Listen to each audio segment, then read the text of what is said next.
PayPal is now the official peer-to-peer payment sponsor of the NFL, which means all the money moments that fandom creates, whether splitting tailgate costs or chipping in on tickets and game day food between friends, are covered. Wherever the game is played or watched, PayPal moves with fans. You can send money through text, email, or directly to your friends with eligible accounts on Venmo. Just download the PayPal app, share all the moments that matter. Account with PayPal is required, not available in all regions where PayPal operates.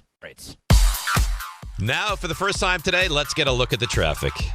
A good Tuesday morning. Alternate side meters both in effect. 5 minutes at the inbound George, Lincoln, or Holland. There's a crash in the Bronx on 95 northbound at Orchard Beach. You do have one lane out, some delays with that. Delays, of course, on the Van Wyck southbound headed down to JFK with that never-ending roadwork project. New Jersey, some delays on Truck Route 1 and 9 northbound by Hackensack Avenue. That's left lane roadwork. No issues, though, on the Garden State Parkway or Thruway. This report is sponsored by Duke's Mayo. Duke's, it's got twang. Duke's Mayo, that is some good mayo. Duke's Mayo is the one with the catchy yellow lid. The full name, Duke's Mayonnaise. Get Duke's Mayo in stores today. It's got twang. I'm Susie Cerrone for 880 ESPN New York.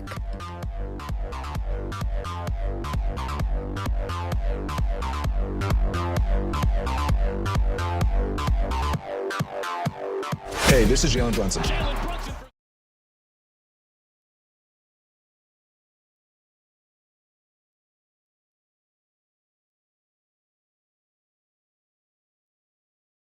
What's up, my friends? This is Francisco Lindor. This is Devin Williams. This is Luke Weaver. Bo Bichette here. You're listening to the home of New York Mets baseball. WHSQ and WCBS FM HD2, New York. Got the number one pick in the NHL draft, but the men they can't seem to stump. Do something dumb, that's an observation. CLT make them need to run. That's Lawrence Taylor! Call them every trash, CMT for short. Wonder if we best once you peep the score. Up at the crack of dawn, top stories of the morning. While you're yawning, grab your coffee, rise and shine with 8:80 a.m. This is Drop Time. We provide highlights from your favorite teams. Got Dave and Rick making plenty of picks. It's Rule 76. And here we are, April the 28th. DNR with you on ESPN New York. Yesterday, Grassa. Today, the man is back. He is Rick DiPietro. Good morning, Rick. How you feeling? Oh, I'm doing great, Dave. You know what it was like? It was like I was in the woods, bouncing off of symptoms, cough, congestion, and then all of a sudden I saw a tank. I found a tank. Yeah. And I jumped right in that tank, and here I am. Yeah, and you drove out of the wilderness. Right out of the wilderness. Yeah. I imagine you heard that. You quite possibly missed or didn't fully miss RJ's worst analogy he's ever had. I heard. Yeah. I listened to it was really something. Yeah. And then because RJ's wise and clever, he started to try to do like a 180. He's like, no, it's so deep that you guys just don't really understand what I'm saying here. I was like, no. For 14 years, just wandering, bouncing into trees. And then you come across this big, beautiful tank, and that's what I've come across. His team, it's the Sabres is a tank. They're a wagon. Uh-huh. Yeah. And now he doesn't, it's not like, it's like he found an ATV, and he's still going to maybe struggle a little bit to get out of he's got a tank. Yeah, a tank. Yeah, bouncing off of trees right out of the forest. Yeah, and who's that in the tank? That's RJ and friends. So we have a lot to do today. We have the disaster that is the Mets. We have the excitement that is the Knicks. We have the Yankees with another victory. You weren't here to recap and go over the full NFL draft, but most people seem very excited about the locals, the Jets and the Giants. Game. I mean, this is it. Game 5 tonight. Knicks and the Hawks. This is to say massive would be an understatement. How big this game is today. Right, of course, especially after what you just did in Game 4 and what you saw in Game 4. And I listened to some of the show yesterday, went back on the podcast and listened to it. And, I mean, I think one of the reasons why Tibbs was fired and Mike Brown was brought in was because I think of the rigidity of Tibbs. It's his way. And it took a lot for him to make changes or listen to, I think, people around him that had probably pretty good suggestions. I think last year some of that came out, after Tibbs got fired was, hey, we were talking about different things we could do with the bench, and then eventually we get to the postseason, and because of foul trouble, he's got to go to a lineup that he wouldn't go to, and turns out it worked. Like, that's not something that you necessarily want to have to deal with. Like, everyone everyone's trying to do the same thing, which has helped this team win. And the fact that Mike Brown was willing, which you should be as a head coach. You don't know everything, right? To see that what was happening in this series wasn't necessarily working, and how do we fix it? How do we change it? How do we take full advantage of this matchup? And you saw when the offense started running through Cat, what happened, right? I mean, the positive effects from that. What Cat looked like, what OG looked like. I mean, it's what we've been screaming about. I mean, for how many days leading up to that game? It was like, come on, man, get the ball in his hand, get him more involved. Like this would be the series to do that in. And good for him that they did it, and hopefully that continues here into Game 5. Yeah, absolutely. And this is massive. And, listen, what you've seen from 4 games is, I feel confident saying this, the Knicks are better. The Knicks are the better basketball team. Now, that doesn't guarantee that they're going to win the series, but they're the better team. And they dominated Game 1, easily won. They dominated Game 2 and somehow found a way to lose it. They shouldn't have won Game 3, but then they should have won Game 3, and Game 4 was really not all that competitive. So, come home. I mean, you've already made this into a longer series. Take care of your business tonight. Take care of your business on Thursday, and let's look forward to what the next round offers in Boston. But, I mean, they've kind of played with their food in this series quite a bit, and now you're in a situation where it's the best 2 out of 3, and hopefully they can take care of their business tonight. Right. I thought you said it well yesterday. How you just explained it, right? Game 3, they shouldn't have won until they put themselves in a position to actually win. I thought that was good, and they win Game 4. But I would say this also, just knowing what the expectations for this team are, knowing, how we take the phone calls every day, like knowing how Knicks fans feel right now about this team and kind of how on edge they are, just because I don't think anyone likes where we're at necessarily. Like 2-2, kind of like a little bit uncomfortable. I would say that just because, too, on the other side of this thing, you listen to Atlanta, and they did a good job against McCollum in Game 4, was like, no, I mean, this is where we're happy here, right? 2-2. If you told us before the series we'd be 2-2, we'd be happy here, right? In their mind, they're in a good spot. So, like, it feels like they're, I don't want to say house money, but there's definitely a lot less pressure on them. So coming home from Game 5, you've been at the Garden before, right? Like you went through the Rangers winning the Stanley Cup. I mean, you've been to playoff games there where the expectations are high. If they get off to a slow start tonight, that's gonna be a bad feeling in that building. It's going to be a bad feeling, and you're going to feel the nervous energy circulate quickly. So you need to come out, and they've done a good job of this in Games 1 and 2, come out and get a big, almost commanding lead. The problem was they didn't hang on to it in Game 2. But, again, I would be surprised if the Knicks didn't win this game tonight. I really would. They're better. They're home. I mean, they showed what they're able to do in Game 1, really 4, and just go take care of business. Just go take care of business tonight. Yeah, that's it. I mean, again, I couldn't agree with you more. We've seen them play with their food a little bit in this series, but I mean, Atlanta's also done a good job. You got to give them credit on the other side of this thing. Atlanta's done a good job, and the Knicks finally deviated from the things that, to get away from. Brunson bringing the ball up is a problem. Okay, he loses the ball a lot. They're long, they're physical, they're lanky, and they give him trouble bringing the ball up. So don't have him bring the ball up. Don't have the entire offense run through Jalen Brunson, where, quite frankly, it's better when it runs through Karl-Anthony Towns. These are the things that you have to adjust. And it's clear, like, Towns with the basketball in his hands is the advantage the Knicks have in this series. Go to that advantage as much as humanly possible. Right. This is a great matchup for him. Great. We said it before the series that this would be a good matchup for him. They got to find a way to take advantage of it.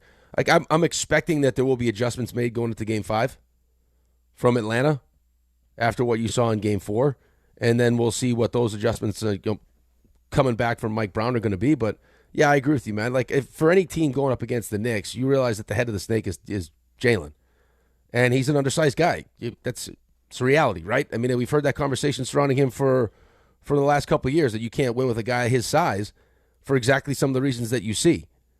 Is that, I mean, teams that have, long athletic guys can give him trouble. So how do we fix that? How do we make his life easier and still get the best out of him and the rest of this offense? And, I mean, the way the ball moved, man, in Game 4, I mean, there were a couple times where you had good shots and they passed up for great shots and the ball was moving. I mean, that's what you want. That's fun. I mean, that's fun to watch. And I'm sure it's fun to play that way, too, where it's like not just sitting there watching. It's you actually, like, you're moving, cutting, balls are getting you, the ball's finding you. That's how it needs to look. It really is. Because, like, this is fine. Atlanta's good, right? Boston is a different. Completely different. And they'll be thinking the same thing, right? Like let's make it as hard as possible on Jalen. So how do we counter that? And you saw a good example of that in Game 4. Right. And then the guy that just, he's good in the regular season and he's the best version of himself in the postseason, that's OG. Yeah. OG's just, he's a dog, man. He really, really is. He's going to give it to you on offense, on defense. If he's healthy, he's a problem for any team that you're going up against. So you're going to get production from him. You know that Brunson's going to score. He's going to score points, whether it's efficient or not. And then, Bridges is that other guy that's just, I'm sorry, he's just been dreadful in this series. He's been worse than you could have possibly imagined he could be in this series. Right, and the problem with him is everything that's attached to him. It's the 5 first-round draft picks. It's the new contract. It's all of it.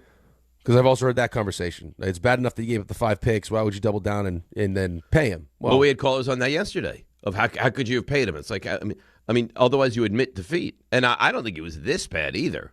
Like, he's reaching a new depth of how bad he's been. Right, but have you seen the best version for this series? Have you seen the best version of Mitch? No, right. So, this could be just not a great matchup for him. Like, he doesn't fit, which that's not how it's supposed to be. I get it. I mean, when you gave up what you gave up, like, this should not be, like, matchup dependent on when you see Mikal Bridges play well and when you don't. But, maybe maybe he excels next series against Boston and changes the conversation. But for right now, you're right. He has not played well, and he's been a non-factor in this. So we have Buster today. You missed Mel. Mel says goodbye. I told you. I went back and I listened. I know. Okay. Well, Mel, I didn't hear it live because I actually slept, which was great. That's nice. What was that like? What was the sleeping like? I was actually discombobulated when I woke up. Like, I thought I didn't know where I was.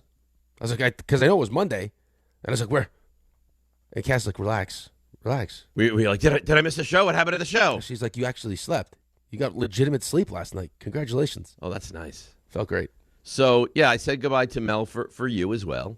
And I guess he told RJ that he loves doing the show. So we imagine that he's going to be back with us. What did you say? I said, how can he not? Occasionally you'll ask a dumb question, but that's, par for the course. That's not nice. I'm just telling you. Occasionally you ask a dumb question, but that's why I'm here. Step right in. Yeah, Sorry, Mel. With your amazing questions, huh? I don't even start. What do you mean? Wait. I didn't start. I was being so nice. I was being loving. I was welcoming you right into the bosom. And this is the crap that you pull? I was like, I don't need a bosom. Mel said goodbye. I said he'll tank. see us in football season. You're like, well, you ask your bad questions occasionally. You have to go there. I've been dialed the last couple of weeks with my questions. I've been great. And now I'm in a tank, so you can't hurt me. Say what you want. RJ walked into the wilderness for some reason, found just an unattended tank, and drove it out. You ever seen a hockey team miss the playoffs 14 straight years? Listen, it's the year of first. Things are happening. You know what's sad, though, is I'm in that same forest with my Jets, and he found the tank. There's no tanks for you. Right, but he left me. He's like, bye-bye. Well, of course. We've been here together for the last 14 years. If you're on a desert island, and a search and rescue squad finds you, and you're like, wait, but I have someone else here is with me on the other side of the island, and they're like, we got to go now. Are you going to say, no, let's wait for the other person? You're going to say, all right, take me out of here. Oh, I think you're going to take me out so I can come back. Right. But then I can come back. RJ, you going to send reinforcements for him? Listen, they're coming this year. The reinforcements are on the way. Yeah. I saw the tank. I was like, you know what? We got stuff to do. I'm going to hop on out here. Hopefully word gets back to Rick. I could, tell the animals. Why don't you come back? Why don't you send someone back? Why don't you set up a party to go get Rick? I'm busy with the Sabres. So, see? He doesn't care about you. Listen, when that ends, hopefully in 7 weeks, I'll be back. But in the meantime, I told some of the animals, like our brethren, is take care of my friend Rick. I'll be back in a couple months. That's just what I needed, is the animals to take care of. It's like Lion King. They're going to take care of you. I needed you. Mufasa. I needed you to go find people in your tank. No, that's not a good example. Listen, we'll be back. Wouldn't you at least tell the proper authorities that, hey, there's a guy trapped in the wilderness? Yeah, I did. He's looking for and he can't find his tank? Yeah, I did. They can't find him. I think he's running amok. I don't think there's any authority anymore for him. I think he just drives around on that tank and does whatever he wants. Whatever he wants. Yeah. Right up and down the roads. Right up and down the streets. I fear no one. One day we'll meet again. Yeah, one day. One day. Such a bad guy. Listen, people love your draft. Hey, how can you not love our draft? You love my draft. I did love your draft. The only one that's getting really universally criticized is the Niners. Yeah, Niners getting crushed. People did not like their draft. No. They're doing a lot of reaching. Reach. Nobody's perfect. That's what Mel had to say. RJ, what is your 49ers insider saying? Anything? It's just their guys. They don't care. Listen, when you get to where they're at, here we go. No, I say what I said yesterday, is that I think their coaches get a lot of pull in that room, and I think that they find guys that like the receiver they drafted. Like, I know there's other better receivers available. If you're not going to block for Kyle Shanahan, it's a non-starter. You're off the board. Like, guys that other teams value, I'm not defending them. I'm just saying I'm trying to rationalize why they do what they do. I think you could play that game with a lot of different positions on that team. If you're not willing to do X, we're not picking you. So I know that you may be at player Y may be more talented, but we're going X. But let's go back to your team. It's a good time. It's a good time. I love some of the guys. Yeah, I love Cooper. I love Pons. It's all happening. It's not all happening. You can't be a nice guy now. You didn't send anyone back. You're off in the tank. I sent D'Angelo Pons back. Playoffs, and now all you're doing is you're sending me nice postcards. D'Angelo Pons back. D'Angelo Pons is going to take care of you. Yeah, right. But get you out of there. He's an undersized corner. What is he doing? He's Aaron Glenn. Tough corner. Yeah. What is he helping? I'm in the forest though. Yeah. I need my own tank. Forget about you're not in the forest. You're in the wilderness. That's a step up. I'm surprised. You're on a deserted island, my friend. Yeah, that's exactly what don't worry about it. I'll send you a volleyball. Don't worry about it. Look at all the money I'm going to have. I'm going to have 3 first-round picks in 27. Come on, Lots of money. Lots of money. Lots of money. Lots of draft equity. Good team building, and now you're going to need the quarterback. Yep, that's it. Which is what it always is for the Jets. In the last, look, listen, why I was so frustrated after the 0-7 start and trading away Sauce and Quinnen, even though we got really good value back in return, was like there was this big celebration. Hey, look, we're tearing it down. No one, again, thought that this was supposed to be a full-on rebuild. It was, hey, we got some talented players, really poorly coached. We bring in the right coach. He gets the best out of the talent, and now we're a better football team. And that wasn't the case, so I was upset. People were all excited because we're gonna run this draft and we're gonna run 27. Like I've seen this before. You had a first round and a second round, by the way, where you had the offensive and defensive players of the year. You've had drafts like this where you hit on all your picks except the quarterback. Right. Now, the best quarterback the Jets have had in my lifetime is probably, God, I even know. Pennington, I guess, but Pennington he was good. Fitzpatrick. Fitzpatrick was at the end of his career, though. Right, but season-wise. Yeah, he had a good season, but they still didn't make the playoffs then. I think Pennington was the best. Vinny was good. Vinny was good for a year. I loved Pennington, though. That's why I'm a Jets fan. But here's the thing. You should blame him for that. If I told you, any organization that in a 50-year stretch, your best quarterback is going to be Chad Pennington, that's not good. Especially when you've had the amount of, or you've spent the amount of draft capital on quarterbacks. Right. I mean, look at RJ. RJ's had numerous Hall of Famers at quarterback. Steve Young, Joe Montana. Right? I mean, Jeff Garcia was pretty good. Led them to the postseason. Now they have Brock Purdy. Yeah, Kaepernick for a little run there. Right, Kaepernick was really good for a stretch. Look at what Raymond's had. I mean, granted, he's a tad overrated, Romo, but Romo was pretty good. He had Roger Staubach. Now he's got Dak Prescott. He had Danny White. Well, I think here's the important thing, though, and I would say this to anyone, even in any sport. Maybe not baseball, just because baseball is the draft and how long it takes and everything else is a little bit different. But still, you'd like to have the pieces in place so the kid doesn't feel like he has to save your franchise. Is because of all the unknowns that go into drafting players and how that player is going to translate to the next level. Like, as good as someone is in college, we've seen it plenty of times where just they're not that same player at this level because there's so much talent. Is just continue to build it the right way and put the pieces in place so that when that kid does step in, which it feels like they're doing now, right? You didn't force it this year. You didn't say, hey, we're going to go with Ty Simpson at 16. We're going to put, good players on this team. Made some nice additions in the offseason with some veteran players. So by the time that we do draft that quarterback in 27, I got another full draft. I got another full free agency. I got a lot of money to spend. And that way, when I put that kid, in the position to, because there's going to be tons of pressure, because it's going to be a high pick, to be the guy that he's going to have help around him. So, I mean, yeah, right now, outside of trying to figure out whether or not Aaron Glenn can coach or not, like Darren Mushi's doing a good job. It seems that he's doing a good job. So we'll look at the draft a little bit later on in the show. We have Buster Olney at 7:35. We have a little CMT following Buster. We have the disaster that is the Mets. Yankees with another victory and another great start from Max Fried. And then, of course, we have the magnitude of the Knicks game tonight. So it's all encompassing on this very busy Tuesday. 1-800-919-3776. DNR with you. We're back in full form right here on ESPN New York. Knicks fans, it's time to hit the court with BetMGM, an official sports betting partner of the New York Knicks. Download the BetMGM app today and add a boost of excitement to every New York game day with same-day parlays, live betting options, player props, boosted odds specials, and the best daily promotions in the business. With the BetMGM app at your fingertips, you can experience the excitement of betting on your favorite players and get in on all the blue and orange action as your New York Knicks drive the lane. Find out why basketball fans love BetMGM, an official sports betting partner of the New York Knicks. BetMGM. Make it legendary. BetMGM and GameSense remind you to play responsibly. See BetMGM.com for terms. 21 years of age or older to wager and physically present in New York and New Jersey only. Subject to eligibility requirements. Gambling problem in New York? Call 877-8-HOPE-NY or text HOPE-NY 467-369. For New Jersey, call 1-800-GAMBLER.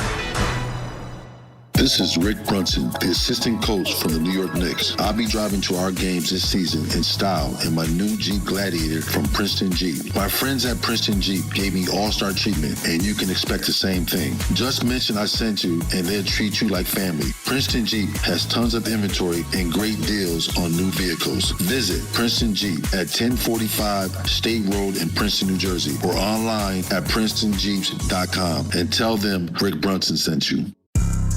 Attention, New York Verizon mobile customers. Score a massive win with award-winning Fios home internet for an incredible $20 a month, guaranteed for 3 years. Switch today for savings you can count on. Call 1-800-VERIZON now. For new Fios customers with autopay, mobile and home, and bonus discount. Enrollment required. 3-year price guarantee applies to the Fios base monthly rate only. Additional terms apply. Smalls here. What if you could enjoy the flavor of a cocktail without the alcohol? Meet RK Zero Proof, a pioneer in the alcohol-free spirits category that delivers bold taste and a warming sensation, but with zero alcohol, zero sugar, zero carbs, and 0 calories. So you can celebrate with friends, unwind after a long day, and wake up tomorrow feeling great. It's all the ritual of a drink without the regret. Discover RK at rkbeverages.com. That's ARKAY beverages.com. RK, the spirit without the alcohol. Harry Douglas here. Game day brings the excitement. Your stay should feel just as memorable.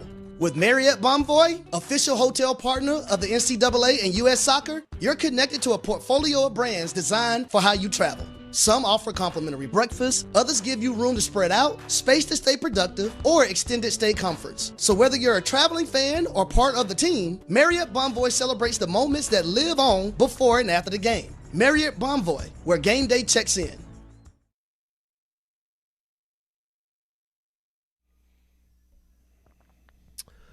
All right, DNR with you, ESPN New York. And I don't want one of these 6 minutes to go 3-point game. I want this game to be, for all intents and purposes, over as we hit the 6-7 minute mark of the fourth quarter. Why don't you just take the win? No. It's a 2-2 series. You were down 2-1. Now all of a sudden you have demands? Yeah, I have demands. Oh, so you would take a Game 7 at home then? No, I don't want a Game 7 at home. Okay, I'll take the win. I don't want a 1-point game with 6 minutes to go. Okay, but that's different. We each have things we want. Yeah, but giving me a Game 7 at home as opposed to, hey, you're still getting a win, but it's like, I mean, maybe a little tighter than you wanted. Raymond, you want a 1-point game with 6 minutes to go? It's not what right now. It's not what I want, but I want the win. Of course, you want the win. So would you sign right now? 1-point lead, 6 minutes to go. I think the series is showing you what these games are supposed to be. I'm not feeling a 1-point lead. That's a dumb question. No one said that. Well, you said I don't want to. No, I don't care if it's close. I mean, would I love a blowout? Yeah, I'd love to put my feet up and relax and watch this game and watch us blow. That's what I want. Right, but you just gave me a 1-point lead. You didn't give me a guaranteed win. You just gave me a 1-point lead with 6 minutes left. I didn't say that either. You're putting words in my mouth. All I said is I want a comfortable lead with 6 minutes to go. You're like, no. I just we all want that. Well, we all want that. But I mean, a couple days ago, going into Game 4, we're down 2-1. Yeah, you win a game, it's tied, and now all of a sudden you want blowout wins. I don't need a blowout win. I want a comfortable lead with 6 minutes to go tonight. Okay, I just want. I don't think I'm asking for a lot. I just want to win. Period. That's it. Well, we all just want wins. Yeah. Well, now you're making demands. Demands. I mean, you are better than Atlanta. You are home against Atlanta. You should not be playing around with this team. Anything else you want? How many points you want, Mikal Bridges? I'll see. I'll start putting them in for you. Yeah, I don't think that'll work. Can I take double digits? Can I take a couple of free throws? Some meaningful minutes? Some meaningful minutes, yeah. I get 2 free throws last game. Amazing. Come on. It's just amazing. By the way, on the other side, look at what Orlando's doing to Detroit. Yeah. Detroit can't shoot. No. Detroit can't shoot. I think they went 6 of 30 from 3 last night. They did. Lots of turnovers. They're in one. They're in real trouble. Which is good for us. Well, good for us if we can, get to where we would potentially play them. A lot of work to do before then. I know. This goes back to, hey, do you want to finish 3rd or 4th? Right? Because now 4. Yeah, but 4's in a little trouble too. Yeah. Okay. Again, going back to the matchups. I know, but I mean, you still really liked your matchup against Toronto. Yeah, you would have whipped up on Toronto, and then you could potentially be playing Orlando in second round. Yeah, you could, but if you're fortunate enough to make it, we know that you'll have Boston in round 2, which is fine. Everyone wants that rematch of last year. Let's go. Okay, let's go. I like it. I like the confidence. I have confidence. At least to get by this series. We'll see about Boston in the next series. You know where I don't have any confidence? Where? The Mets. Your Mets. Don't say my Mets. You're the season ticket holder, not me. Your dirty, stinking Mets. Don't be mad because you can't get rid of your tickets. I'm almost giving them away. This has been a good investment. It wasn't an investment. It was, I want to go to games during the summer, and this time of year doesn't really work for my schedule. So I push them to the middle of the season, and then the occasional one I have to sell. And selling them now is almost an impossibility. You almost can't sell them. Yeah, but I'm not saying, when I say investment, I'm not saying that you bought them strictly to make money on them. I mean, you're investing your money and your time. Yes. But now, once you get to the games that your schedule will allow you to go, how much you going to want to go anyway? I might not want to go at all. Yeah, right. I mean, you remember when we were talking about it with this homestand, this 9-game homestand, yep. And I think you said you need to see an 8-1, a 7-2. Rick, they're 2-4. Right. They just got swept and can't score against Colorado. It's not good. This has been most of my conversations I've been having at the baseball field is about how bad the Mets are. But in your wildest, what's the worst case scenario? You didn't think this? No, this is worse. No, I don't think anyone thought this. This is worse than the worst case scenario. Yeah, no one thought this. After what happened last season and the changes that you made, no one thought this. No one. Boston didn't think. No one thought this. I mean, us two idiots are picking them to win the division. What was the? I mean, Grasso was very aggressive with his selections as well. What was the over under for this team? Was it like 90? It was one of the higher ones. Yeah. I don't know exactly what the number was, but I remember when I was going back and forth with Grasso, and we were trying to figure out who we were picking as the winners. I think, hey, what do you think about the Braves? Mets. Adamant. We got the Mets over. You guys took the Mets over? We took the Mets over. Oh, my God. RJ, we didn't take the Mets over, did we? I don't think we did. No, you couldn't because we took it. It's one of his top picks. Oh. See, why'd you listen to him? Oh, boy. He's on my team. You took the Mets over. How do you feel about that? Okay, so here you go. So the one, we took it at 90.5. 90.5? 90.5. You took the Mets over? Yeah. So you expected the Mets to go 91 and 71? Yep, 90.5. That's a loser. Where would you adjust that to now? Oh, I'm gonna adjust it. I'm gonna say you can have the Mets over under at 74.5. Oh, don't even. I'd take it over. You go over 74.5? I have to. You have to. I have to. I cannot live in a world where we went from 83 wins to 74 wins. Or 73 wins, not even the number you just gave me. So since the day we went to the big tailgate at Citi Field, June 12th, I believe, right? You have any idea what the Mets record is? Any clue? I saw it this morning. So I'm just someone tweeted at us that it's our fault. 100. So it's Raymond. Since we went to the tailgate, June 12th of last year. Yeah, somebody had sent this record to us. It's not great. June 12th. Yeah, right. June so 12th. So it's ended up being since June 13th is the record that they sent us. So they have played 116 games. You have any idea what their record is, Ray?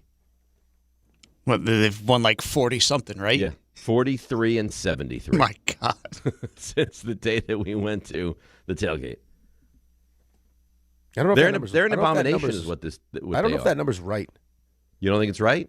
No, the one I saw was 47 and 73. 47 and also. Well, I mean, we're splitting hairs at this point. It's 40. It's 40. I'm just saying. Yeah. It's so 40 it's either 30 wins. games under or 26 games under. Maybe you're right, but the point is, they stink. A team that spends this much money to be this awful it's an embarrassment, and it starts at the top and it goes all the way down. It goes all the way down. It's just, where you choose to put the most blame.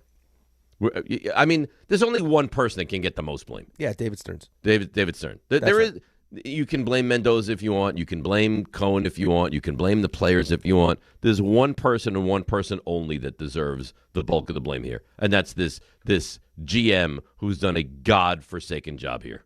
You know what's funny, though, which I think is interesting, is with all the moves that he made to kind of reshape and reimagine what this team was after what happened last year, it's the one move that I hear most people, if not every person, point to that they still feel like will work out because he's shown you that he's that good a hitter. Bichette. And according to Buster, that's probably not David Stern's move. Right. That was the owner's move. Right. That was the owner who panicked when they lost out on Tucker and said, get me something else. And it's like, all right, well, it's got to be Bichette. Right. So not even the move that Stearns made. Right. I mean, the Polanco move looks awful. Awful. Yep.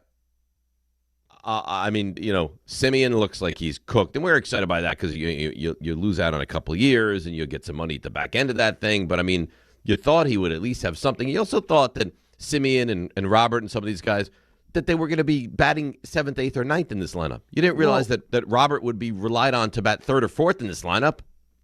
Well, but part of it also was, and again, we're not inside the clubhouse, we're just hearing about how there was this disconnect in the clubhouse where, Lindor thought he was the captain and Nimmo felt like he should be the captain and all these different things that were going on. And then you heard, David Stearns tell you about defensive runs saved.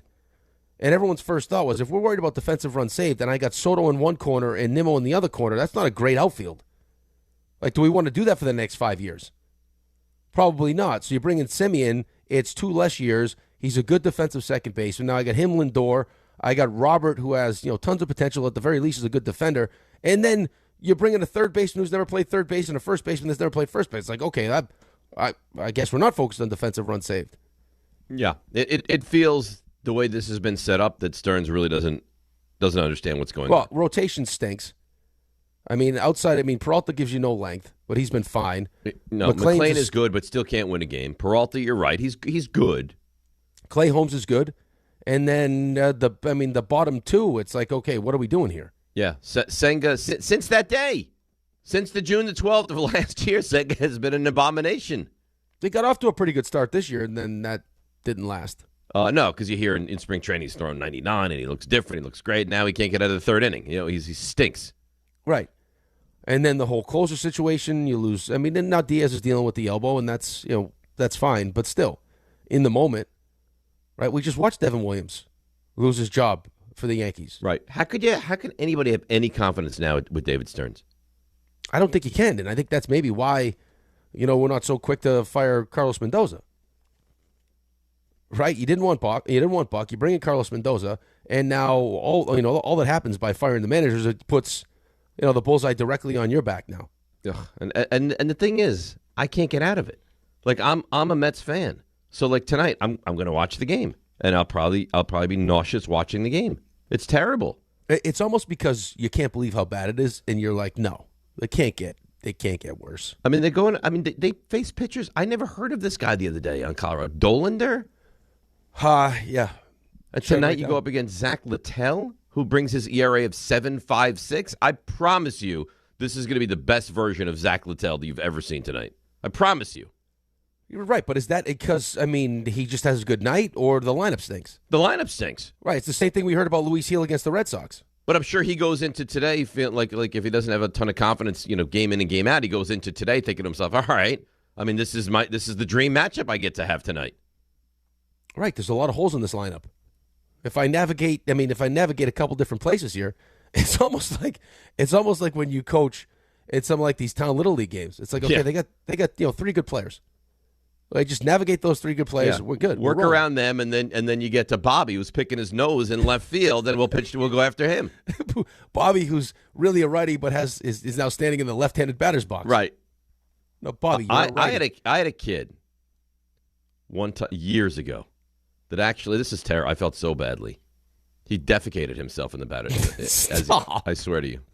No. I swear to you. Because he was scared, or you said he thought he had to fart? He was terrified. No, he was scared to death, and he would the batter's box, and his feet would be on the very outside edge to be as far away as humanly possible. He clearly didn't want to be there. His dad would be screaming at him. He's pooping. He's pooping. Steps into the batter's box, and I don't think everyone saw it, but me and the assistant coach saw it, and we're like, oh God, white pants. Terrible. What'd you do? His parents take him to the side and clean him up and change. But come on, how'd the at bat go? How'd the at bat go? I think he struck out almost every time he took an at bat. Listen, Bobby gets a hold of one and hits a home run for whatever reason. Like, just luckily hits a home. That's Gibson stuff. And I think he's like a senior in high school now. And I saw he's going to like Yale. I was like, see, he made it, just not through those at bats. He's pooping. It wouldn't be a story that I brought up to him. I wouldn't, like, if you were at his graduation party. I wouldn't bring that up to him. I don't even know him anymore. Yeah, right. Like, at his graduation party, I wouldn't be like, hey, remember that one time in Little League? Hey, Mrs. Smith, remember when your son crapped himself? Now all those people who know a Bobby that's going to Yale, they're going to make assumptions. Yeah, but here's the thing, Ray. Does he have any playlists? Of me, his name is not Bobby, and Yale is not his school. Thank God. All right? You think I'm an idiot, don't you? You just said you're an idiot. Without saying it, yes. Yes. That's how he feels about you. Right. I didn't say you were an idiot. That's what you think. Essentially, you did. I thought you insinuated. I insinuated that you could have been a little bit mean towards the kid, but thankfully you changed names. But we didn't know that. Some people don't change names. Some people just have playlists. This is what we're doing now? You know what? I could have sent Bobby into the wilderness and said, Bobby, if you can find a tank, drive it out, and then you'll have successful at-bats. Probably not if they look like the Bruins in the first period. That was his tank moment. Maybe that was the day he recognized. Maybe Bobby's in my tank. With clean Was pants. there anyone in the tank? We only pick up winners, so if Bobby's a winner, sounds like he is now. Bobby's going to a good school. Yeah, Bobby's a winner. Bobby's in the tank. Yeah, but RJ, turns out that it wasn't because he was scared of the pitch that Bobby defecated him. So it's just Bobby has a problem. And now what's going to how do you know Bobby this was dealing with an issue? Yeah, what does your tank smell like? That Bobby just randomly poops himself. And now you're trapped in. It's airtight. This is why you're not getting picked up. Stay in the wilderness. We'll see you later. You would drive right by Bobby if he was trying to hail you down? No, me. No, you're by Rick. He's still taking Bobby. Even as long as you're successful, he'll take you. I'm going around Rick to pick up Bobby. You wouldn't pick up Rick? Not if this. I'm a loser. If this is the kind of energy he's going to bring to the tank, it's very positive. He only picks up winners. Yeah, it's a positive, uplifting tank. I'm the loser. I'm in loser wilderness. I mean, you could play your way into the tank. Not with that attitude, though. It's not very nice. Wow. Yeah, but maybe I win in a couple years. Maybe you're like the Rams and you draft me, just in case. I'm your Ty Simpson. You see what Ty Simpson said? Yeah, he knew for a while. That they all knew for weeks that this was going to happen. This is exactly why he's turning down the money he turned down. Yeah, it explains why he got invited to the draft, too. Because remember, we were all like, how could they do this? It's like, well, there you go. You realize by the time he actually plays meaningful football, he'll have played like 15 games in 6 years? Yeah. Bobby's going to graduate college by then. That's yeah. wild. He'll walk. That's wild. Can you imagine playing that little football in 6 years? No. Okay, just learning and practice? No. It's a and then you have to start fresh. Yeah, that's a long time not to play. Knicks fans joined DHR, Don, Hahn, and Rosenberg for a live broadcast at Stout NYC, just 2 blocks from the Garden, 215 West 35th Street, before tonight's all-important Game 5. Don, Hahn, Rosenberg, live tonight, Stout NYC, starting at 3 o'clock, brought to you by, and you say this very carefully, Rick, Tick Pick. Fans know the best memories start with the best prices. I can't wait for this game. I can't wait for this game tonight. Yeah, because it's gonna be just easy. Put your feet up. I didn't. You hate when I do this. I didn't say anything like that. That's what I never said it's going to be easy. Ray, didn't you hear that? Ray, I said this is going to be easy. You're going to have to go back and listen to that now. I didn't say that because I didn't say it. I heard you. I said what I want is 6 minutes to go, 7-point lead. That's what I want. I didn't say it's going to be easy. I heard Dave predict a blowout. You know what? I almost said something terrible. Don't. I almost said something terrible. No. The Ass Man wants us to get Bobby on the show today. Yeah. I listened to the Ass Man. Was the Ass Man on last night? Yes. Yeah, I listened to the Ass Man filled in for Grasso, who filled in for you. It was a trickle-down effect. Yeah. All right, let's take a break. We'll come back. The Mets and the disaster they are, the Knicks and the excitement we have with them. 800-919-3776. DNR with you right here on ESPN New York. D'Agostino, Law, Bite Back. This is John D'Agostino from D'Agostino & Associates, and I know how a serious accident can change your life just like that. I'm Jenna D'Agostino, and I understand that with pain comes medical bills and time out of work. Let us get you justice. This is John Ryan, the closer. For over 35 years, our family has been getting accident victims every dollar they deserve. I started this firm for the injured so they can bite back against the insurance companies. Our legacy is to get you justice. Bite back. To get you paid. Bite back. At D'Agostino & Associates, bite back means fight back. When you're hurt and they blame you, we bite back and get you every dollar you deserve. We have offices throughout New York and New Jersey, so call us first at 1-800-BITE-BACK. That's 1-800-248-3222. 1-800-248-3222. I've been there, and I'll be there for you. Prizes, flyaways, even cash money. You want it? We've got it. Find a list of all contests and official rules by visiting ESPNNewYorkContests.com. That's ESPNNewYorkContests.com. Lowe's has the brands pros trust to get the job done. You can now shop new Catalyst fencing solutions and save big when you do. 10% off when you buy in bulk. Plus, save $180 on a DeWalt 12-inch dual-bevel sliding compound miter saw. Now just $449. Our best lineup is here at Lowe's. Valid through 5/6 while supplies last. Selection varies by location. My name is Whitney Allen, and I'm a widow. My husband, Ryan, died. We never thought we'd ever have to use life insurance, but the unexpected happened. With Ethos, signing up was fast and 100% online. You can get a quote in seconds, apply in minutes, and get same-day coverage. No medical exams, and you can get up to $3 million worth of coverage. I'm grateful we were prepared. Get your free quote at ethos.com/play. That's ethos.com/play. Paid spokesperson. Time spent on application may vary. Online health questions required. Knicks fans, join Don, Hahn, and Rosenberg for a live broadcast presented by Tick Pick. Come see the guys at Stout NYC, 2 blocks from the Garden at 215 West 35th Street before tonight's pivotal Game 5. Get there early, grab a drink, be part of the energy as the guys break down the matchup, set the stakes, and get you locked in for tip-off. It's your pregame headquarters with Don, Hahn, and Rosenberg live today at Stout NYC. Starting at 3 p.m. Brought to you by Tick Pick. All right, DNR with you, ESPN New York. Bart, Scott, Chris Carlin joined those guys for the Ultimate Knicks watch party as the Knicks take on the Hawks this Thursday.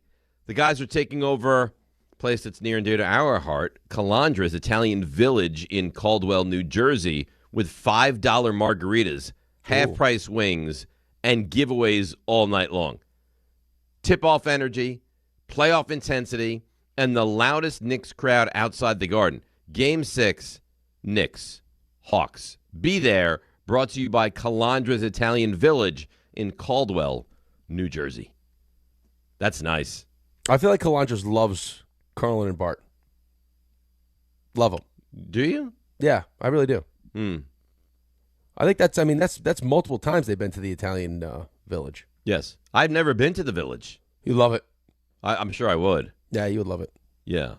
It's impressive when you pull up to it. How is it enormous? It's big. Yep. Because it's a village. Because it's a village. Right.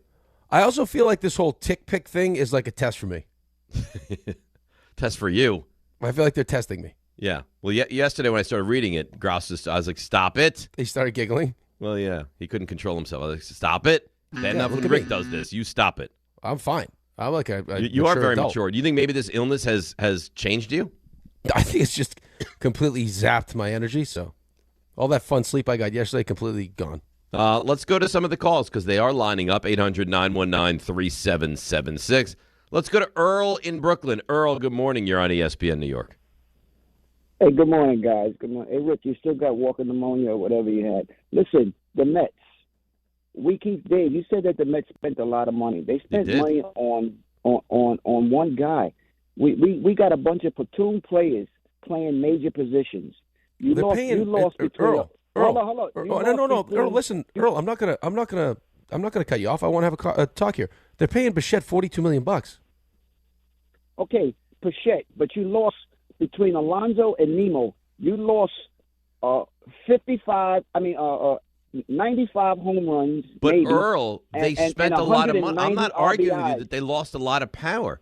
But and by the way, Alonso has been awful so far this season. So you can have that conversation. We don't know what he would have done with us. Hang on. I'm not going to hang up on you. Here's the thing. Okay. You say you lost a lot. You did. My point was not that you didn't lose a lot. My point was that you spent a lot of money and you brought in guys that look just very underwhelming right now, Earl. We brought in a guy that's batting third or fifth, that when a pitcher has to pitch against him, he don't care. You had to really pitch to Alonso because you had my guy that's hurt now. Lindor? Who are we talking about?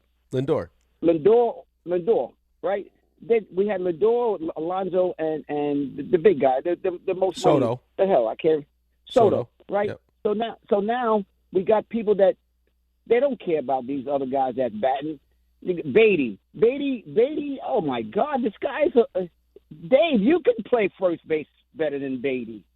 Come on. It's Vientos. It's dreadful. I mean, you're not wrong. And that's the thing. You spent money on Polanco. You spent money on Robert. You spent money on Simmons. You spent money on Bichette.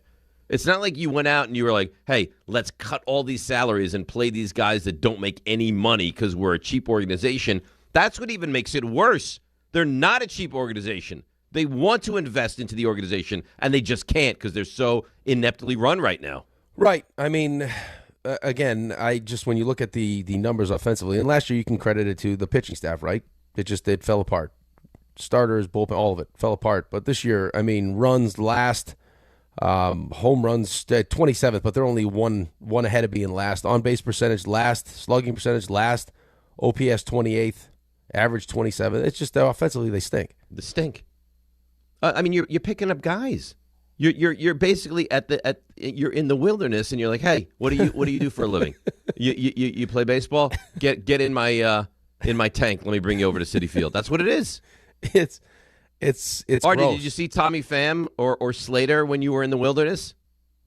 Well, no. Pham's back in the wilderness. Yeah, right. the Mets. They got rid of him. Back, yeah, he's trying to get a wilderness fantasy football league. I'll refer him to Rick. RJ punted him right out of the tank. Yeah, we don't need that kind of I'm not energy. messing with. No. I've been in the wilderness too long. I ain't playing Tommy Pham's fantasy football. I'm going to get slapped in the wilderness. He'll take care of you. No, we don't want that kind of energy in the tank. That's not what we're looking for. Do you feel badly at all for us, or are you enjoying every second? No, I do. I do feel bad. You do? Well, because they're about to fall off the deep end as something we can even discuss with any modicum of hope of this season. John is going to unequivocally tell us you can't mention Mets. Because as much fun as it would be just to dunk on you guys day after day, we're about to go off the deep end here where they are no longer even a sustainable topic. Right. And what fun is that? It's not. Because you can't even talk about it. They'd be so Archie, you know how impressive it would be to watch you dunk? And I'm not saying this. I'm just saying, like, if you had that kind of vertical that you could really dunk, it'd be like really impressive. Yes, it would. This seems mean.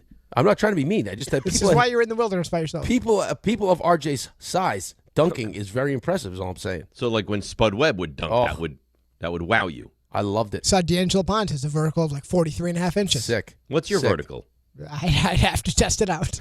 Not 43 inches. No, I don't think so. You want to have a show combine? No. So you can dominate? No. Yeah, right, yeah. Of course. Seriously. Hey, why don't we? And we'll follow that up with a sports trivia contest on the other side of that. Hey, I'm not opposed to having sports trivia as part of the combine. It could be your version of the Wonderlic. It's make your own events. I like it. What would your events be? That wouldn't be a terrible. I'm going to say this, and then they're going to steal my idea and then take full credit for it. Mm-hmm. I don't think that would be a terrible show to air around the draft. A show combine? No, not a show combine. Like it'd take just regular people and put them through an NFL combine. I think that would actually be pretty funny. Run the 40, broad jump, 3-cone. All the stuff, yeah. Or put them through like the like little things that you hit when you jump up, but no one would touch them. Yeah, but put them through like the putting listeners the through receiver drills, all those things. Putting receivers people through the 3-cone drill, that could be a disaster. Like the receiver drill where they have that could be a disaster. They have to run the line. They're getting footballs thrown from both sides, right in the getting face. smashed. I would watch it. Stuff. That'd be hilarious. It wouldn't go well. Yeah, that's and the they'd point. have to sign waivers. There's no way. John would never allow it. Yeah, it would never happen. It would never pass here. I think it'd be hilarious. It would be very funny, but John would never allow it. Remember when you had to have the football catching and they had to use the we had to have little jugs machines that didn't work, and we had to have people throwing. I had to throw it in the monsoon. That's right. Oh my God, that's how it would go. That thing barely shot the ball out. It was like and Gunling was eating sushi from like a gas station. No, he's thinking it was like the boardwalk sushi. He ate. Yeah, he said he loved it. He did. Oh, I couldn't believe he ate that sushi. Yeah, I mean that guy's got an iron gut. Let's go to Steve in Connecticut. Steve, good morning. You're on ESPN New York. Steve? Hello? Steven? It makes sense that the Mets fan would call, be on the line, and then it feels like he's eating. Steve? He's gone. They hung up on him. I feel like he was opening something. I don't understand. What? You call a station. Stop it, Ray. You call a station.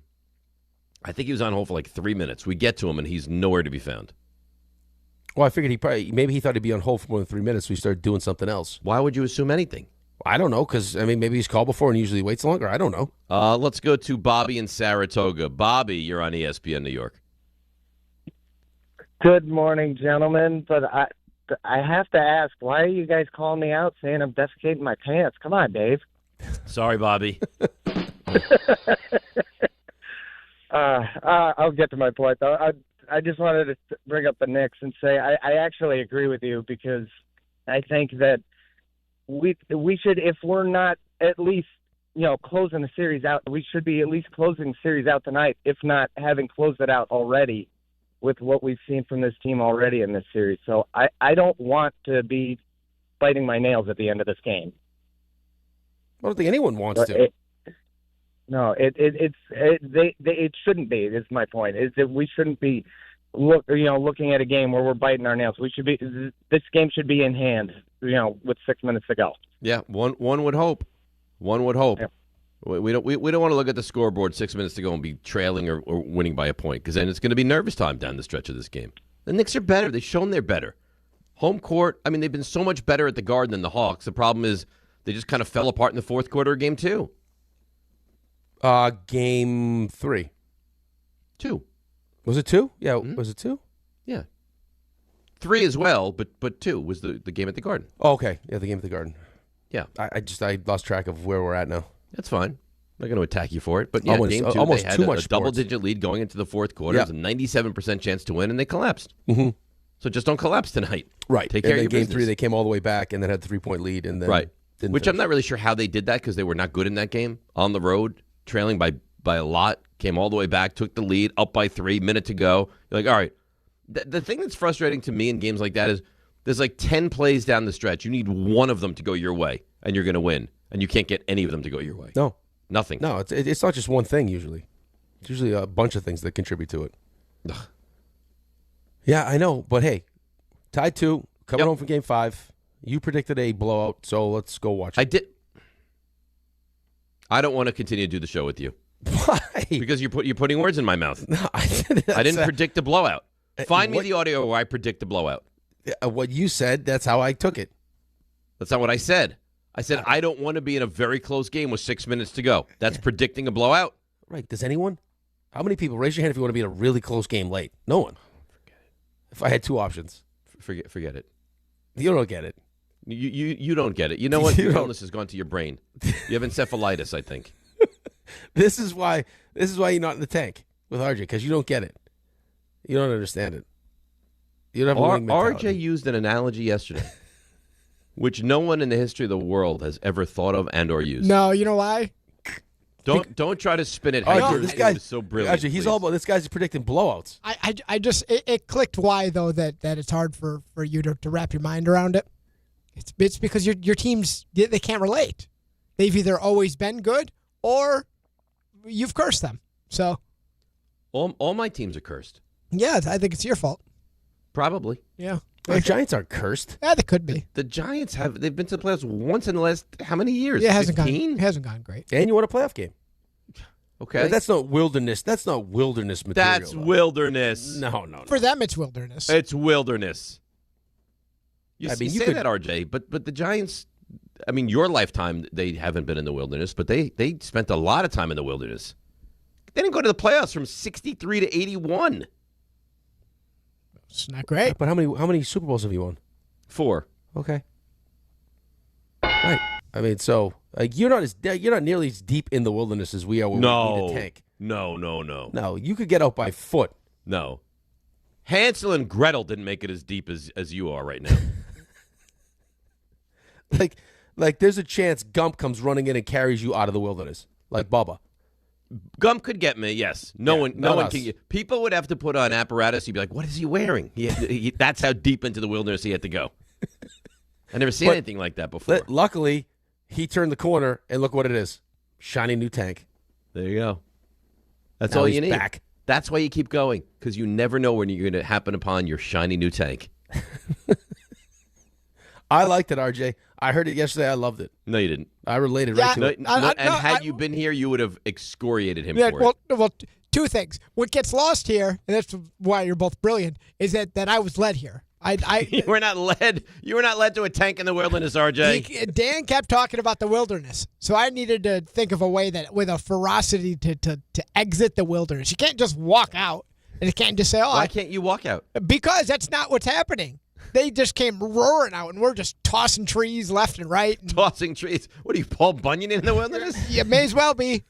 Mowing them down with the tank, Dave. Did you watch that first period? May as well be. Now you know what? He's cocky now. I love it. I told you, I've never seen him like this. I love this version. It's all pent up. Not for the Niners, not for the Yankees. He's never gotten like this. It really is something. You have to take advantage while it's here. This is not all pent up. Yeah, this, and you don't know if this is a slow build. Do you think if it were to end this postseason at some point, do you think you'd crash hard? Yeah. I mean, listen, I said going in that you got to get the first series, and hopefully that ends tonight. But once you're in it, I mean, you just got to keep going. Is there a world that the Flyers lose the series? Cool. That's a good question. Oh, would that be? That's a real good question. The Phillies making it real interesting. Are we talking NHL now here for a second or no? No. Okay. Well, I mean, I'm not opposed to it. We just don't really. No, I don't know if you guys saw it. I'm sure you did because you guys have seen the goal? Everything. Did the Edmonton goal? Yes. Oh, are we positive that puck completely went over the line? That's a tough way to lose the game. That's a tough way to lose the game. It's like how do you call that a goal on the ice? It's like it's probably over. Yeah, like maybe. I think fully over though. I don't know. Yeah, but it gets part of that has to be because it's called a goal on the ice. Right. You can't tell if the skate blade there. I think that's all of it. Let me tell you about this Xfinity. All right, you already enjoy ESPN as part of your TV lineup with live games, daily sports coverage, expert analysis, and now the ESPN Unlimited plan is available at no additional cost, giving you access to additional ESPN content in the ESPN app, on-demand programming, and originals to explore. Visit Xfinity.com/your subscriptions to activate ESPN Unlimited Access. Then start watching in the ESPN app. More from ESPN all in one place. We break, we come back. More of the disaster that is the Mets, more of the excitement that is the Knicks, and the Yankees just keep on rolling. DNR with you, ESPN New York. Well, let's see what's happening on the roads and say a very good morning, a very warm welcome to Susie Cerrone. We've got alternate side and meters both in effect today. Crash in Queens on the LIE westbound at 80th Street. It's in the central lane. The LIE westbound is just stopped from the Van Wyck. Inbound George 30 at the upper, 20 at the lower. The Lincoln your best bet at 15. The Holland 20 from the Turnpike, 30 from 1 and 9. We've got 46 westbound shut down Rockaway Dover Road to Samus Avenue. That is with an oil spill. No issues on the Garden State Parkway or Thruway. We're sponsored by Positive Coaching Alliance. Questions about youth or high school sports, PCA can help. They're a national nonprofit developing better people and better athletes through youth and high school sports. PositiveCoach.org. I'm Susie Cerrone for 880 ESPN New York. The New York City Department of Correction offers countless career opportunities, from specialized units to leadership roles that support public safety and change lives for the better. It starts with one step: registering for the New York City Correction Officer exam. Earn over $109,000 after just 5.5 years. Benefits on day one, job security, pension at any age after 22 years of service. Go to nyc.gov/joinDOC or search Join DOC. One career, many opportunities. Register today to take the test. Hey, it's Alan Hahn. Rings End is your locally owned Benjamin Moore retailer. They're your store for quality with a full line of brilliant and durable Benjamin Moore paints. They're your store for inspiration with thousands of colors and a variety of sheens. And Rings End is your store for expertise with one-on-one advice for contractors and homeowners. Insist on Benjamin Moore paint from Rings End because the gorgeous color you love can't be matched in another brand of paint.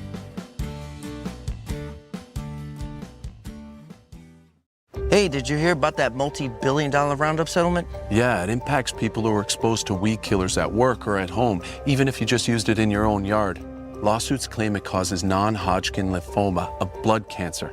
But we're not sick, so that doesn't affect us. But it does. This cancer can take 10 to 15 years to show up. That's a long time after exposure. It is, and that's why the settlement is paying claims for up to 21 years. If you get sick, even years from now, you could get $6,000 to $165,000 or more as part of this settlement.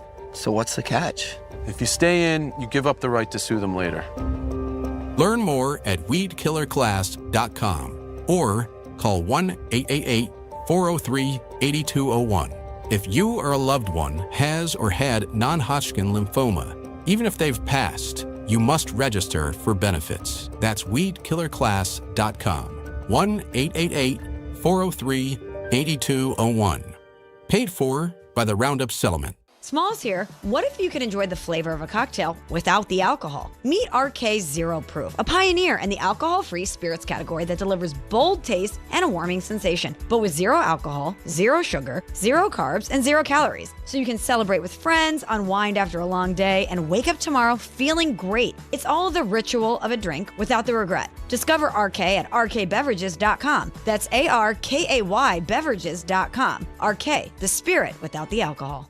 It's Rich Eisen for Pella Windows and Doors. Sometimes teams take a timeout to regroup and call the right play. When it comes to your home, Pella Windows and Doors always has the winning game plan. They do it every day, and that's why your neighbors trust them. Visit Pella.com/Eisen today. Right now, Pella Windows and Doors of New Jersey is offering up to 25% off windows and doors and 0% financing for 24 months. Some restrictions may apply. See store for details. Offer ends April 30th, 2026. ESPN New York, now streaming live on YouTube. Subscribe today and watch the show. WHSQ and WCBS-FM HD2, New York. This is DiPietro and Rothenberg. I had a kid. He defecated himself in the batter's box. I swear to you. He was terrified. Steps into the batter's box. How'd the at-bat go? I think he struck out almost every time he took an at-bat. Listen, Bobby, he gets a hold of one. That's Gibson stuff. But I think he's senior in high school now, and I saw him going to Yale. He made it, just not through those at-bats. He's pooping! This is DiPietro and Rothenberg. People who know a Bobby that's going to Yale are going to make assumptions. His name is not Bobby, and Yale is not his school. Thank God. You think I'm an idiot, don't you? On ESPN New York. And streaming live on YouTube. All right, here we are, big 7 o'clock hour, DNR with you, ESPN New York. We got Buster Olney in about 32 minutes. I'm excited about that. I think he'll be great during that interview. Ask real full-sentenced questions, so that should be really good. Yeah, I'm not worried about it. You're not worried at all? I have a tremendous amount of confidence now. Really? Yeah. It didn't end well last time we talked to Buster a week ago. Because of you. Yeah. Right. Because I'm pushing him to pay off Buster the debt loves videos. me. Buster loves me, and I didn't say a word. He could just tell by my face that I believe in Buster and you don't. Okay, well, at what time can I become a little bit disappointed that he still hasn't paid the debt off? I think once we get through June and it's not paid off, now you have real issues. So we hit July 1 and it's not paid off, I can be upset. Yes. All right, well, July 1 is not that far off, my friend. It's 2 months away. That seems like a long time. All right. So you have nothing but confidence that Buster is going to pay this off? Nope. I believe he's a man of integrity. I think he likes us, and he likes RJ and Ray, and he would look forward to a nice lunch. I still am not sure that he understands that he's going to be taking all of you guys out for lunch. Well, he's definitely paying for me and you. How is he paying for you? How did you get in here? I'm the one that made the bet. There would have been no bet if I didn't suggest it. So if I won, you get a free lunch, and if he won, you got a free lunch? Yes. I mean, weaseled my way. A brilliant negotiator then. Right. Well, think of what you did with Tricon. I did the same thing with this bet. I learned from the best. But I didn't do that with Tricon. Yeah, of course you did. I didn't. Of course you did. You weaseled right in there. I mean, you came out of the studio and threw your bosoms right into Luke's face, your giant bosoms. He couldn't resist. Yeah, right. Flaunting those things. Is it my fault that they had a meeting scheduled with you, and then they're like, Rick's a little boring, could you come in and save it? And I went in and I dominated the meeting. That's not my fault. The meeting hadn't even taken place yet. Yeah, Nipple pants? But they know. They know that they know what they're going to get with you. They don't know what they're going to get with me. I'm a wild card. Yeah. And you decided like to come a out man of the in the wilderness with a tank. That's what I'm like. And you were just shaking it right in his face. That's motorboat? right. You play the motorboat? Yeah. He's only human. You start throwing around all this Giants tatas. Of course he's gonna be like, yeah, you know what? I want Dave too. And then I love the Giants. He loves the Giants. I love the Knicks. He loves the Knicks. I love the Rangers. He loves the Rangers. I love the Mets. He loves the Mets. And what are the odds? Pretty good. It was speed dating is what it felt like. And it was an instant match. You guys both swiped for each other. It's gross. He has feelings for me. Yeah. I walked in and introduced myself, and that was it. I'll give you these two babies. Which is fine. And I'm going to be at the big time lunch with you and Buster. Oh. And I want you there. I just don't know how you got a freebie out of it, but good for you. Sneaky. I really should, though. I made the bet. I mean, I should get some kind of residuals. Why are you playing that stuff? I'm going to get the burger and the steak sandwich. No, you're not. Yeah. What are you, John Winthrop, where you go out to a someone that's buying you breakfast and you get two breakfasts? No. I've gone 3 times to Luger's recently, and every time I go, no steak sandwich. I'm getting the steak sandwich. Incredible, though, that I took John out for breakfast, and he got 2 breakfasts. Yeah. You don't find that to be a tad bit disrespectful? Well, he was late, and then he ordered 2, and then didn't finish the one. Right. Yeah. But doing on someone else's dime to get a second breakfast? It's tough. He's done it twice, though. And then to not finish the breakfast? Last time we went to RJ's crappy place, he got pancakes and toast. Didn't he take it to go, the second one, or no? Yeah. That was when we had that weird we were in that tiny place, that weird couple. Is that when it was aggressive. People yelled at you? Yes. Yeah, they didn't seem like they were all there. No, they weren't very nice. Yeah, no. Steve is back. Let's see what's going on now if he's available for us. Steve, good morning. You're on ESPN New York. He's going to say Steve from Connecticut. Steve, are you not from Connecticut? He's not listening. Steve from Connecticut. Hey, Steve. You're on hold. Do you want to get on the air with the guys? Yeah. What do you want to say to Rick and Dave? Yeah. Thank you for having me on your program. I'm sitting next to my wife, who's the world's smartest person, and like me, a Mets fan for 63 years. Well, then I have to question the world's smartest person. Mets. Huh? I have to question if she's the world's smartest person, if she's been a Mets fan. No, don't do that. Yeah, go ahead. Go ahead, Meg. Say something.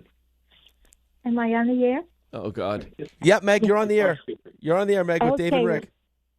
Okay, well, here we go. I have been a Mets fan. I grew up in New York. They were in my backyard at Shea for years and years. And so going back to the old professor, I was there cheering them on. And I can tell you one thing, follow them through the years. This is an atrocity. This is an absolute horror what is going on. And there most definitely needs to be a change in management. Management going how high? Well, I would go the highest, the better. Yeah. So if they cleaned house, if you found out the Mets were to completely clean house, you would be fine with that, right? Oh, absolutely. Yeah, absolutely. I think most Mets fans feel the same way. And, I just don't get, they keep players they shouldn't have kept. If they're non-performers and their track records aren't good, goodbye and good luck. But they seem to cling on to the wrong players. And if it's a no-go, if it's not going anywhere, why are they not making changes? Well, what changes? Do you want Jorge Polanco for your another team? Are you interested in Marcus Semien? What changes? They're playing guys that shouldn't be on major league rosters. So what changes do you want them to make? No, absolutely. I'm in agreement with that totally. But if they have a season and they're in the dumpsters throughout the season, why are they back? And I'm just going to mention the team leader, what's his name? No, not Soto. Lindor? Lindor. I don't get it. I just don't get it. I don't care what his ethnicity is or what connections he has. The man hasn't done anything. I don't know if that's this fair. Season, he's been very underwhelming.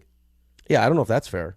It gets off the slow starts. I agree with that. Again, I don't know where he's going or how you're getting rid of Francisco Lindor.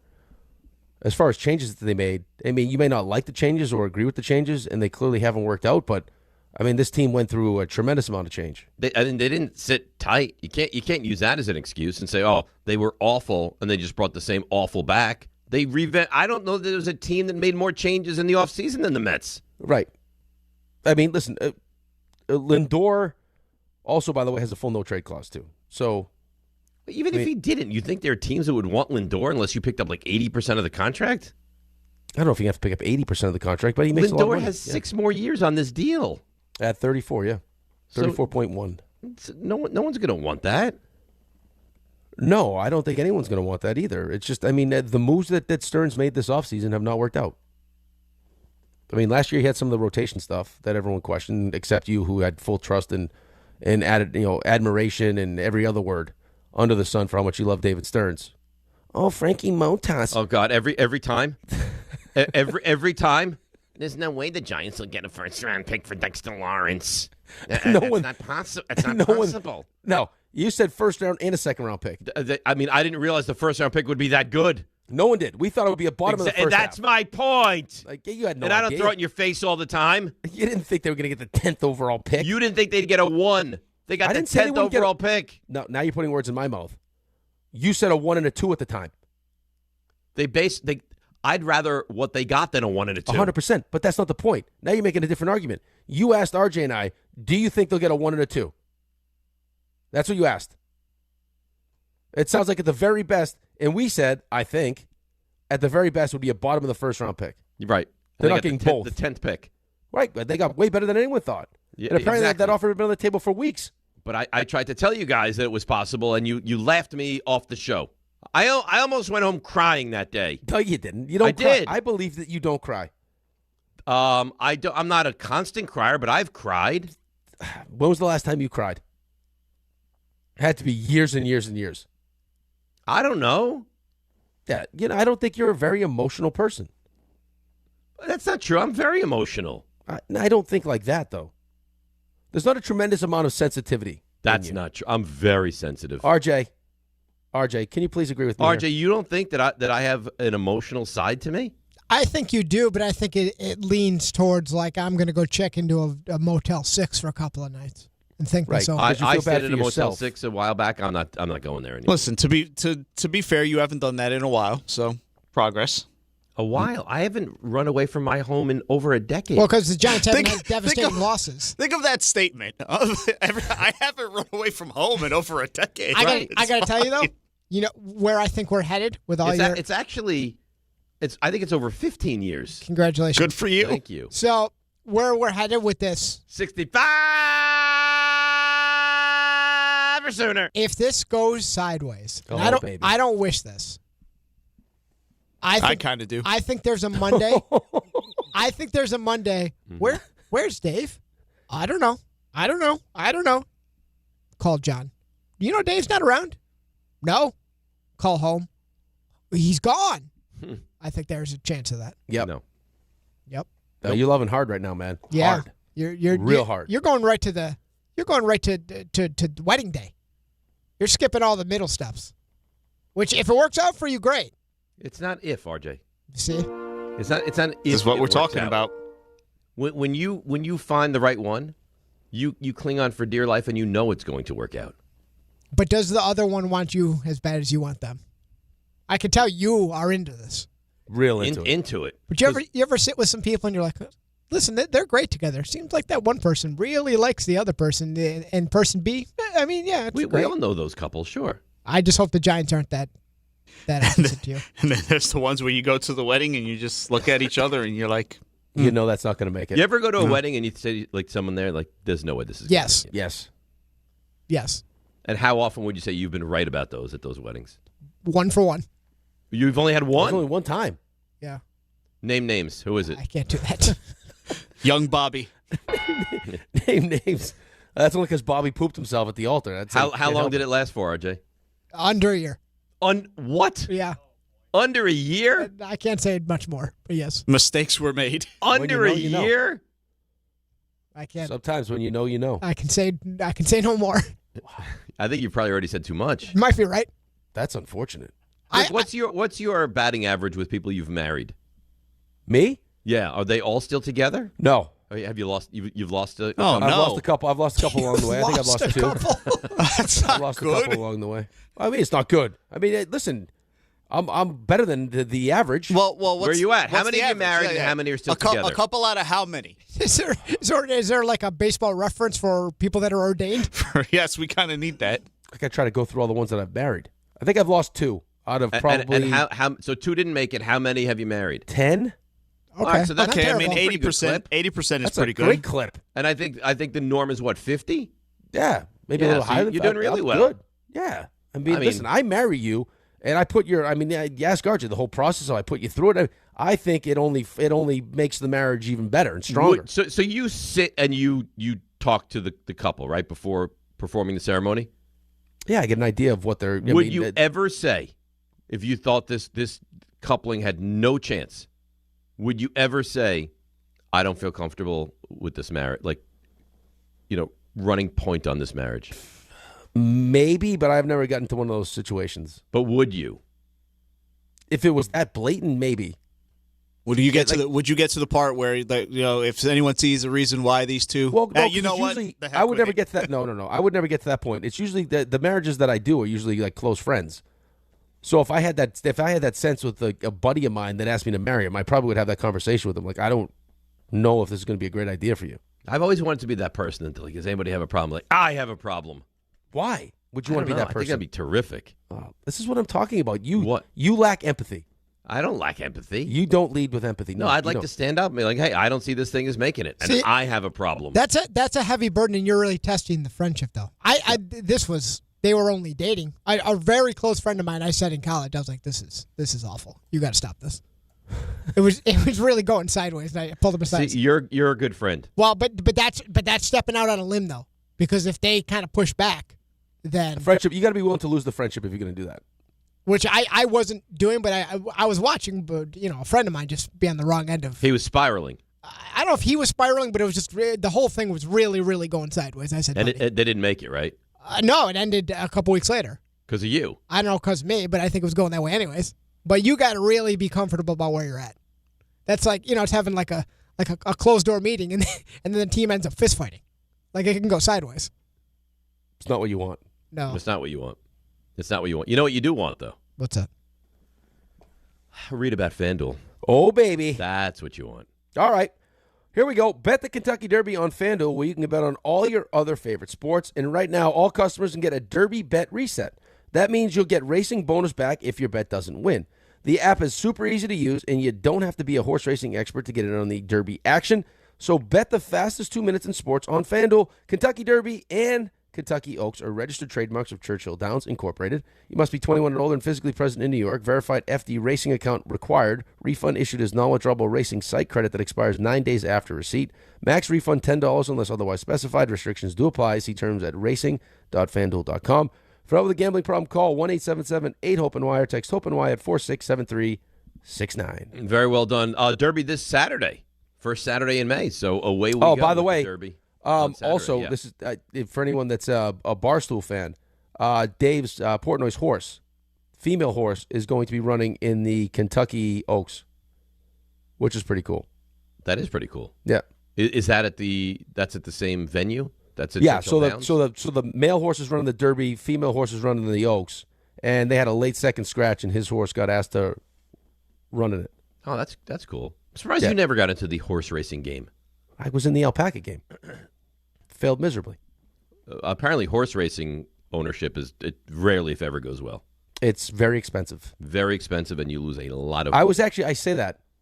Do we have time here quickly? I had Pete and Such with me in Atlanta, I think at the time for the All-Star game, and they somehow late night ended up in a hot tub with one of the other guys in the All-Star game's grandfather, I think, and they tried to sell him he tried to sell them a horse that was recovering from ACL surgery. Really? And they came to breakfast the next morning like, hey, we almost bought a horse last night. I thought you were telling me the horse was in the hot tub with them. No, I was like, what do you mean you almost bought a horse? He's like, yeah, so-and-so's grandfather said they got this unbelievable horse. But it's coming back from an ACL. I'm like, you guys made the right choice. It's coming back from an ACL. You don't want it. But but how many chances are you gonna get to tap into that industry? It's like the Jordan Tyson of horses. Now's our time. You can always buy a horse, RJ. Who knew that this could happen? Yeah, but I mean, you hop into a hot tub and you almost get scammed. Buying a horse. We didn't even discuss the fact that Steve in Connecticut called the show and just handed the phone to his wife. This was a troubling segment for a lot of reasons. Have the call. Moment got too big. For a lot of reasons. Moment was too big. I think Meg handled it well. Meg handled it better than Steve, but Steve couldn't handle it. But RJ, did you know that we were going down that road? No, I didn't even know. Then the way it ended is like, oh, okay, yeah, great.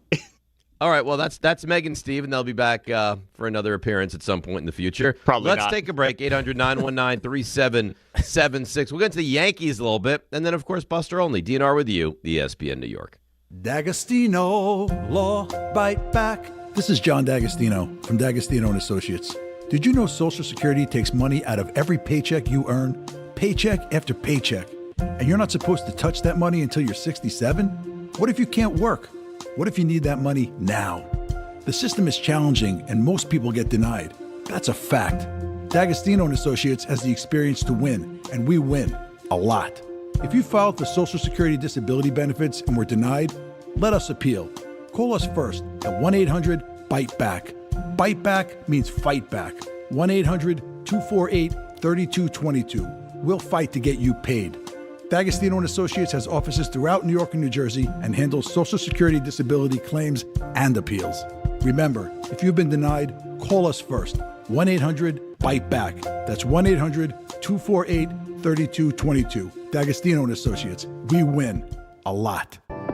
Hey, this is Chevy, managing partner at Precision Solar. We believe going solar should be simple, and it should make real financial sense. We manage the entire process from start to finish and offer flexible solar payment options designed around your goals. When the numbers work, solar can lower your monthly cost and give you predictable energy for decades. And if you refer someone who installs with us, you can earn up to $1,000. Visit PrecisionSolar.com to schedule your free home assessment. At Uline, they know going the extra mile takes hard work. For companies pushing to go further, Uline will go the distance with you.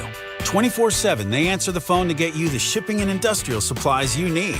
Business can move fast. Unexpected large orders, adverse weather, new safety guidelines, and changing economic trends.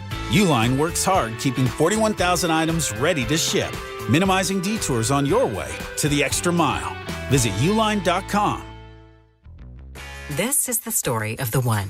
As a procurement manager for a hospital system, she keeps every facility in her network stocked and ready. That's why she counts on Grainger to be her single source for thousands of products, from disinfectants to lighting, air filters, and more.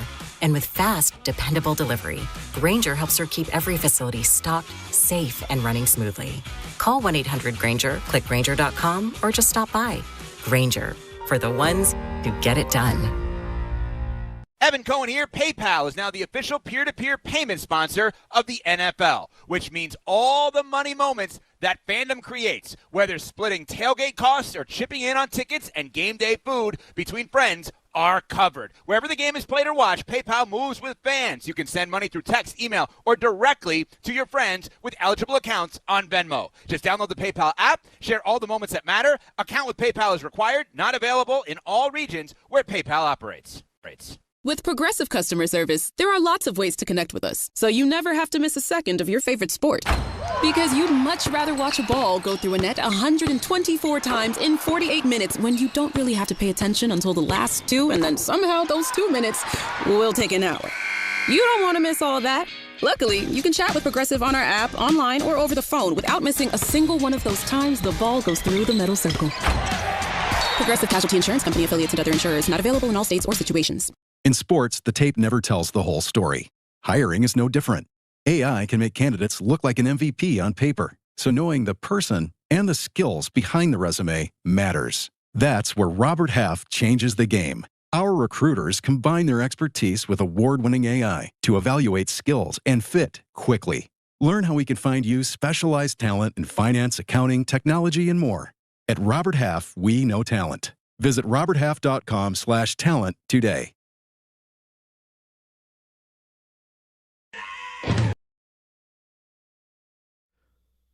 All right, DNR with you, ESPN New York. Buster Olney joins us in about 10 minutes. He's very buttoned up, and he's very excited for this this hit. Of course he is, because he likes doing the show. I mean, your relationship is kind of a little sketchy at the moment. I don't understand how it's my fault. He's the one that's in debt. Yeah, but he already laid out the schedule for you. All right, well, we'll see if that plays out. The out. payment plan has been discussed.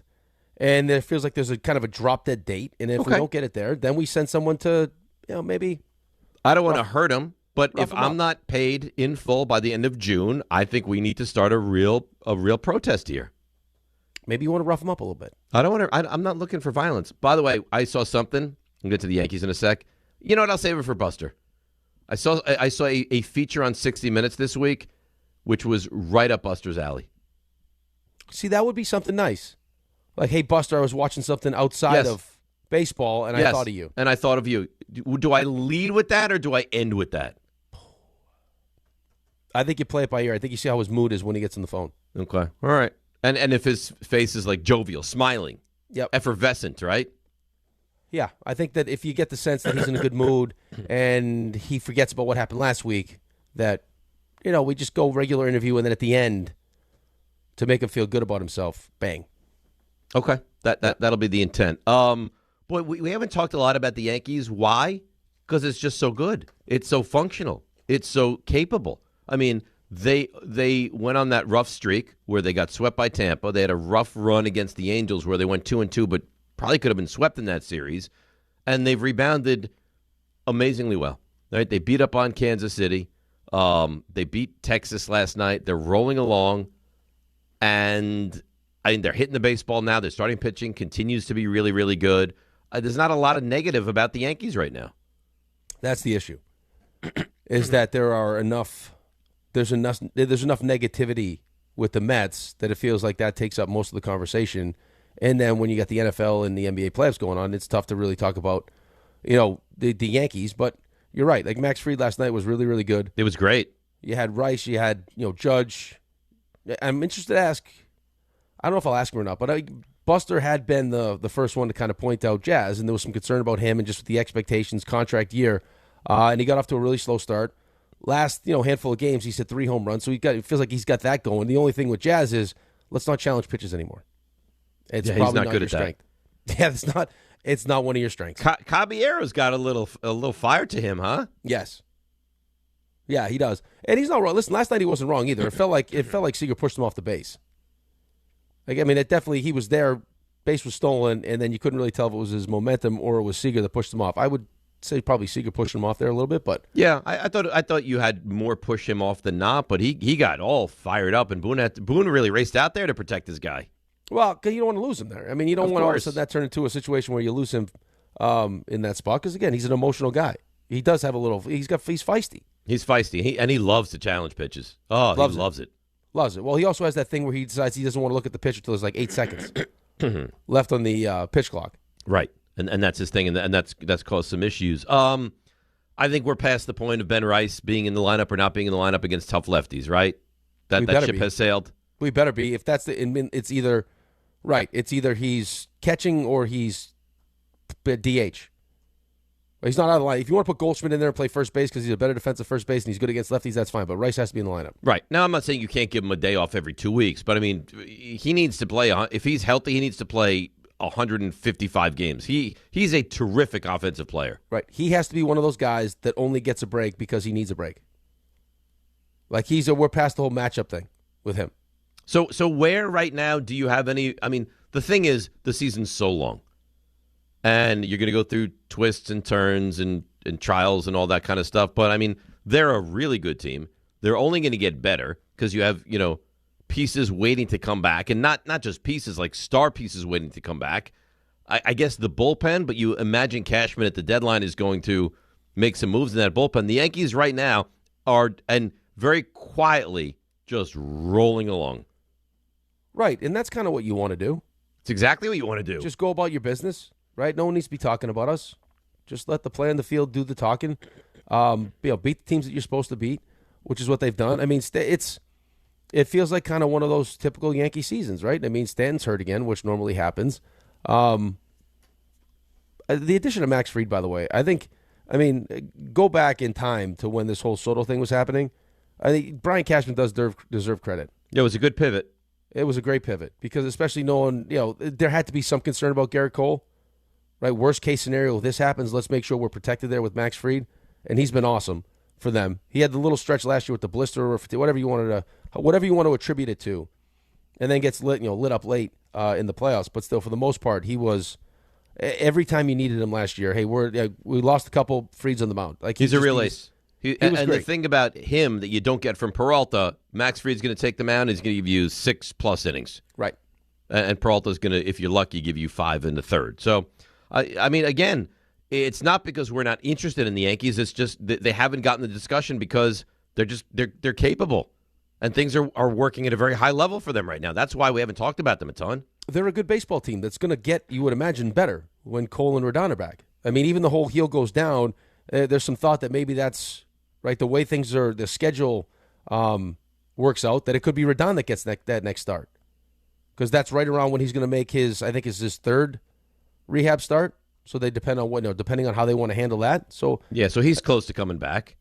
He's close to coming back. Schlittler is dominant. Fried is dominant. We know what Cole can be. Rodon as well. I mean, if Rodon's going to be your fourth starter. Right, but even then, how good Max Fried is. Schlittler's been awesome.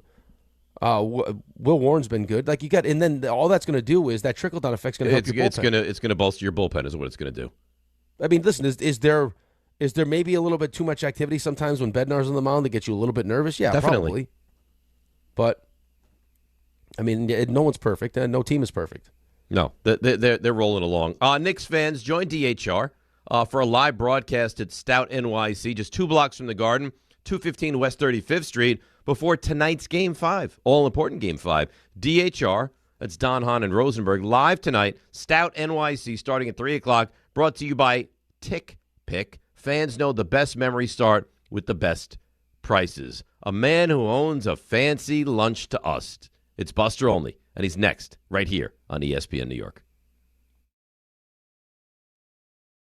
If you've been injured on a construction site, then you need a lawyer who knows New York's unique labor laws. At the Parisman Firm, they have decades of experience handling construction accident cases and a proven track record of delivering huge results. Their team has already recovered nearly $1 billion for hardworking New Yorkers. From scaffold accidents to slip and falls and equipment failures, they've got your back. Call the Parisman Firm now at 718-WORKERS. That's right, 718-WORKERS, because your case is their cause. Get the justice you deserve today. If you manage an active facility, you don't have time for disruption. Tricon Construction specializes in working inside healthcare, commercial, and industrial buildings without shutting operations down. That means tight planning, clear communication, safe, disciplined execution, because when patients are inside, when tenants are working, when production can't stop, there's no margin for mistakes. When it has to be handled professionally and handled right, Tricon is the only choice. Visit TriconBuilds.com, TriconBuilds.com. This is Rick Brunson, the assistant coach from the New York Knicks. I'll be driving to our games this season in style in my new Jeep Gladiator from Princeton Jeep. My friends at Princeton Jeep gave me all-star treatment, and you can expect the same thing. Just mention I sent you, and they'll treat you like family. Princeton Jeep has tons of inventory and great deals on new vehicles. Visit Princeton Jeep at 1045 State Road in Princeton, New Jersey, or online at PrincetonJeeps.com and tell them Rick Brunson sent you. Harry Douglas here. Let me ask you something. What if you can enjoy the taste of a cocktail, the warmth of a spirit, and still stay fully in control? That's RK Zero Proof, a pioneer in the alcohol-free spirits category. RK delivers bold flavor and a real warming sensation with zero alcohol, zero sugar, zero carbs, and zero calories. Perfect for nights out, social gatherings, or anytime you want the experience of a drink without sacrificing tomorrow. Check it out at rkbeverages.com. That's ARKAY beverages.com. RK, all the flavor, none of the alcohol.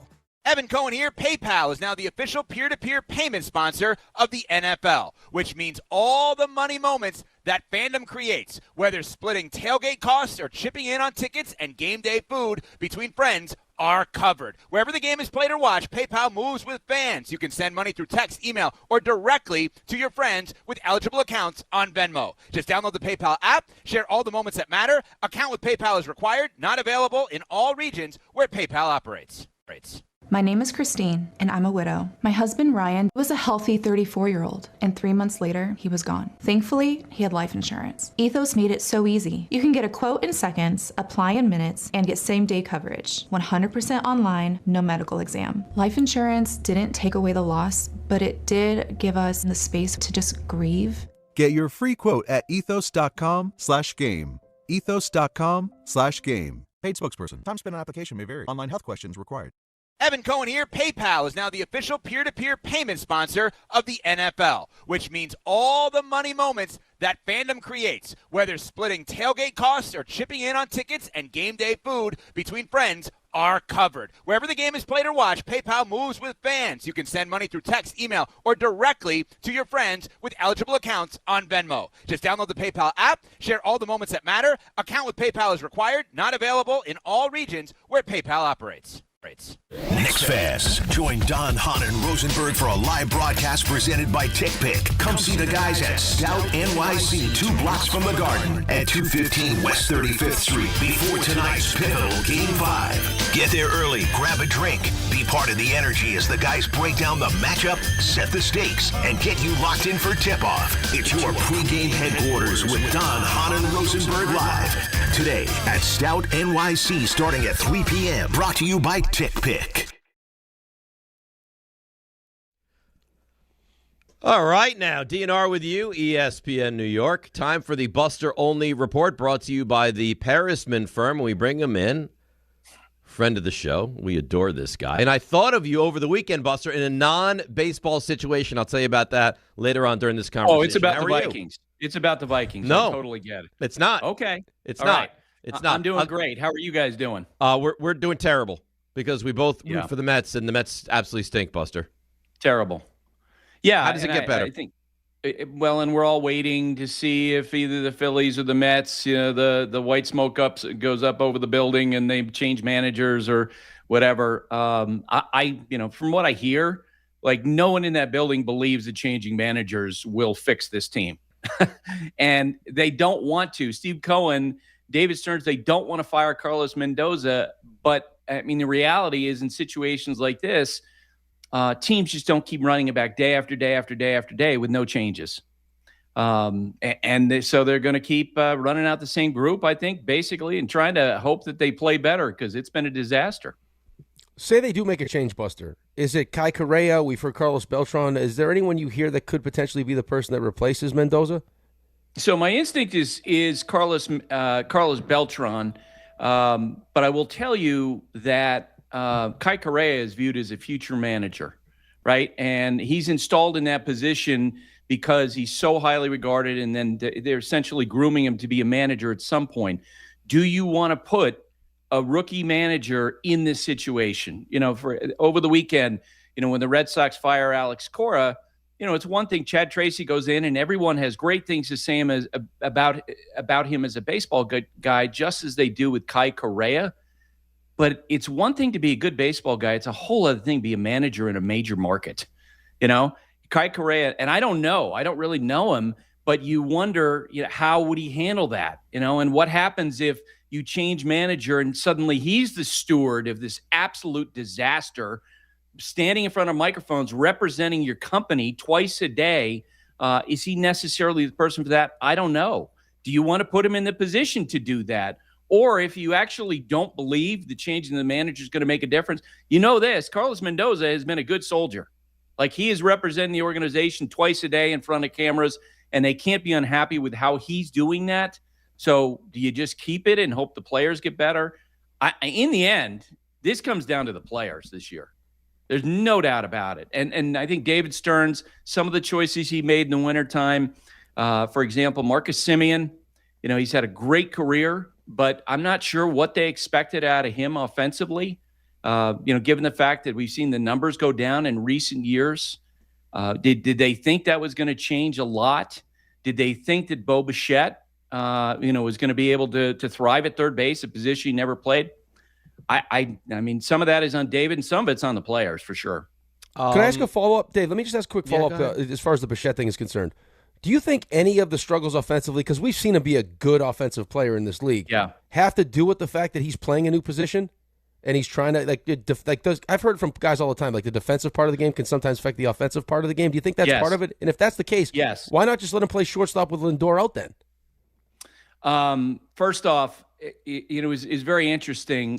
When he hit the free agent market last fall, there were a couple of stories that said, teams are interested in him as a shortstop. And I was laughing because I'm like, no, they're not. Like, his defense had gone down dramatically over the last couple of years. The perception was that he'd gotten a little heavier. He didn't move that well. And so I think from a baseball standpoint, because of the questions about him defensively, I don't think they would consider putting him at shortstop on a regular basis. The best place to put him would be at second base.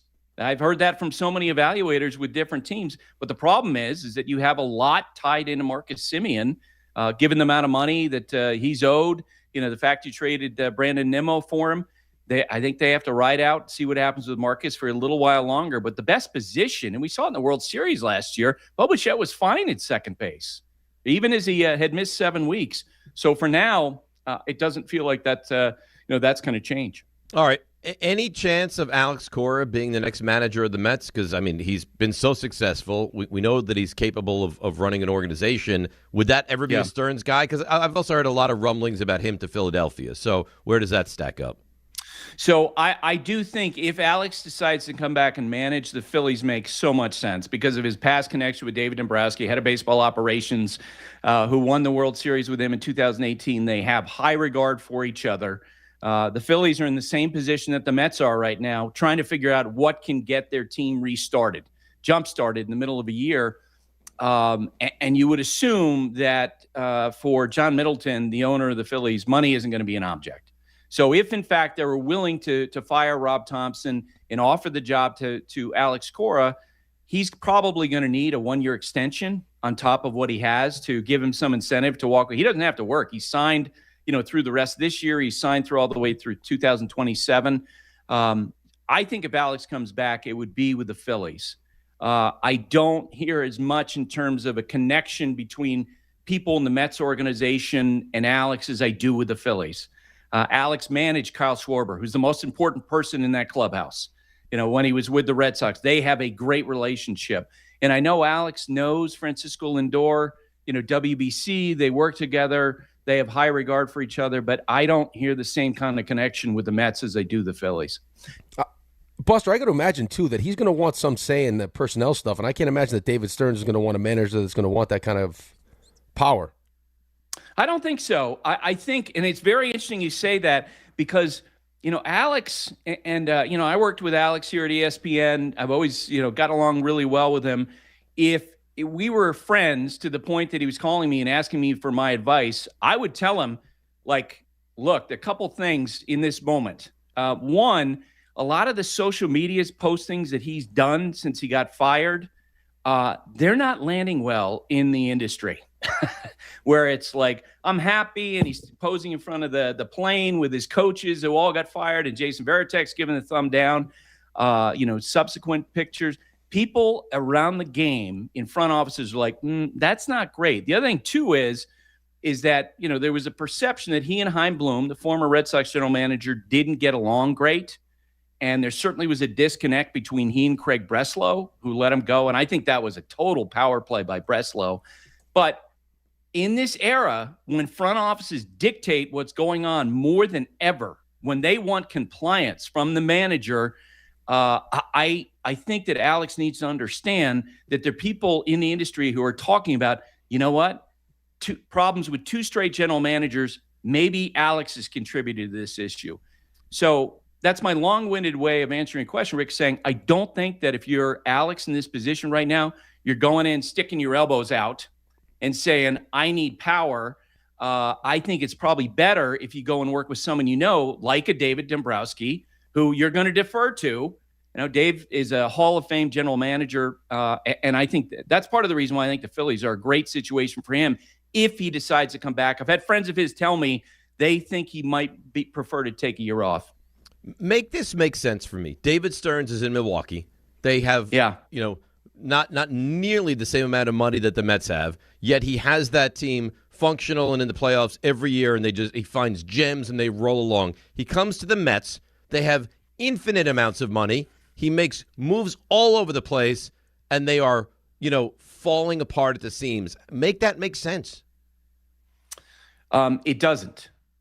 I don't think you can make it make sense. And it's why when these guys jump from small market teams to the big market teams, that's always the question their peers have.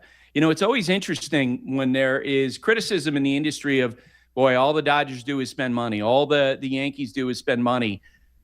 In those organizations, there's a feeling of, it's not so easy, right, to be in that position. Andrew Friedman went from the Tampa Bay Rays, where he did all that nickel and dime stuff and finding hidden gems, and he did it really successfully. And then he goes to the Dodgers, and not only have they continued to do that, it's amazing what the Dodgers farm system has turned out, but he also has found a way to spend money well.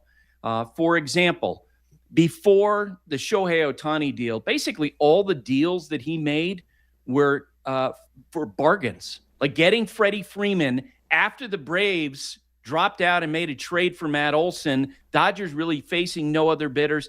He's done that exceptionally well, and he's avoided the mistakes like a Bo Bichette, where you give him huge money on a 3-year contract, you move him to a different spot. That's the sort of thing those are the sort of mistakes the Dodgers haven't made. And so far in his tenure with the Mets, we haven't seen David take advantage of those extra resources the way Andrew has in L.A. Buster, best guess now, and this is the last question I'll ask you about the Mets. It's early, I understand that. We want to hold on to hope, but what do you think best guess this Mets season turns into? That continues on the same trajectory because they're so poor offensively. And that, they're going to get a little better. It's still early in the season. They've only played like 15% of the games. But the bottom line is when you see the way they play defense, and we talked about that last week, and the observations from folks with other teams, how it's ugly. And you look at what they're doing in the lineup, it's not just like it's mediocre. It's horrifically bad. I looked this up just before I came on with you guys with Fangraphs. Their leadoff hitters, okay, there's a great stat, WRC plus, which the midline is 100. Their leadoff hitters this year have a WRC plus of 63. That is 29th out of 30 teams. Their third place hitters this year, 28. That is 30th out of 30 teams. 6th place hitters, 28th. 7th place hitters, 17th. 8th place hitters, 27th. So it's not like they're just waiting for one player to turn around.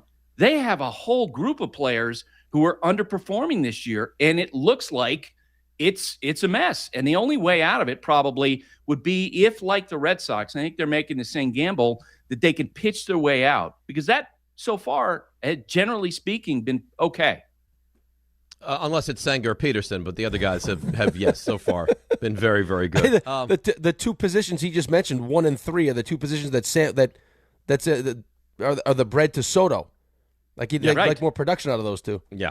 All right, let's go to the team that's always functional and always capable and always successful, and that's the Yankees. But Buster, man, they are really, really good this year, and Fried is a horse. And I mean, the Yankees just quietly go about their business and roll along yet again this year.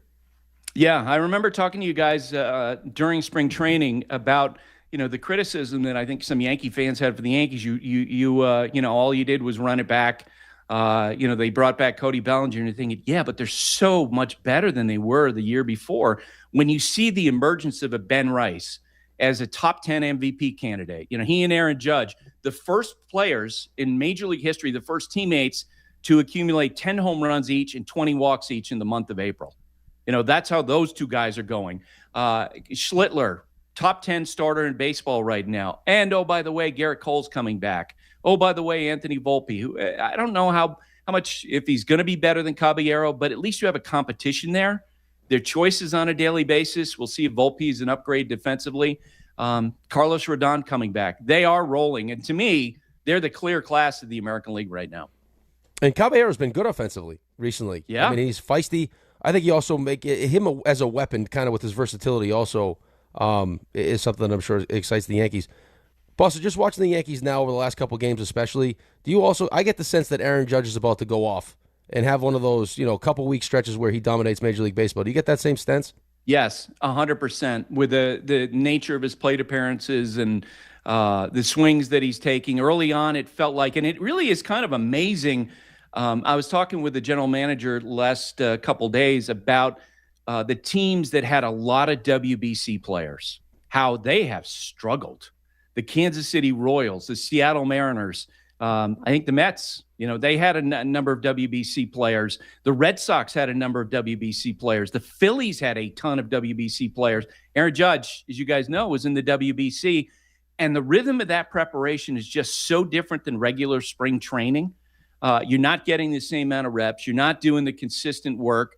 And you wonder if Judge, like so many of those guys coming out of the WBC, Cal Raleigh, Josh Naylor, Julio Rodriguez, Bobby Witt Jr., Salvador Perez, if he was affected by that. And now what we're seeing is him getting into the rhythm of it. But he also, historically, it feels like he takes April to sort of get him into the flow of things, and then he takes off. You expect the Yankees to be aggressive? I know it's still so early and the deadline is way, way, way away. But, is there a different feel? Like Judge turns 34, I think it was yesterday. It's time now, right? Do you expect a different approach from Cashman and company? Well, he'll be aggressive. I mean, Brian's history in the time that I've covered him is that if he feels like he has a potentially a winning horse, he's going to do everything he can to add. Now, it's interesting when you look at the team, where exactly would you add, right? The rotation is stacked. The lineup looks pretty deep. Third base, when McMahon offensively, that might be somewhat of a question, but generally speaking, they have a lot of solutions. The obvious area would be bullpen, but we still haven't really seen the spillover yet and which guys are going to move from the rotation to the bullpen and how that group is going to be helped. But absolutely, I could imagine Brian right now, Aaron Boone, looking at this team, and man, I think that if you gave them both truth serum, they got a chip on their shoulder, right? They know the conversation. Haven't won a World Series since 2009. And I suspect as we get closer to the trade deadline, Brian will have Hal Steinbrenner all in on going out and adding bullpen help. Buster only joins us here in the show. Buster, so Craig Counsell brought it up, the Ohtani rule. Now Justin Turner's kind of weighed in on it. What are you hearing about that rule, and are there any potential changes to it? Yeah, I think in the offseason they're going to talk about it because, and by the way, this is not like a new thing. It started in 2019.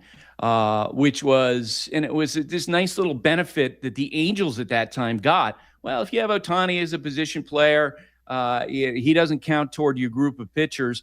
Well, now that we're in this era where every team feels like is running through 3-4 relievers every night, it's beginning to weigh on other teams. And they're like, wait a second, this doesn't make any sense.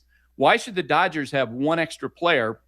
Because they happen to have, Shohei Ohtani, who's a unicorn, one of a kind. And so I do think in the offseason, when the general managers get into a room, they're going to review that rule. At the time when Ohtani came up, you guys remember there was all this talk. Wow, he's going to start a trend, more two-way players. We're not seeing it because there's only one Ohtani who can do what he does. So I think that they will change the rule next year and limit by one the number of pitchers the Dodgers can carry. I know it's the other coast, and I know people aren't as excited about that, and last night he actually allowed a couple of runs. What Mason Miller has done, Buster, to start the season, and I know that we have the greatest of all time in Mariano Rivera, but boy, oh boy, what he has done to start the season is something we've really never seen before. Yeah, and Rivera is unquestionably the greatest reliever ever, the only player who's ever been voted in the Hall of Fame unanimously, and rightly so. He was the difference maker for the Yankees when they won those championships. Atlanta Braves players from that era believe that if they had Rivera rather than other closers, they would have been the team to win all those championships. So he was great. But I got to say, for this short period of time, I've never seen a reliever so dominant, where he's striking out 75% of the hitters he's facing. And even last night when he allowed runs, it was because what appeared to be a missed call by an umpire on a fair ball, foul ball. It was kind of unfortunate. It was a little roller going down third base line. The umpires ruled it a fair ball. It's clear on replay that it was a foul ball, and that cost Mason Miller his scoreless inning streak. But I had Manny Machado on a podcast last week, and he was talking about facing Rivera and how great he was. But then he's like, man, Mason Miller is just next level in terms of how he just overwhelms hitters. Buster, last one for me. So the name we're starting to hear, going back to the Mets there for a quick second, the name we keep hearing now is, and this is obviously because of the success he's having early, is Murakami. Why wasn't there more interest from the Mets who were looking for a first baseman in him? Man, and I'm sure that there are a lot of teams who are just kicking themselves. Here was the scouting report on Murakami in the winter and why he fell to the Chicago White Sox, okay? That he couldn't hit high velocity, that he couldn't hit fastballs at the top of the zone. In Japan, you're just not going to see as much. And when he did see it, he struggled against it. And so all the teams were watching going, yeah, I don't know. He's going to get blown away by the guys throwing 96 to 99. And Murakami went into the winter, I think, thinking that he was going to get like $150 million deal. And you know what? Red Sox passed on him. Mets passed on him. Everybody passed on him. He falls into the lap of the White Sox. 2-year deal, $34 million. I talked to Chris Getz, their head of baseball ops, a couple weeks ago. He said that Murakami, he can feel it like he is trying to prove something to the world. Like, I was better than what you guys thought. 12 home runs, leads the major leagues, big-time power hitter. He would have fit any lineup. It's pretty clear. Because guess what? Once he actually gets an opportunity to face high velocity, he's made an adjustment, and he's figured it out. So Buster, and we'll let you go on this. I don't know if you saw this. If you didn't, I have to either send it to you or you have to find it. I'm watching 60 Minutes yesterday. I tape it or watch it every week. They had a full segment on the legitimacy and importance of pigeon racing. Did you see it? I didn't see it, but I'm going to go find it because I have a history with pigeon racing. I know. That's why I bring it up, because you and I have this closeness, and we discussed it the day that we hosted. So apparently it's such big money now that people, there are criminals who are going in fully clothed into pigeon coops and stealing the prize pigeons. I am not shocked at all. I did a story, as I told you then, on pigeon racing when I was working in San Diego, and with all due respect, these people are nuts. Yeah. Like, the pigeons, what they would do is they put them in a truck and they release them all from the same spot, like up in Las Vegas. And then when they fly back, the 200 miles or however long it is, and they put a band around their leg, and that's their timer. It's like the horse going across the finish line. And the moment that I was covering, this guy had this champion pigeon. And the pigeon circles the house, ready to land. He's getting close to the finish line, and he lands on top of the roof and just sits there. And the guy's trying to coax him across the finish. Come on, cheep, cheep, cheep. And under his breath, God damn, stupid pigeon. Jeez. Come on. You're crazy. It's unbelievable. I love it. And there's millions and millions of dollars in this sport. And I had called the professor of ornithology at Cornell, and I said, now, what is it that, gets them back to their roost? What drives them to fly so fast to get back to this roost? He said, just like every other male, food and sex. Yep. There you go. All right. You're the best. We appreciate you. Who knew we would cover all these enticing topics? Buster, we'll talk to you next week. All right. That sounds great. Good to talk with you guys. There you go. That's Buster Olney, and that was the Buster Olney Report. Brought to you by the Parisman Firm. If you've been injured in an accident that wasn't your fault, call the Parisman Firm right now at 718-WORKERS and get the justice you deserve. The Parisman Firm, where your case is their cause. See, I made nice today. Well done. I gave you a round of applause. Well done. That was, I don't want to take credit for it because that was all you. Well timed. A big smile on his face. We got some borderline bad words. Yeah, I know. I can't believe that. Yeah, he really opened up. I loved it. You didn't dump that, did you, Raymond? Kind of had to. You did? Yeah, kind of had to. Oh, my goodness. So I think Buster got dumped? I think that's like a... Welcome to my world. He's naughty. Yeah, that's like an eye of the beholder thing, but I know that particular one for John is a no-no. That's a specific... We've specifically been told that one's a no. Buster got fresh. I liked it. That was like, he got very aggressive. That was like Buster after a couple of beers. Like he was ready to go. That I disarmed him is what I did. You did with your pigeons. Yep. Pigeons. Who would have thought? I knew it. I knew it when I saw this story. I'm watching it, and I was like, he's going to love this story. Game time brought to you by Tullamore Dew Irish Whiskey. When it's game time, it's Tully time. Busy night tonight. 7:10. Mets host the Nationals. That should be a real uplifting game at Citi Field. 8 o'clock, Game 5. Knicks and the Hawks at the Garden. And 8:05, the Yankees visit the Texas Rangers. And that's game time. Brought to you by Tullamore Dew, the original triple distilled, triple blended, triple cask matured Irish whiskey. Be sure to grab a Tullamore Dew or try the new Tullamore Dew Honey during today's action. Glasses up to enjoying Tullamore Dew responsibly. Also, you are listening to DiPietro and Rothenberg on WHSQ, CBS FM HD2 in New York. RJ. Hi. RJ. Hi. What are you doing? Stuff. You weren't available there. I'm sorry. Were you screening Steve and whatever her name was? No, Steve and Meg, they're gonna take a little time out. How many people you think have made it from the 7. world of covering pigeon racing to being where Buster Olney's at? Not many. Buster Olney. One. That's just one, right? He's one of one. He's one of one. Yep. Yeah, that's not a replicatable playbook. That's a great story. That's like infancy stages of his career, right? Right, but still, I mean, can you imagine that motivational speech? Like you go speak to a class of kids that wants to do what we do, and Buster, guys, listen, I was covering pigeon racing. I'm calling professors to find out why the pigeons fly so fast to get back to their roosts. I got to tell you, there's no rebuttal for that. It's like I'm busy. I don't want to start off covering high school sports. I covered pigeon racing. That's it. Right. There's nothing to come back from that. No, I feel like Dave would be a prize pigeon. Pigeon? Yeah, I feel like you'd be a solid pigeon. I'm not a fan of the pigeon, really. You don't love the pigeon? No. What do you like worse? She would put breadcrumbs on her lap in the park and let pigeons just come up and. Oh, how about that animal by the other studio that used to dump loaves of bread out the window? She used to throw breadcrumbs. I think she did it on purpose.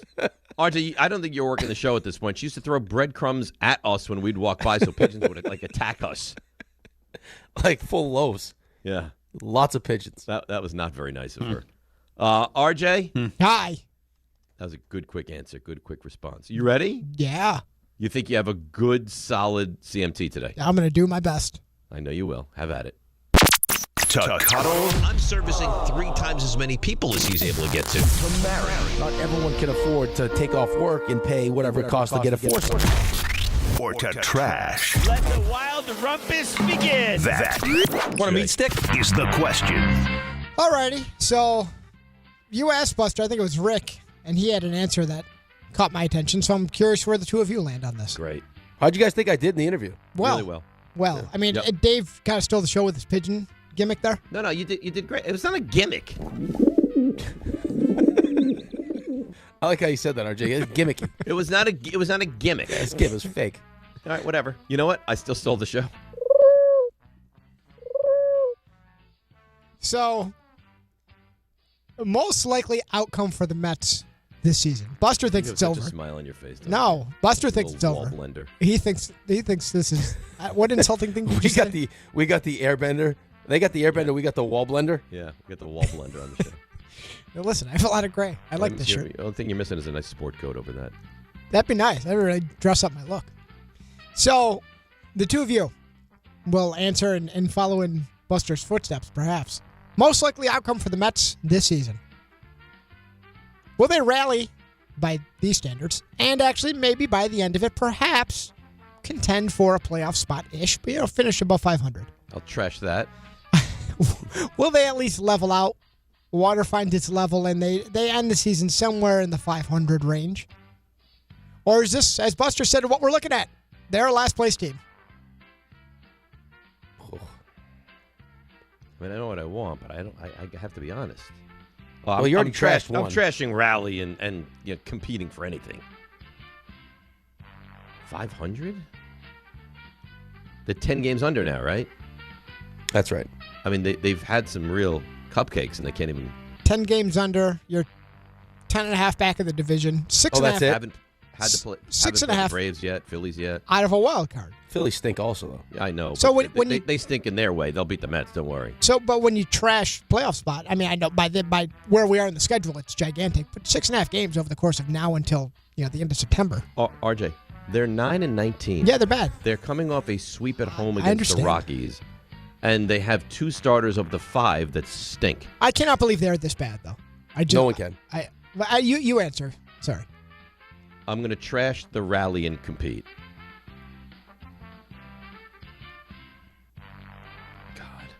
Do you want me to go first? No, I want to be thoughtful in my answer. I'm going to cuddle. They'll level off, and I'll trash last place. All right, last place. I'm going to trash. A lot of trash going on. I'm going to trash that we rally and somehow put ourselves in the playoff conversation. I'm not really. What do you mean, really? I trashed that. I trashed it. No, I mean, would you dial in? I am going to marry. We even off, and I'll cuddle. This is what I'm going to have to live with for the rest of the season. Dave, so you don't think I'm not marrying that. There's a mini heater coming at some point, even a microwavable heater, where you win okay, even if you 8 go on out a of mini 12? heater, if you're 15 games under 500, when you go on your mini heater, what does that do for you? It'll get you back up around 500. Would it? Think of how hot not you right have to this get second. to be RJ, if you're going, that's more than a mini heater. If you're working your way back from 15 games under. No, but I'm just saying. Well, you're only 10 right now. Do I think that they will at some point go on a stretch where they're 17-7 or 18-11? Yes, I think they'll have a stretch where they're playing better baseball. Do I think it's enough to get them back into the heat of contention? No. Yeah, fair. All right. You know what the biggest thing? Look at the lineup they're going to put onto the field tonight. It's not good. And who knows when Lindor's coming back? But I thought for me the takeaway from Buster was when he started giving the numbers regarding the Mets outside of what I gave, where everything's last, was what 1 and 3 are doing. Right, like, and how important that is to Soto.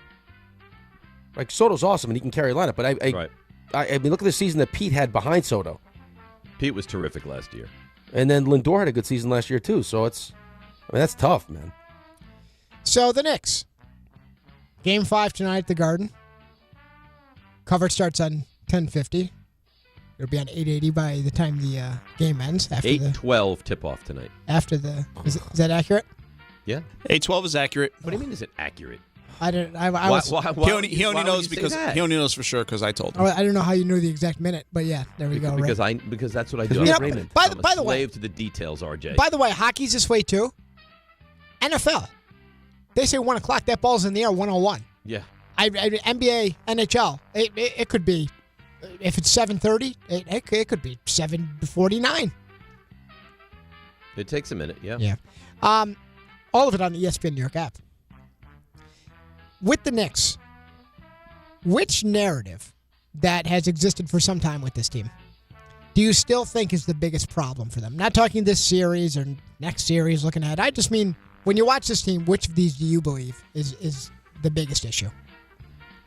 Is it that Mike Brown was just never the right coach for this team?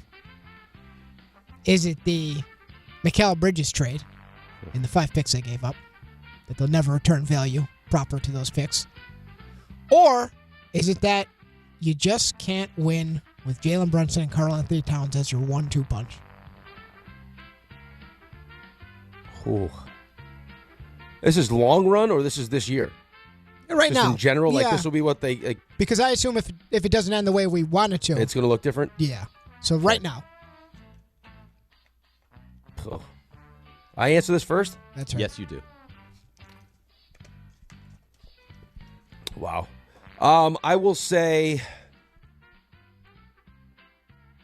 I mean, they're the most 2 important players. I mean, they're the 2 most important players on the team. If this doesn't work out, I would imagine Cat's probably going to be gone. So I guess I'll marry Cat and Jalen.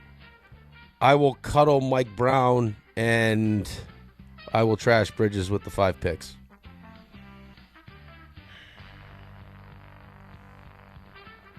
I want to disagree, but I don't think I can. So I'll agree across the board. I mean, you could make the argument last year that not having those 5 picks hurt your chances because you probably could have got Durant at the deadline last year if you wanted. Yeah. I mean, you traded 5 picks for and then extended a guy that just, quite frankly, doesn't deserve it. I don't think there's anyone more anti-Durant on this team than our friend Raymond. Raymond can't stand Durant. He's shaking his head right now. All right, that's another one that I should go take a victory lap on. That the second he arrived in Houston, I said they wouldn't get past the first round. Well, that's not fair, though. He's been hurt. Oh, well. Yeah, they're not going to get past the first round because he had a freak injury, right? Right. I look forward to making the same declaration when he joins Detroit or whoever next year. I don't think the Knicks would have been a bad fit for him, though. I think him to a young team where he's asked to take on some sort of leadership role is not a great spot for him. Ray does not agree with you. Yeah, but you say that, but if I take his scoring though. But if it's true, those rumors out there about what happened with that burner, and it lines up with pretty much the demise of the Houston Rockets this year, that is. Well, not having a point guard also doesn't help anybody. That's the burner, my. Yeah, I can say this: Mikal Bridges doesn't have any burners. No, but he is. What's he averaging in this series? It's not great. It's not great. If you traded for Durant last year at the deadline, you don't think you beat Indiana in the Eastern Conference Finals last year? You probably do. What do I give up for him? Picks. What do you mean? So he's saying you never made the Bridges trade.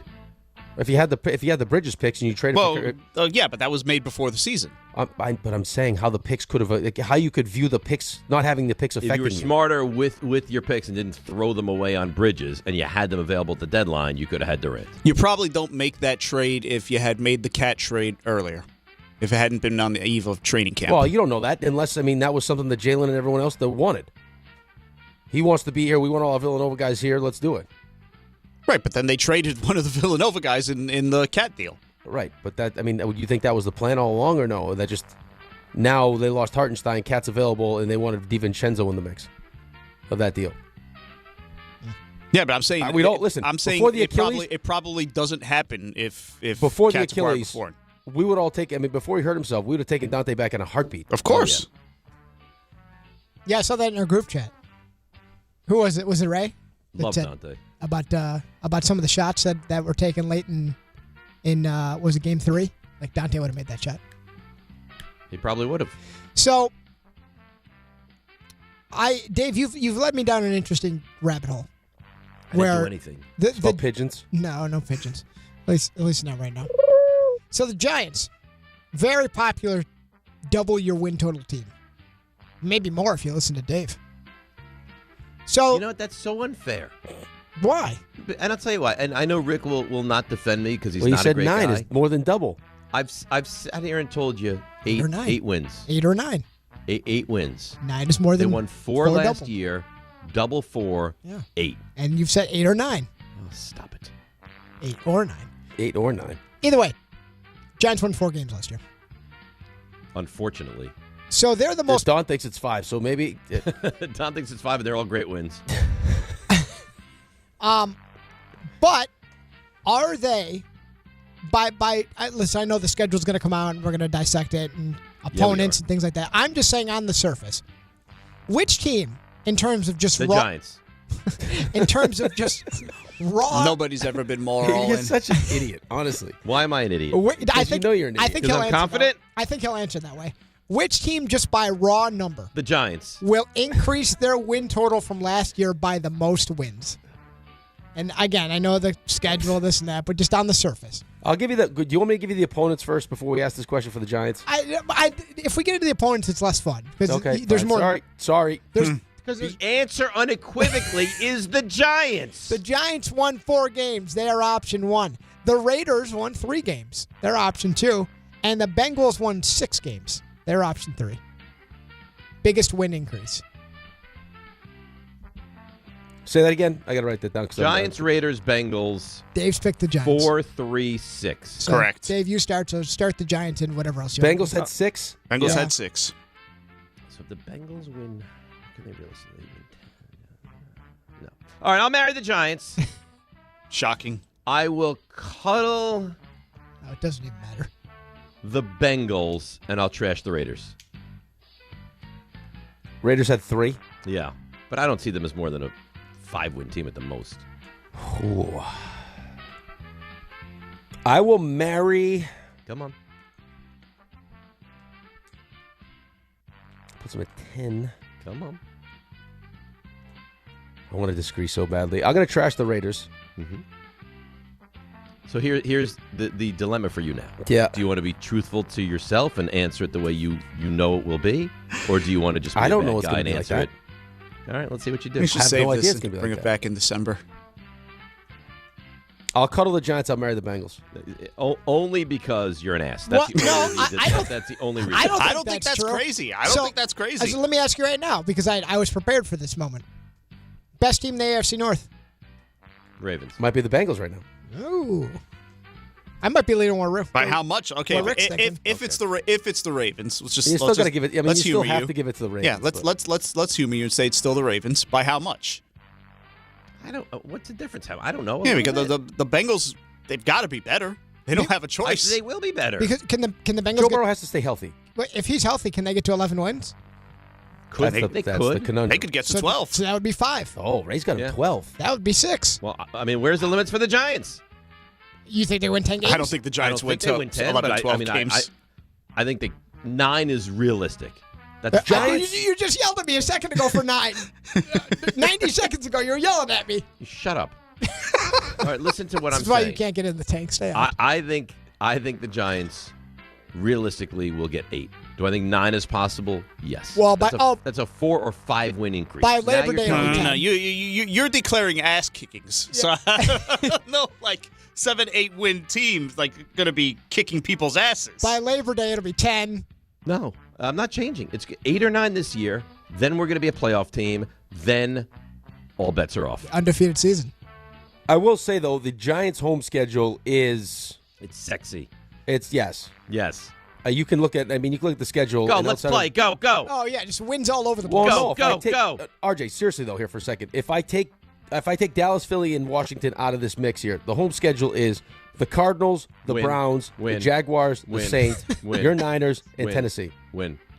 He's declared so they're going to go perfect at home. I didn't say that. You just said win. Right. I didn't answer questions about the division. So they're going to sweep the non-division teams at home. Give him to me again. You got Arizona. I mean, come on, RJ, is that a win? I would think. Okay, that's There's one. Cleveland. Is that a win, RJ? I mean, they're looking at you just like you're looking at them. I don't think anymore. I think they're looking at us like, oh, we wish we were you. Okay, take Cleveland. a win. Cleveland got the best grade of the draft. Yeah, that's A+. what I'm saying. Mel gave him a tremendous All right, grade. so Dave's giving him a win. RJ, you giving him a win or Sure, not? take a win. Okay, there's 2. Jacksonville. I don't know about That's that. a tough game. Yeah, Okay, Saints. I don't know about that one. I'd say 2-2. All right, Dave. I think the Saints. I'm behind on the Saints. All right, you got 2. Dave's got 3. Niners. Obviously, RJ's no. Dave, That's what? obviously a win. That's 4. Tennessee. And we're not just going to win that game. Like it'll be like, oh, look at this. Jameis Winston comes in to take the knees at the end. That's what that's going to be. Tennessee. You are out of control. Win. And so you got 5. So how is that a 9-win team if you got 5? If you got 5 at home, not even counting the division. You're going to win 13. I don't know what's going to happen. Yeah. All I know is we're going to go 5-2 in that 7-game stretch. I don't see any limitations to what you can do this year if you go 5-2 in that stretch. That's unbelievable. You can laugh all you want. Well, it's because you going got to to think happen, and I'm going to be here to tell you, I told you. Even if you take Dallas and Philly out of that, if I ask you Commanders at home, you're going to give me you. You're getting upset that I'm pushing back because you said Jameis Winston's going to be in at the end of the game because the Giants are going to beat the Niners that badly. Are declarations being made here? He's giving me at least 6 home wins here. That's not the road schedule. It's out of control. It's possible. The road schedule's tough, You know, though. it's out of control until it happens. Road schedule, hey, by the way, you're going to have to do a lot of your work at home, too. Now tell us some more wins. You got, division on the road. Then you got the Lions on the road. That's rough. Houston on the road. Rough. Indy on the road. Not easy. Rams on the road. Seahawks on the road. Who was the last one? Rams and Seahawks. That's brutal. Right. So do some home winning. Yeah. So you go, what do they have, 10 home games? No. 10? 11? No. I mean, how many home games are we working with here? You're so blinded by the light of the Giants. 9 home games? 10 home games? This is... Maybe we should reset. So we go 5-1 in that little stretch you gave me before. And then we go 2-1. That's 7 home wins. 2 on the road, maybe 3. We're looking at 9 or 10. You just yelled at RJ for saying 9 earlier. He can't. It's not his team. I can say what I want. It's my team. Boy. What do they play, like 10 or 11 home games? Yeah. I got to make sure we have it accurate. It's 9. That is a brutal road schedule, by the way. It's a tough road schedule. Yeah. Oh, my God. Yeah. Well, you know what? I see no limitations to what you could be this year. And finally, so, Rick, Dave, our buddy here, he's getting a lot of time back. I know you listened yesterday, but Ben's freshman college baseball season has come to an end. Yeah. So Dave gets a lot of weekend time. It went to the warning track on on baby. Sunday. Yeah. Solid freshman year. Milo's team won the Lasorda tournament. Oh, really? Wow, congrats. Yeah. Out east, right? Yep, Hank. Yep. Congratulations. What a nice facility out there. I've told you for years about that place. Yeah, it was my first time there. Beautiful. Mm-hmm. Congratulations. That used to be baseball heaven.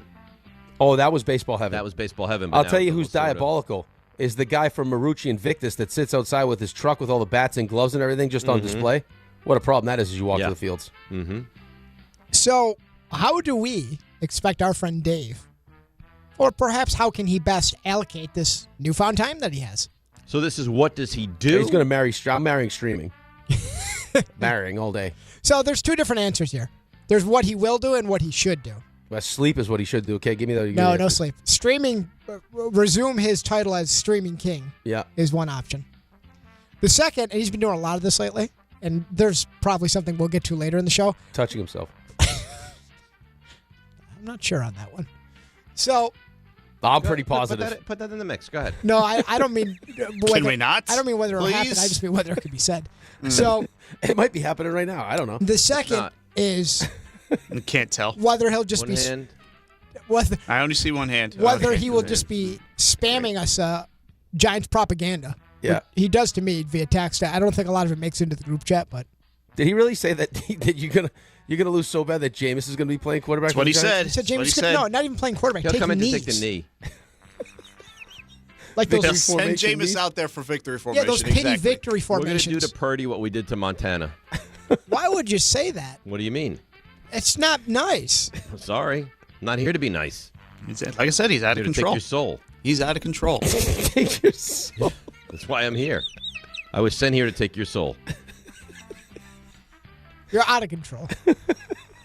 Or the third option. Let's hope they get some of those road games in early. We'll see. Will it be that they got 11 home games? It doesn't matter. They're not going on the road this year. There's no road games. How good would that be? Yeah, it's like college football. They made their own schedule. Or will it be that Dave, you know what? After years of taking it right to the wire and creating meetings and last-second plans canceled, created, will Dave take it upon himself to find a way to pay off yet another football loss debt? No. I'll trash that one. What is this question? This is terrible. I'll trash that one because that's not going to happen until he's forced to do it. And probably late. Till the beach bash, probably. I'm going to pay off the debt. My intent was to pay it off at the beach bash. Again. Right, but we got to work around that because you're going to be gone, and we got to make sure that that's not a okay. No, there's a certain amount of days. This is not Dave has not fulfilled his end of the bargain. The track record's not great. Oh, No. you know We what? have to be You guys honest. are very unfair. Are we? The fact that Yes. a lot of these are being done at the Beach Bash right as you're about to disappear for a month, I don't know. Right. I mean, last year was the golf outing, and that was only because we ran out of dominoes to play. Right, That you're was supposed to get it at the tailgate. The tailgate, the Beach Bash. Was it paid off? That's not what we're looking No, for, no, though. it was All like that kind of matters. paid. Kind of. It was not kind of. It was I'm fully gonna- paid off. I'm going to trash that one, RJ. I'm going to cuddle the propaganda. I'm going to marry 100 times that he will be king of streaming again. King of streaming. Yep. That's 100. The That's stream 100% god. accurate. Listen, I just think it would be nice if perhaps you came to us one day and said, you know what? Hey, fellas, I've already created a plan how I want to pay this debt. Right. I'm not going to make you take it down to, July 28th. And make you do all the work. Yeah, exactly. Right. I'm going to What'd you actually say? participate. As I prepare for home game number 12 for the Giants. You're going to laugh. It's going to be all. How you know come there's what, no one at giggles MetLife? Until we take you down. Has it been decided yet? Are the Giants playing Detroit in Germany or no? No one said We don't anything know about that yet. It's not I saw official. that the Ravens are playing the Cowboys in Rio. I believe that's week 3, yeah. If that game's not in Germany, I'll tell you where it will be. MetLife? No, it's in Detroit. Little Germany and MetLife. Can you imagine Joe Buck and Troy Aikman? Welcome here to Monday Night Football. I know it's November and the Giants haven't gone on the road yet, but that's the way the schedule felt this year. Yeah. That'd be nice. Their biggest cheerleader said they had 11 home games this year. I said 10, but then I Whatever. morphed into 11. He also said 8 wins that turned into 10 or 11 by the time we got through the By the conversation. time we get to Labor Day, that Tuesday, it's going to be 10, 11 if things go right. Oh, my God. Mm-mm. Yeah. Mm-mm. And I'll tell you why. I'll tell you genuinely why. Because that road schedule is brutal. Seahawks is brutal. Rams is brutal. Lions is brutal. What else did you have there? At least look at Lions could be just a neutral site game. Could be neutral it's site. possible. Could beat But Indianapolis. even if it's a neutral site game, they're still You got really Houston. good. You got Houston. You got Indy. I mean, those are really tough games. Indy, you can win. Could. Yeah, I mean, if but we CJ don't know. Stroud plays like garbage, I guess you could win against Houston too, but I don't expect to win that game right now. I you think 8-9 is very realistic, and I will stop at that. Okay. I like that. And that's it. And I will leave it there. You love your team. Yeah. And your coach. I love my coach. I was watching some Arvell Reese video over the weekend. And by the way, John trying to pretend he's some kind of an idiot, I don't like it at all. What do you mean? Well, you see what his high school GPA was? Well, no, it's not that he's an idiot. That was one of the things that people were talking about. was Okay, that- I did a little investigative work on the high school GPA. yeah, his college GPA was a million a times better. 3.7, and apparently his mom was sick when he was in high school. Yeah. Well, I mean, I didn't hear, I heard that, but I also heard just as far as like, maybe football IQ stuff. If you're trying to get someone to turn, to be able to have the versatility to do both or learn how to actually like rush the quarterback. But he's going to be, dude, he's already a really good off the ball linebacker. Really good. Right. And you And also, he says he just his pass rushing skills just like, I'll try to make my way to the quarterback. Like he hasn't even been taught how to rush the passer. No. And the beauty of him being drafted by you as opposed to us is because you have Burns, because you have Carter, because you have Thibodeau, it's not going to be the same kind of pressure to go rush the quarterback. Right. The microscope, I mean, you'll expect him to do well, but the microscope will not be on him immediately of he's got to put up certain numbers and be dominant. No, but you'll also find, I'm sure they're going to find creative ways to use him. I'm sure they probably have an idea what they want to do. And at the very worst, he's going to be a good off-the-ball linebacker that when you play teams like Washington or Philly, I mean, for the same reasons I said that I would be interested in him with the Jets when we play, Josh Allen and Drake May. Like, he's one of the better I heard people call him the best spy in college football. Yeah, he can run. Against mobile quarterbacks. He can run, and he's strong. I know you're going to find this to be a strange tease, but the Giants are saving lives. You say, what does that mean? We'll explain it next. DNR with you right here on ESPN New York.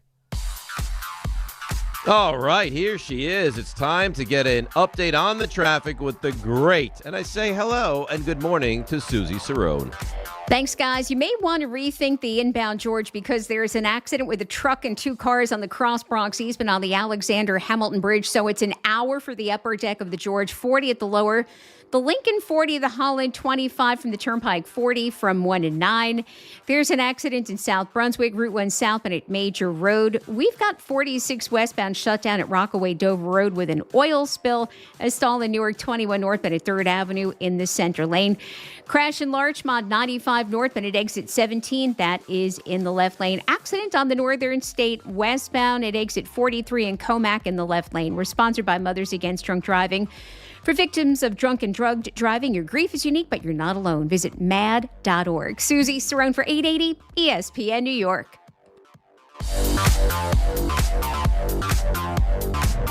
Yankees fans, have the official Yankees official game day program delivered to your door. Subscribe to Yankees Magazine by calling 800-GO-YANKS or visiting Yankees.com/publications and get 8 issues a year for just $34.99 plus shipping. The Yankees official 2026 yearbook and media guide are also available for purchase. Get your Yankees Magazine yearbook or media guide today. Call 800-GO-YANKS or log on to Yankees.com/publications.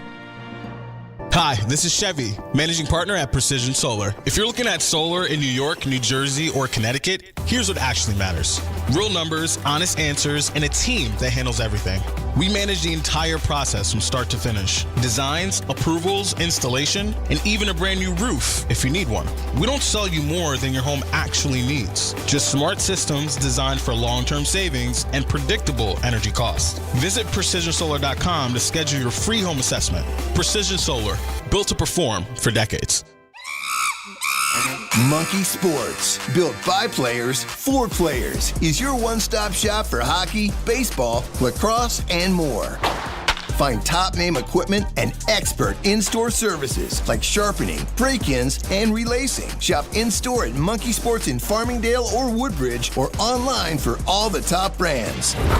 Whatever your sports, Monkey Sports gets you game ready fast. Monkey Sports, where athletes shop. Hey, New York and New Jersey, commitment issues? No problem. Now you can get unlimited talk, text, and data for $25 a month forever, as in for life. Switch now at boostmobile.com. After 30 gigabytes, you may experience slower speeds. Pay $25 a month as long as you stay on the Boost Mobile Unlimited plan. Evan Cohen here. Candidates who stand out aren't just qualified, they're genuinely excited about the role. They ask smart questions and make it clear they want the job. If you're hiring, you want a candidate who's passionate about your role, but you can't get that insight from a resume unless you post your job on ZipRecruiter. ZipRecruiter has a new feature that shows you the most interested qualified candidates first. No wonder why they're the #1 rated hiring site based on G2. Try it for free at ZipRecruiter.com/USL. That's ZipRecruiter.com/USL. Evan Cohen here. In life, as in sports, the pros make it look easy. That's why pro golfers like Jason Day, Ben Griffin, and Patton Kazire trust the pros in lawn care. True Green. They have the experience and expertise to give you a lawn worthy of the PGA Tour. And since True Green does the work for you, you get more free time, or more tee times. So stop stressing over your lawn and start loving it. Sign up now at TrueGreen.com because nobody makes it easier to get a golf course quality lawn than True Green, the official lawn care treatment provider of the PGA Tour.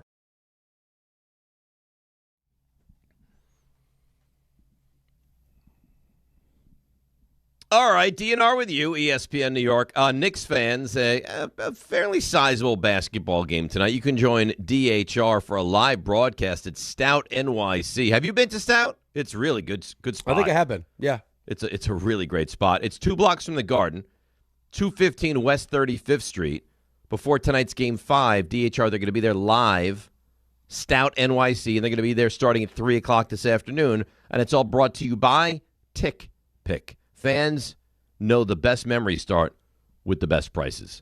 So I saw this story yesterday. I was like, "This is this real?" And then I actually read it. I was like, "Wow, this is a crazy story." So there's a man by the name of Mark Toothaker, and he was watching the Giants and the Patriots in that Monday night game. Remember when the Giants got smashed in that game? Yep. I remember the I'd almost say missed field goal, but I don't even know that it was a missed field goal. No. When Koo kicked the turf and didn't get to the ball, and it was one of the most comical things you've ever seen, right? Yep. So Mark Toothaker is watching the game at home with his wife, and he sees that, and it's so jarring to him. You know what he did? he rewound it and he watched it again. And this gentleman, Mark Toothaker, watched it again and started to laugh hysterically. He thought it was the funniest thing he'd ever seen in his entire life. So he's laughing, it belly laughs. He can't imagine seeing something so inane. And what happens in that moment? He has a seizure. And his wife thinks, oh, he's acting or he's messing around. No, he's having a legitimate seizure. So she calls 911, ambulance comes, picks him up, takes him to the hospital, and they start to do all the imaging. They do a CAT scan. He has a tumor in his brain. But it's removable. They do surgery. They take out the tumor. Mark Toothaker is now completely fine. So that kick, or lack thereof, from Koo that Monday night in Foxborough saved Mark Toothaker's life. How about that as a story? Crazy story. Now, who knows, I mean, when that could have potentially happened, but it was just in that moment because he was laughing because of the kick that had happened. Right. And he's actually on his way to the Kentucky Derby. Mm-hmm. He's a thoroughbred trainer. It's a crazy story. It is. And it has a happy ending, too, which is nice. Right. And you love the happy ending, so there you go. Yep. Brought to you by TickPick. There you go. So that's a nice story. That's a really nice story out of what was if you're a Giants fan, I don't know if it was as funny for you as more like this kicking situation. When are we going to figure this out? So what are they doing now? You see, so they signed Sanders this offseason. Watch a video of this kid that they just signed. You know what? You're so disrespectful. You think I don't? You think I haven't watched Michigan football a ton? Bombs. I get it, but my point is why? And then they still have the kid Sauls from last year. What are they now? They've had no kicker for years. Now they have collect kickers. Well, no. I mean, you see what this kid has. Right? Let them compete. You've had a kicking problem, a major problem, and most of it's been injury, but it's been a problem. And now you don't want that to be the reason that you're losing football games. You got your new coaching staff. You just had a great draft. You got your quarterback. The last thing you want to do is, which feels like something controllable, is put yourself in the same spot where now it's your kicking game that costs you games. It just feels a little bit strange that you have now 3 competent and capable kickers on the roster. Who's better? I mean, if you can get better than competent or capable, that's what you want. I mean, you're in the same division as the best kicker in the sport. He's awesome. And you see he just got paid too. What, he gets $7 million a year? Yeah. Well, he wanted 10. He got 7, so it's nice little in the middle. But I mean, if you have a good kicker, man, it's a weapon now. Well, they will have a good kicker. Be it the kid from, how do you say the name? Zvaja? How do you say his name? Zvaja. Zvaja? I don't know how to pronounce it. RJ probably knows. RJ, how do you say this kid's name? I have to defer to Raymond. I haven't even looked at it. Let me look. I know the story. I haven't seen his name. Hang on. Let me. I think it's like ZVAD. It's ZVADA. Yeah. Zvada. Yeah, I'm going to go with that. I mean, Zvada. So you got Sanders, you got Zvada, you got Sauls. Yep. But here's the thing. You imagine at the end of the day, you're going to have a really good kicker, and you have a really good punter. So the joke of the special teams is going to change dynamically and immediately. That's part of the way we're going to beat up on the Niners. Right, but I think that, I mean, if you're John Harbaugh and you're trying to change this culture in this building and like start to win on a consistent basis, I mean, there has to be some level of competition, right, and some uneasiness. Well, it doesn't matter. I just find it a little confusing, but it's fine. Not like they've invested a lot of money. I mean, how much do you like Jason Sanders, though? Right, that's why I was confused, because you like Sanders, he's going to be the guy, except he was hurt, so maybe there's something to that. Giants Zavada. fans, I want you to take a listen to RJ. Did you hear what Ian Rapoport had to say when I sent it to you? You know, I did. I hadn't Speaking heard it of before propaganda, that. I hadn't heard it before that. How is it propaganda? It's propaganda. There's a theme to the audio you sent. I think it's good audio, though. By the way, I don't know if you heard Rick. I've heard audio of the kid saying his own name. It's Zavada. Zavada. Yes. All right, Zavada. Here's Ian Rapoport, NFL Network, saying the Giants did really well in round one. All the times when I talked to general managers about how the first 5 picks of the draft were going to shake out, this did not come up. Arvell Reese going to 5 was not a consideration. In fact, if it did happen, I would have thought that someone would come up and trade. Instead, the Giants just sat, chilled, they were ready, and they take the best player on the board, someone whose athleticism and suddenness really impressed everyone. He can rush off the edge, he can play off the ball linebacker, which is what he is going to do right from the jump. But this is so interesting for the Giants, because had they just stayed there and taken someone else if Reese was gone, my understanding is they would have taken Francis Mauigoa, who they ended up getting at 10. So they get 2 players who they believed were worthy of the number 5 overall spot. So much of the conversation was about, like, what are the Giants going to do with Kayvon Thibodeau? How about nothing? How about just keep Thibodeau on the edge? How about Reese plays off the ball? They mix in some pass rush, and they just get a lot better on defense. That's a good outcome. How about that? How about that? Well, how about what? How about that? How about what? How about the amount of talent they now have on that defense? How about the fact that they got Reese, who they didn't think they could have any chance to get, and they were going to take Mauigoa 5 and got him 10? Right. I mean, I think the board fell exactly how they hoped, and something that they probably could never imagine. Probably why we heard the names that we heard. It feels like they were going to take defense and they were going to take an offensive lineman. Yeah, it felt like you were going to go one D, one offense. Yes. Right, and it was going to be Downs, and then it was going to be Vega because Mauigoa would be gone. And Arvell Reese would be gone. I think they thought both of them were going to be gone. Just so happens you had both available for you. Right. How are you stopping the run, though, is my question still. Well, you know what? Let's see. Yeah, I mean, you got talent. You absolutely got talent. They didn't stop. Let's just be fair. They didn't stop the run at all last year, right? It was horrendous. Yep. And they should have won 8 games? Okay. No? Yeah, but, I mean, you still can't be historically bad. What are you going to do? Run. Cornerback's still a concern. How you stop the run is a concern. Who's your second receiver going to be? Sounds also like they're going to sign Beckham. Odell's coming back. I don't love it at all. John Harbaugh has a good relationship with him. I know. It looks like he's healthy. I'm sure he wants to finish out his time with the Giants the right way. I hope. Wouldn't it be wild if Beckham came to the Giants and was like a mentor for Malik Neighbors? I'm sure they have some kind of relationship. They're both LSU wide receivers. I get it. I'm not concerned about their relationship. I'm just saying, like, if he acted as big brother with it would be a nice way to finish off your career as a Giant. It would. But you understand why I have hesitation, because last I saw him here, he was fighting Josh Norman and urinating on the field and hitting the kicking net and disparaging Eli Manning like that. I remember that stuff. Everyone remembers that stuff. Okay, so it's not so easy for me just to be like, okay, great, let's bring him back in. Well, I don't think anyone is going to say, okay, great, until you actually see what he looks like and how he fits. But, I mean, you have a young quarterback. You're looking for as many weapons around him as possible. It's not going to be a tremendous commitment. No. Sounds like he's desperate to come back. It'll probably be a one-year deal, maybe even at the league minimum. We'll see what happens. I had something else to tell you. Now I forget. Is Giants related about how many games they're going to win? No, I don't remember now. I hate when this happens. Do you get this? All the time. I had something. It was going to be good, and now I forget what it was. Any idea what it was related to? I think it was Giants, but now I'm not even sure about that right now. The defense stopping the run, bringing in DJ Reader. Well, Reader, no, it wasn't, but it sounds like they're going to sign Reader plus something else. Calais Campbell, maybe? Maybe. It's possible. But no, I think it's gone. I think when I try not to think of it later on in the show, it'll pop into my head, and then I'll bring it to your attention. I mean, you gotta like the corner you took in the second round. Yeah, I think he's going to be good, and I'm excited about the receiver. A lot of people crush them for trading draft capital in next year's draft to take the receiver from Notre Dame. Yeah, but they really like him. If the kid can play, yeah, and you have success, no one will care.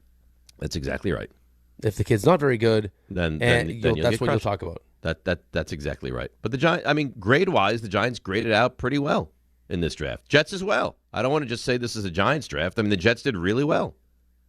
I think they both did well. I agree with that. I think that you naturally now have some, things to pay attention to, right? Jets having the second pick and they went Bailey, and then Reese falls to the Giants. Yep. The two storylines from this draft are going to be that, because that's huge. Because if Arvell Reese turns out to be way better than Bailey, I mean, that'll be a big story.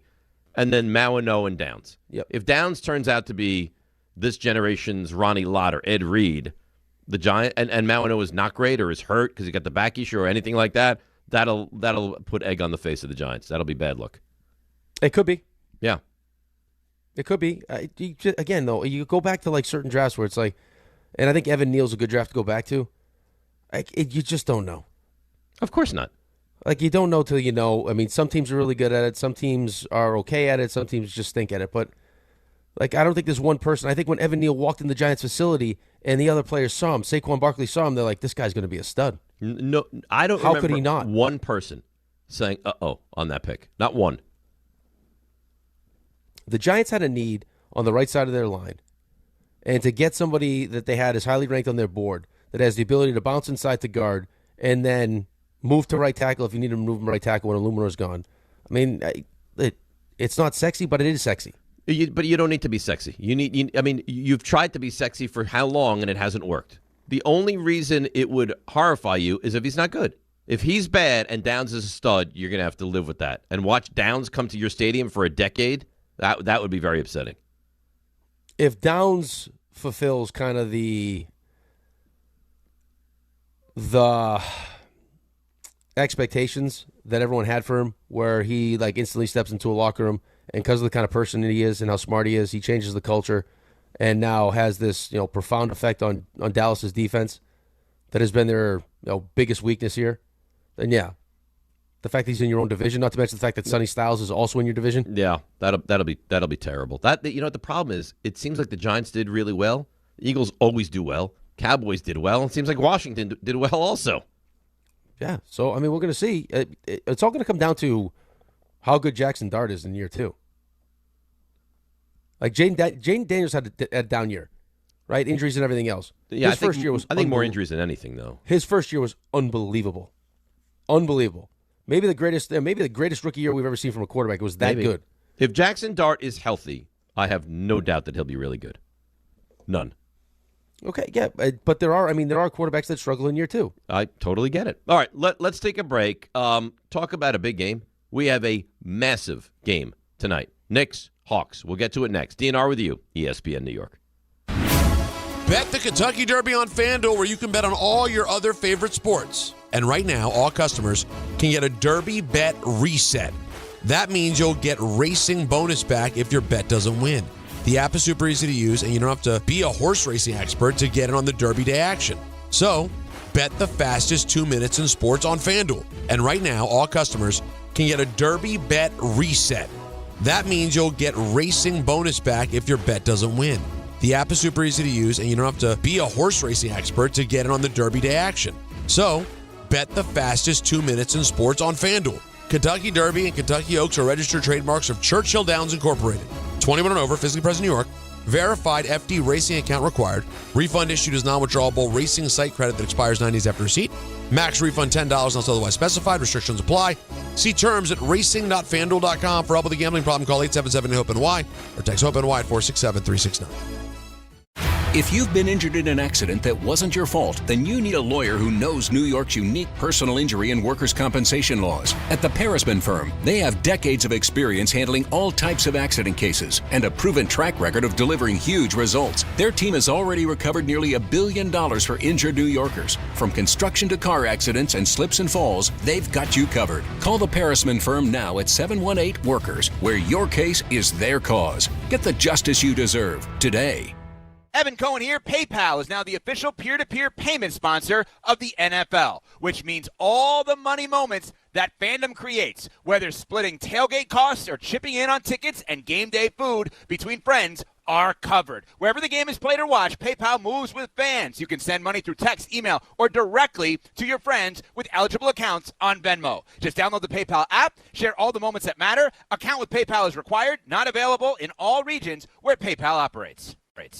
Hey, it's Rich Eisen for Pella Windows and Doors. Sometimes teams take a timeout to regroup and call the right play. When it comes to your home, Pella Windows and Doors always has the winning game plan. They're not just window and door experts. They're experts at taking care of you and your home. At Pella, they find the products that meet your needs and their experts install them. They do it every day, and that's why your neighbors trust them. Discover why Pella is a trusted choice for homeowners everywhere. Visit Pella.com/Eisen today. That's Pella.com/Eisen. Progressive presents ways to save money that aren't bundling your home and auto insurance with Progressive. I can't believe the deal we got on these seats for the game. Wow, they must be pretty high up here. I think my ears just popped. Yeah, here, put this on. Is that an oxygen mask? An official team oxygen mask. Well, I can kind of see the field. Good, your senses are still sharp. You're going to need them for phase 2 of the ascent.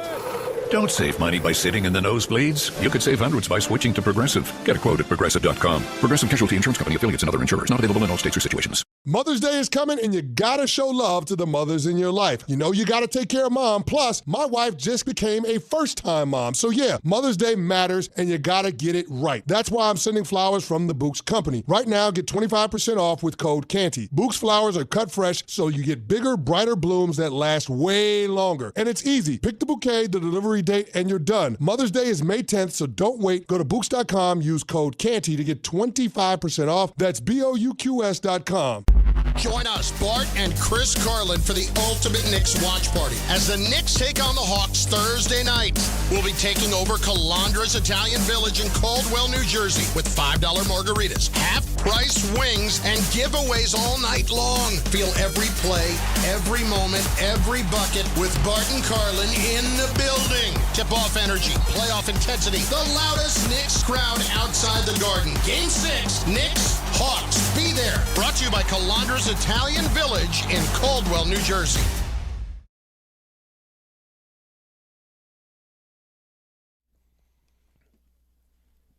I don't know what statement you're making, Raymond, but it's loud. That's a playlist he found. Yeah. It's very not loud. his music. What you're saying right now. Oh, I meant to tell you, I watched a movie I think you would like. Okay. Is This Thing On?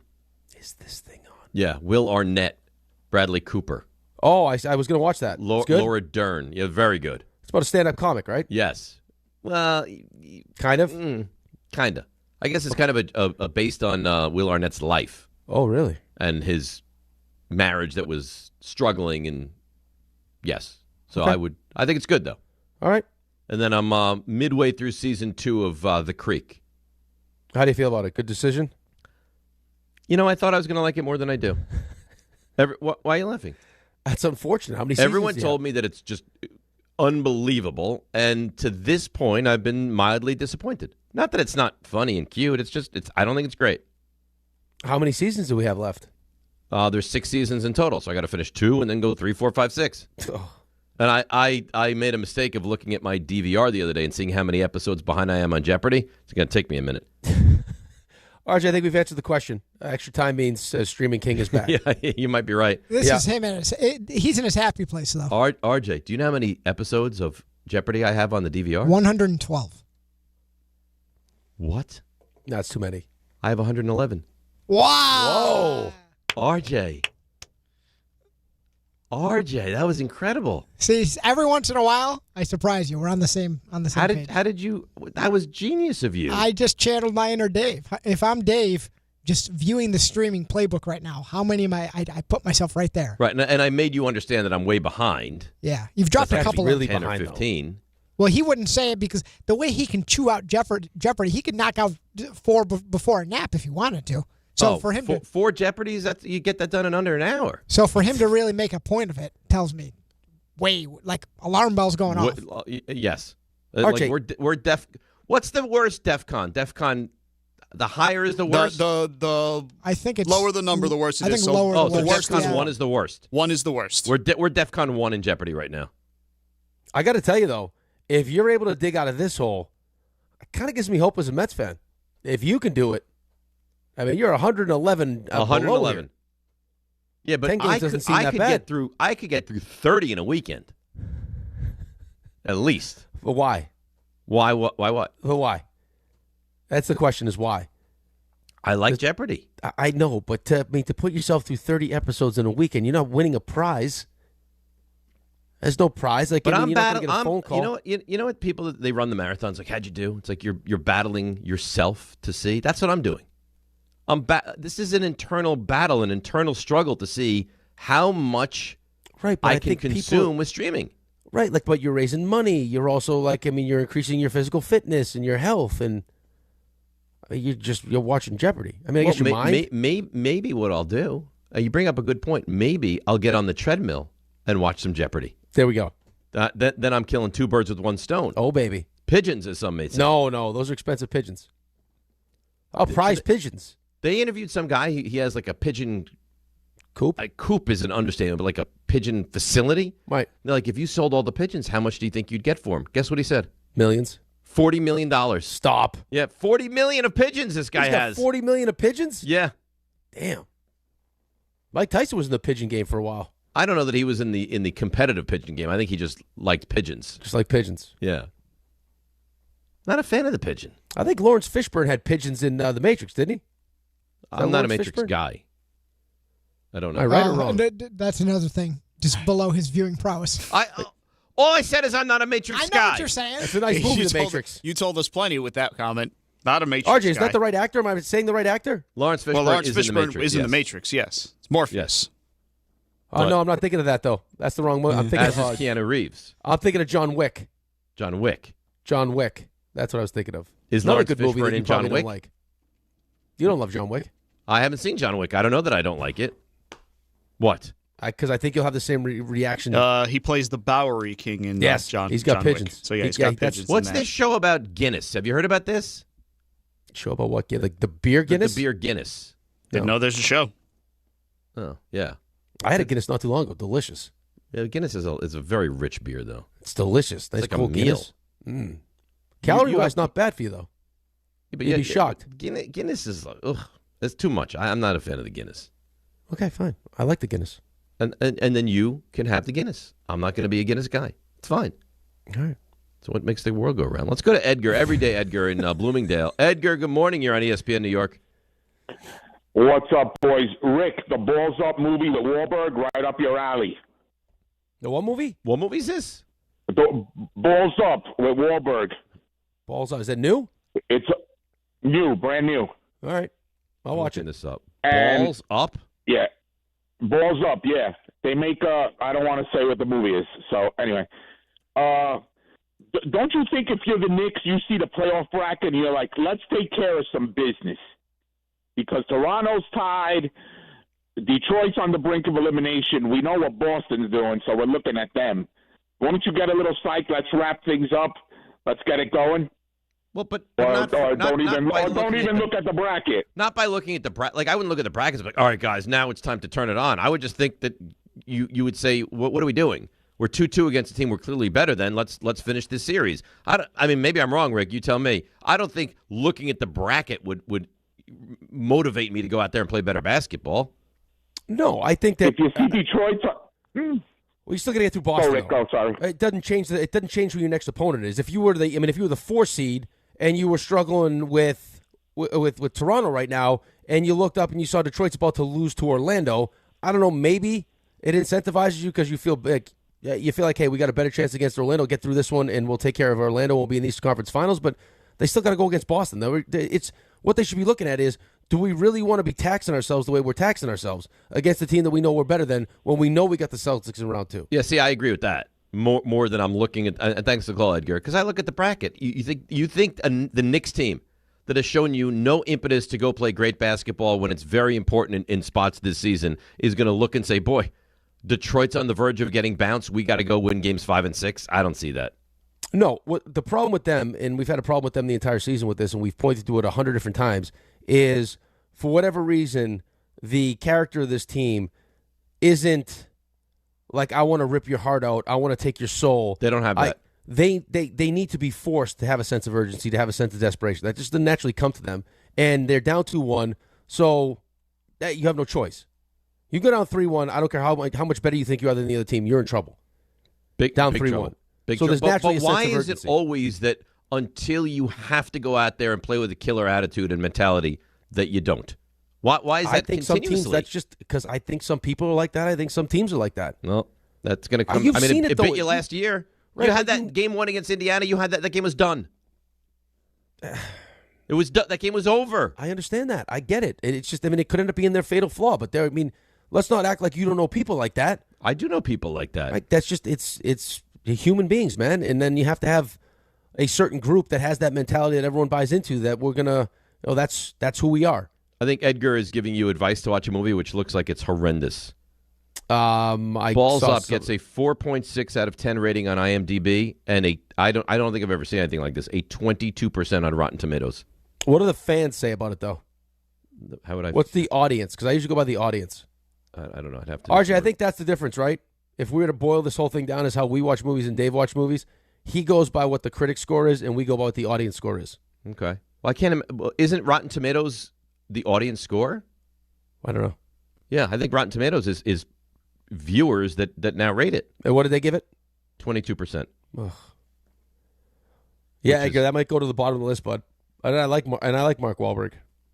I mean, I'm just looking at some of the reviews. This alleged comedy has all the structural and performance elements required to create humor, but it is absolutely stunningly unfunny. Okay. Yeah. Now people actually crush it. That's not great. No, it's not. It's not a great review. What is great is that we have a massive basketball game in this city tonight. We'll discuss that. So we have the great going on right now of the Knicks, and the excitement is palpable for the Knicks, and we have the disaster that is going on with the Mets. Both of those, 9 o'clock hour, sprinkling the Yankees as well. DNR with you right here on ESPN New York. D'Agostino, Law, Bite Back. This is John D'Agostino from D'Agostino & Associates, and I know how a serious accident can change your life just like that. I'm Jenna D'Agostino, and I understand that with pain comes medical bills and time out of work. Let us get you justice. This is John Ryan, the closer.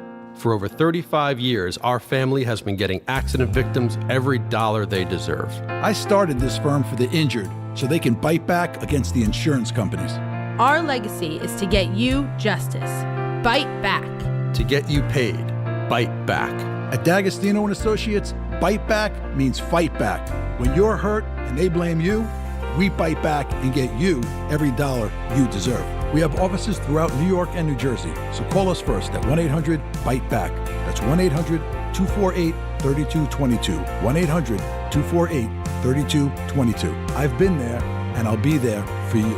There are a lot of reasons why people buy at Ramsey Mazda. It's their selection, it's their customer service, and it's their savings. Release a new 2026 Mazda CX-50 Hybrid Preferred all-wheel drive for $259 for 36 months. Or buy with 1.9% APR for 60 months. Start shopping now at RamseyMazda.com. Choose wisely. Choose Ramsey Mazda. Call 833-853-2970 for lease details. VIN TN155263. MSRP $37,455. Zero security deposit. APR $17.48 per month for $1,000 finance. And it's $430.26.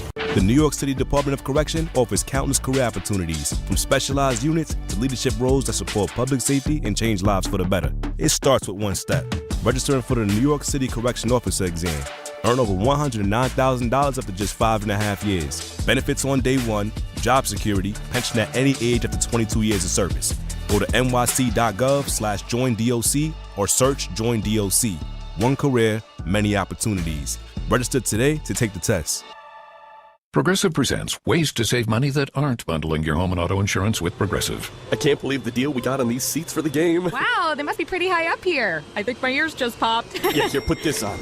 Is that an oxygen mask? An official team oxygen mask. Well, I can kind of see the field. Good, your senses are still sharp. You're going to need them for phase 2 of the ascent. Don't save money by sitting in the nosebleeds. You could save hundreds by switching to Progressive. Get a quote at Progressive.com. Progressive Casualty Insurance Company, affiliates, and other insurers. Not available in all states or situations. Mother's Day is coming, and you gotta show love to the mothers in your life. You know you gotta take care of mom. Plus, my wife just became a first-time mom. So yeah, Mother's Day matters, and you gotta get it right. That's why I'm sending flowers from the Books Company. Right now, get 25% off with code CANTY. Books flowers are cut fresh, so you get bigger, brighter blooms that last way longer. And it's easy. Pick the bouquet, the delivery date, and you're done. Mother's Day is May 10th, so don't wait. Go to Books.com, use code CANTY to get 25% off. That's BOUQS.com. 880 ESPN, WHSQ, and WCBS-FM HD2, New York. A Good Karma Brands radio station. This is DiPietro and Rothenberg. Steve is back. Let's see what's going on now if he's available for us. Steve, good morning. You're on ESPN New York. I was going to say Steve from Connecticut. Hey, Steve. Thank you for having me on your program. I'm sitting next to my wife, who's the world's smartest person, and like me, a Mets fan for 63 years. I have to question if she's the world's smartest person, if she's been a Mets fan. No, don't do that. Go ahead. Say something. Am I on the air? Oh, God. This is DiPietro and Rothenberg. That's Meg and Steve, and they'll be back for another appearance at some point in the future. Probably not.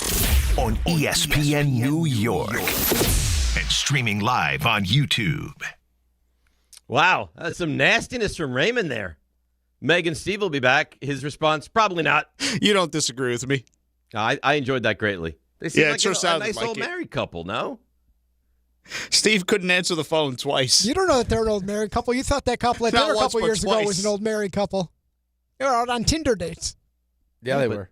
Didn't he basically say we've been married for a very long time? Steve did. Yeah, Steve did. Listen, maybe Meg doesn't see it that way. How could you not see it that way? I don't know.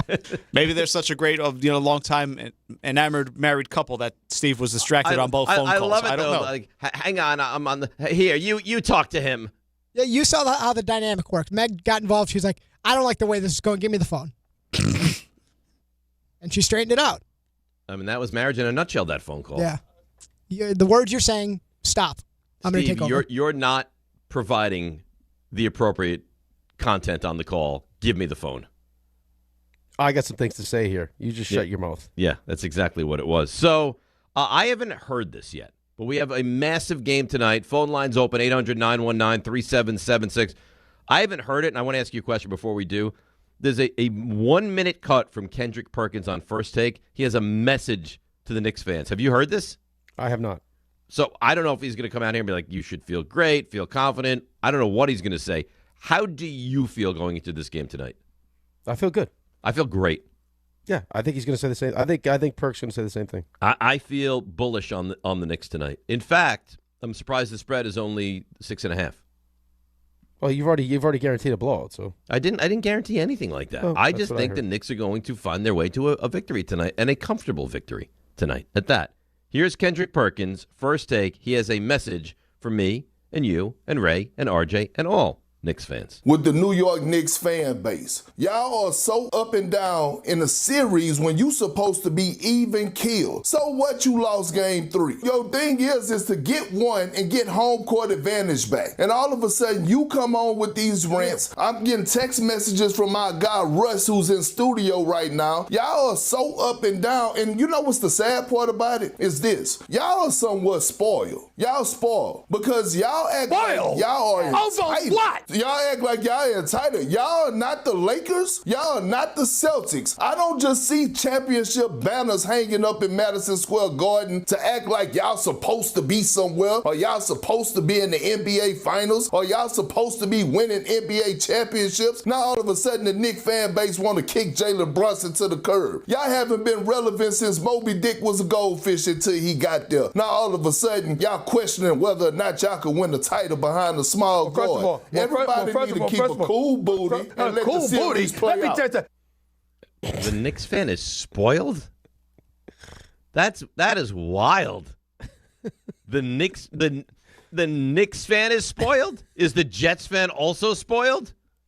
No, don't even. That's not fair though. What do you mean? I don't think that's what he meant. The Knicks have been in the wilderness for years, and they finally find their own tank, and they drive out of there, and now they're spoiled? Well, no, I don't think. I think you act spoiled. It's kind of like I think as Knicks fans, we've now become more like Yankees fans. Right? Where it's like, okay, right, the regular season, that doesn't matter. Everything's going to be judged in the postseason. And unless you perform at a certain level in the postseason, you're good or you stink. But like that's how the Yankees fans treat. I mean, sports is more like that now than it's ever been, where you are going to be graded entirely on what you do in the postseason. Right. But is that how it should be or how it's supposed to be? Where you can have Aaron Judge do all the things that Aaron Judge does and then has a bad postseason and now he stinks? Is that how it should be? No. Is that how it is? Yes. I don't think everywhere it's like that. Well, it is here. I can't speak for everywhere, but in New York, if you don't succeed in the postseason, I mean, it's almost like you didn't really have a good season. If the Knicks won 64 games and lost in the second round of the postseason, you think people would say that's a good year? No, and that's because the expectations have changed, but how quickly you forget how bad it was. And what bringing in Jalen Brunson and then Jalen Brunson turning into what he has done for the Knicks. And that people are so quick to, he stinks. You can't win with, he's too small. It's hero ball. Well, but you can look at it and say he's transformed the franchise, and you might and on one hand, on the other hand, say you might not be able to win a championship with him. I don't think that's unfair. Well, how do you know? You don't even know yet. But you can have an opinion, right? But it goes from here, where we'll make the argument to people that he's one of the best players in the NBA, and if somebody says it on television about him, you can't win with the guard this small, you go crazy. So now we're here tied 2 against Atlanta, and Jalen hasn't been the best version of himself. No, not yet. And late in some of these games, the offense gets stagnant, and we don't like it. And now, as the fan base that was just busy protecting him against someone that wasn't a Knicks fan, that now we can't win with him. Welcome to New York, buddy. And it's not only New York. Welcome to Boston. Welcome to Philly. Welcome to Chicago. That's how it goes. They expect success. They expect greatness. They expect postseason runs. And if you can't do that, or you falter in those moments, you now become someone that loses credibility with that fan base. Right, but there's a big difference between, Aaron Judge had a bad postseason, or Jalen Brunson's had a bad couple games, to now the player stinks and we're done with him. Well, that's dumb. We're already fast forwarded to we can't win with Jalen Brunson. That's where everyone was at after Game 3. Yeah. Well, that seems a little bit silly. That's what he's talking about, though. You don't think this Knicks team can win a championship? No, I don't. Okay. I don't think that this is the makeup. I don't know if having him and Cat as the 2 best players is going to be good enough. No, I don't think they're better than OKC. They're not. They might not be better than the Celtics. Are they better than Boston? Probably not. They might not be. No, and also can maybe he can't. Can Bridges wake up? You better hope so. I mean, how are you supposed to hope so. Get to where you want to get to if he's you can't you're going to have to start taking time, like real time, away from him. I think they started that already. All right. Well, that's going to have to continue because he's unplayable in spots. Well, I think that's the one. I think that's the one positive with Mike Brown is that he is willing to listen. Yes. And make changes and be collaborative. Yes, I agree. Like last year, it would have been like Bridges is my guy. He'll play 40 minutes, and there's no two ways about it. With this current iteration, it's different. It's I'll massage it as best I need to get the right guys on the court at the right time. Yeah. And listen, you saw it in Game 4, too. We've been screaming about it. Hey, just it could be matchup-based, whatever it is. Right now, what we're doing offensively isn't working. Cat needs to be more involved. That's the thing you can point to as our greatest advantage. Let's take full advantage of it. And that's what they did. I love it. Everyone loved it. How could you not? I loved it. And not only that, I love the fact because watching Brunson with the ball, yo-yoing the dribble, waiting for the high screen, waiting till 4 seconds left on the shot clock, and hoisting something up is awful, unoriginal, bad basketball. What they did with Towns running the offense through him was much more creative, and it was much better. And I would like to see more, not less of that. Yeah, we'll see what Atlanta does. I have to imagine Atlanta's going to make some sort of adjustment tonight. Quinn Snyder's a good coach. He is a good coach. Right? So they're going to try to do something to combat that. It's why the playoffs are so great. Seriously, it is. Like to have the ability to play a team in a series where it goes back and forth, and you really get a chance to see what a team's weaknesses are, what a team's strengths are, how good your coach is. The kind of who in these big moments can step up and do things that maybe you haven't seen during the regular season, but just for whatever reason in the playoffs, this is a guy that brings his game to a new level, or this type of game suits him better than a regular season game does. I love it. I love the chess match of playing the same team over and over and over and seeing the adjustments and seeing guys struggle and then be great and then go back and forth. I love it. There's nothing better, man. Playoffs just in general are the best. It's hockey, like, basketball, you name it. Football, all of it. It's better. Football is the closest. Football. When your team loses a football game in the regular season, you feel it. It hurts. There's pain. When you lose a basketball game in the regular season, you don't really care that much. No, not if you know your team's going to be a playoff team. And it's why football's so king, because every game has true meaning. Well, it also doesn't help in the NBA where you have players that actively don't want to play in regular season games. You have to be incentivized to play in regular season games. Hell, you made up an NBA Cup to get guys to play regular season games, and you also have how many teams that just don't want to win games anyway? Probably a third of the league doesn't want to win games. Right. I mean, look at the drop off from the 10 teams that make it to playoffs, right, in the play-in, to everyone else. It wasn't even close.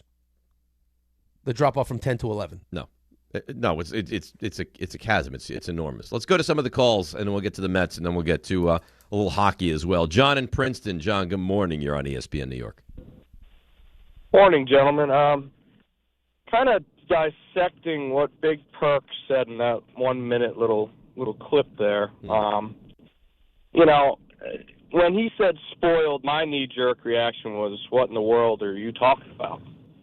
But I think thinking about it, the fact that we even have expectations for this team the last few years and how far they've gotten in the playoffs, I mean, it's just a different universe than what we've experienced in the last few decades. I mean, we went from being the laughing stock of the league multiple times. Obviously, you throw Carmelo Anthony in there in the middle of that sandwich. I can understand what he means by spoiled, but John, at what point can you change your expectations? Like the Knicks were, you're right, the laughing stock of the NBA for a very long time, and now for a couple of years they've been much more competitive and they've been a really good basketball team. So at what point are you allowed to change your expectation and say, no, if the Knicks don't go to at least here, I would be disappointed? I think, speaking on that, I think the fan base is just so tired. I mean, at this point, they're grasping for anything. The fact that they're even in the conversation of being a contender is enough for them to just automatically go to the top and be like, it's championship or bust. And I think that speaks to the sports fan of the times. The expectations are just through the roof at the mere whisper of possibly contending for the last wild card spot. So it's tough to tell because everyone is just ring or bust. I mean, back in the day, you're right. It's like I think the you get fact to a that the certain Knicks point. were even Right, but no, you're missing. Playoffs was enough. Okay, but that's not the. But it hasn't the been truth like lies that somewhere in years. The truth lies somewhere in the middle.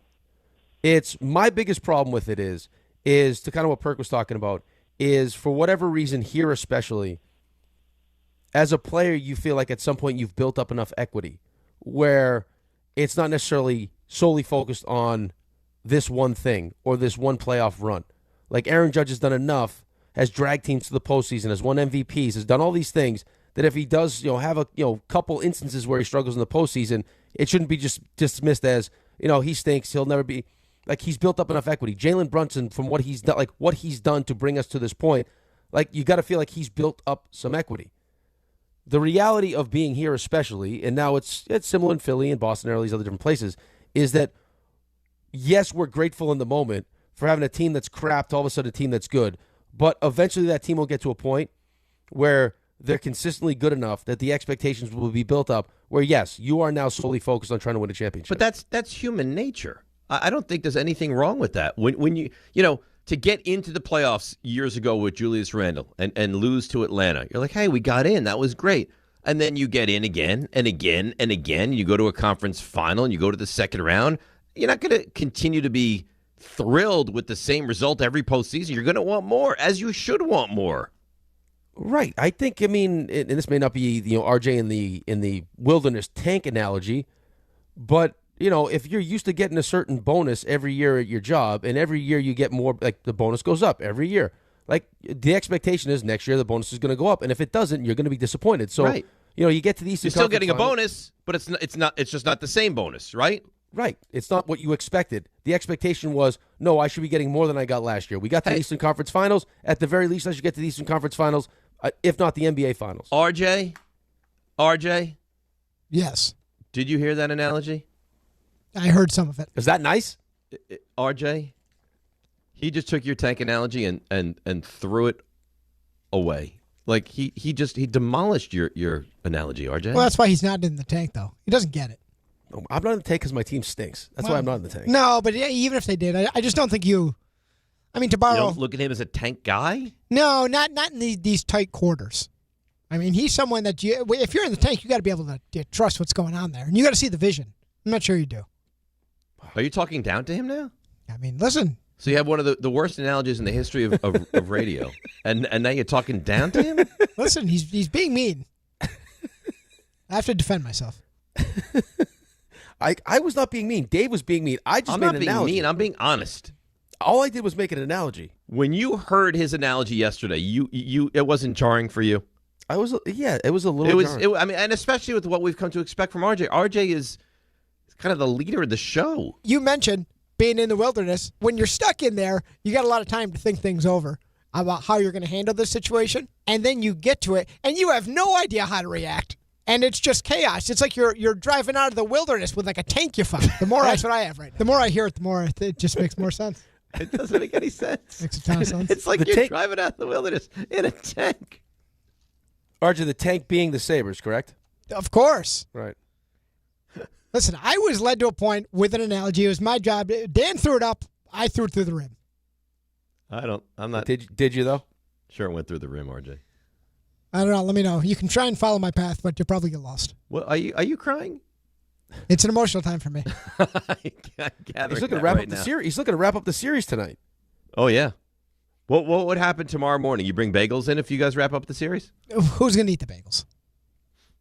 Somebody don't will eat eat them. That's a good point. Rick will look at them. Yeah, maybe I'll do take like Papa Bagels though. I do love Papa Bagels. Why do you bring in treats for us if the Sabres win tonight? I will. What kind of treats you want? Healthy treats. All right, healthy fruit. treats. Can you bring fruit? Meat stick? Yeah, meat stick, fruit, eggs for everybody. I think you're not being truthful here. Listen, if the opportunity presents itself, treats for everyone. If the Sabres win their first playoff series in 19 years, yeah, treats for everybody. Okay. But you got to stop making fun of the tank analogy, though. If you accept the treats, that means you're on board with what's happening here. No, I can't. Someone that would say our Sabres, which was said last week, our Sabres would never go after the tank analogy. I would expect this from Rick. No, just because we are the Sabres doesn't mean that I can't look at the tank analogy and be bothered by it. Listen, when the Giants are playing that 11th home game, I'll be right there saying, you know what? Don't just because I said something stupid, don't take it and run with it. This is out of the Even Ray was like, "What is RJ talking about?" Yeah, but Ray said yesterday the longer the show went, the more he heard it, he could see where that's it's just because from. he's exhausted. It seems nonsensical, but like it's that's why you're his brain hasn't had oxygen. You're wandering for 14 years, and as nonsensical as it seems, you find the tank. No. RJ, because we're not just going. We're not just going. Find a tank. Exactly. That's the point. What are the odds? Because we're not just meandering out of the forest, the wilderness. What's the point? You don't just find a tank. You find an operational tank. We're doing damage. We made the Bruins quit. They gave up last game. RJ's traveling. He's mowing down functional tank. He's mowing down trees. He's sticking his head out with a little helmet. He's like Michael Dukakis. He's just RJ Dukakis. Why are we trying to rain on his parade? No. Let him be in his tank. Parade, sunny and beautiful. Analogy. Torrential rainstorm. I don't think so. Oh, yeah. I feel like he blames Grassa for this. No, I don't think so. I think we were working in tandem. You guys, that was like that was your first mistake. No, that was like the Kobe to Shaq alley to put the Blazers away. That's what that was. You just don't see that was? You don't see it yet. History will look yet. back. Yeah. Let me know when I see it. And you probably won't. Probably might never. 12th home game for the Giants. It'll click.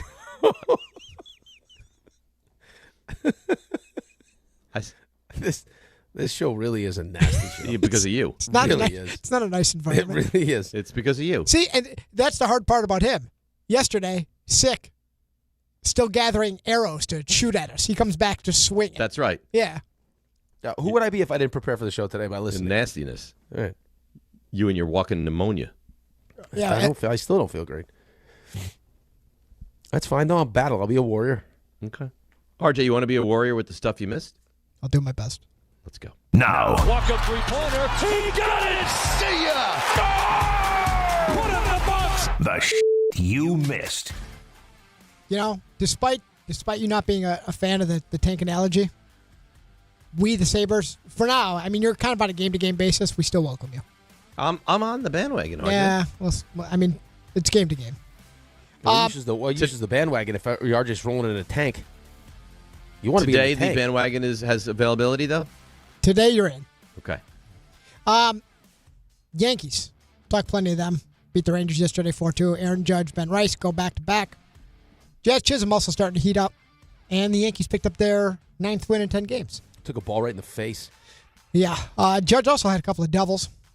And for a brief time, he and Ben Rice were tied in homers with 10. Then Aaron Judge hit number 11, which is his 6th in 11 games. And they became the second. I love these baseball stats. They became the second pair of Yankee teammates to each have 10 or more homers for the Yankees through 29 games since Mickey Mantle and Yogi Berra in 1956. That really is something, huh? And Jazz, no home runs first 23 games, got 3 in his last 5. Maybe that 50-50 season, alive after all. I wouldn't bet on it. Yeah, me either. Max Fried, who's been pitching from the stretch, been working pretty efficiently. Allowed only 4 singles over 6 scoreless innings. Yankees, as Buster said, best team in the American League. Max Fried. It's not even close now, though. A couple of games. I don't mean record-wise. I mean, like, who is the team right now that as a Yankees fan you would be concerned about? I was looking at the standings. The Yankees. I was looking at the standings overall in baseball, and they're very fortunate the league they play in, because you look at the American League and then you just ponder over to the National League. Oh, the National League. It's chaos. chaos. Rough. It is chaos. You really are in your sweet spot of sports life right now. I am, but I said this before and I maintain it. Someone's got to get one somewhere, because you can't get to this point and just come away empty-handed. Yeah, but look at what Niners, good every year, playoff team, winning playoff games. The Knicks, good every year, should win another playoff series at least. Yankees, I mean, they'll do something. They'll be in the playoffs and they'll do something in the playoffs. Sabres in the playoffs, on the verge of winning a playoff. I'm with you. But if you're me, at what point do you get greedy? You got to get one. Wow. So you need a title? Someone's got to get one. There's just no pleasing you. No, I haven't had one. When you acquire a tank. What was it? So last time when you acquired a tank, last title you had was 2009? Yeah. Wow. That's a long time. When you acquire a tank, the goal is not merely to get it rolling. Once you see that thing, you want to take over other countries. I don't know about countries, but I just mean you want to take over the leagues. That's a take over the world. Leagues. Yeah, I don't know about leagues. I don't know about countries or the world. But Max Fried, giving him no runs in 4 of his 7 starts this year. He's gone at least 6 innings in each of those scoreless outings. Max Fried also picked off another runner. He has 38 of those since 2017. 4th straight game, Yankee pitchers picked off a runner. And Giancarlo Stanton, not a surprise, goes to the IL with that calf strain. Garrett Cole going to make another rehab start tomorrow for AA Somerset. Carlos Rodon on that same track. He will start the next game on Thursday, his 2nd rehab outing, also with Somerset. Good time to be at AA Somerset. Yeah, you're not kidding. Anthony Volpe's going to play today and tomorrow, and they're kind of going 2 days at a time with him. And Garrett Cole made his last start in Hudson Valley. He did. Yeah. Do they call it low HUD? Is that what the people up there call it? No. I see. Also, Mason Miller's. I think they do. I mean, no, nobody does. Low HUD the thing. Low HUD is like an online newspaper. Oh. I've heard of J HUD. Oh boy. What do you mean? It's Jennifer Hudson. What do you mean? What are you talking about? I don't know. She ever been called that? I never know. I've heard that. I never Your know. mind just goes to he's saying something he shouldn't, but there was nothing wrong with that. Okay. That's where I usually. I understand. Your default is like, oh God, how did he say that? When in actuality, there was nothing wrong with what he said. Well, we're now trained. it. We're now trained. We've trained ourselves. Like, did Rick say something questionable? Oh God. I didn't dump it. If they dumped that, I didn't dump it, but I was. Nothing was dumped. I was confirmed on both the dumps earlier. Were necessary. there were multiple dumps. Who else got dumped? I can't tell you. So. Because you'll try to say it again. Padres. I got dumped? No. Me? Listen, I can say no more. I got dumped? I don't think so. Well, who got dumped? I can't keep telling you. You didn't tell us at all. Which is the way it's supposed to be. Mason Miller's team record 34 2/3 scoreless innings. That streak is over, but the Padres do win 9-7. Catch up on a little bit of hoops. SGA averaged just under 34 points per game, 8 assists per game. And the Thunder have won 12 straight opening round games, which tells you they move on because they sweep, and that series is over. Magic beat the Pistons again. Detroit are down to their last strike. That series 3-1 heading back to Detroit. And the Nuggets, they stay alive and beat the shorthanded Timberwolves. It's a shame, but that Ann Edwards and obviously Dante, what happened, because that was shaping up to be a real interesting end of that series, and now Denver's going to win this. It's 3-2, and they got to win 2 more, but it feels like that's not. And truthfully, if you're the NBA, do you want Minnesota to win? No. And then move on without Dante and Anthony Edwards? Unfortunately, you do not. Well, Anthony Edwards is going to be back in a couple weeks. Well, a couple weeks. Relax. Well, weeks. Cooper Flagg is the NBA Rookie of the Year, and Pat Riley, who's 81 years old. If you thought, maybe things aren't going well for Miami, missed the playoffs, maybe he's going to step away. Not the case. Not retiring, not changing his approach to how he builds a team. Playoff hockey, Golden Knights win in overtime over Utah. That series all knotted at 2. Penguins beat the Flyers 3-2 to make things interesting and make it a 3-2 series. Flyers still lead. Liv Golf said they are going to postpone their June stop in New Orleans, as a lot of questions about their future continues to be up in the air. Eagles picking up the fifth-year options for Jalen Carter and Nolan Smith. We're going to talk about this. Texas Tech quarterback has some issues. Yeah, there's a rough story. So he gambled on Indiana to win when he was there, while he was redshirting for the Hoosiers as a true freshman in 2022. I think that season he only played a single game, and that's when the bets were. So he didn't really impact these games, but he had some information. But he's now with Texas Tech, and I getting big money. Yeah, it feels like his Texas Tech has a ton of money to throw around. But the dollar amounts are into the thousands, so it feels like his eligibility is up in the air question at best. He'll be the starting quarterback game 1. Well, he's getting residential treatment for a gambling addiction, so that should do it. That's it. That's it? Yep. That's nice. Thanks. Real That's nice. Well done, RJ. Yeah. Even though, again, not great with analogies, great with updates. I'll take that. Yeah, as you should. Knicks fans join DHR Don, Hahn, Rosenberg for a live broadcast at Stout NYC, just 2 mere blocks from the Garden at 215 West 35th Street before tonight's Game 5. Don, Hahn, Rosenberg live tonight. Stout NYC, starting this afternoon at 3, brought to you by Tick Pick. Fans know the best memories start with the best prices. We will break. We will come back, and we have a lot to do. The Mets, little NBA, and, of course, the NHL as well. It's DNR with you right here on ESPN New York. For one final time on a Tuesday, let's see what's happening on the roads. And here is the great and friendly and great Susie Cerrone. Super busy out there now this Tuesday morning. A stalled school bus on the West Side Highway at southbound at 125th Street. Right lane out on the west side southbound. You're backed up from the George.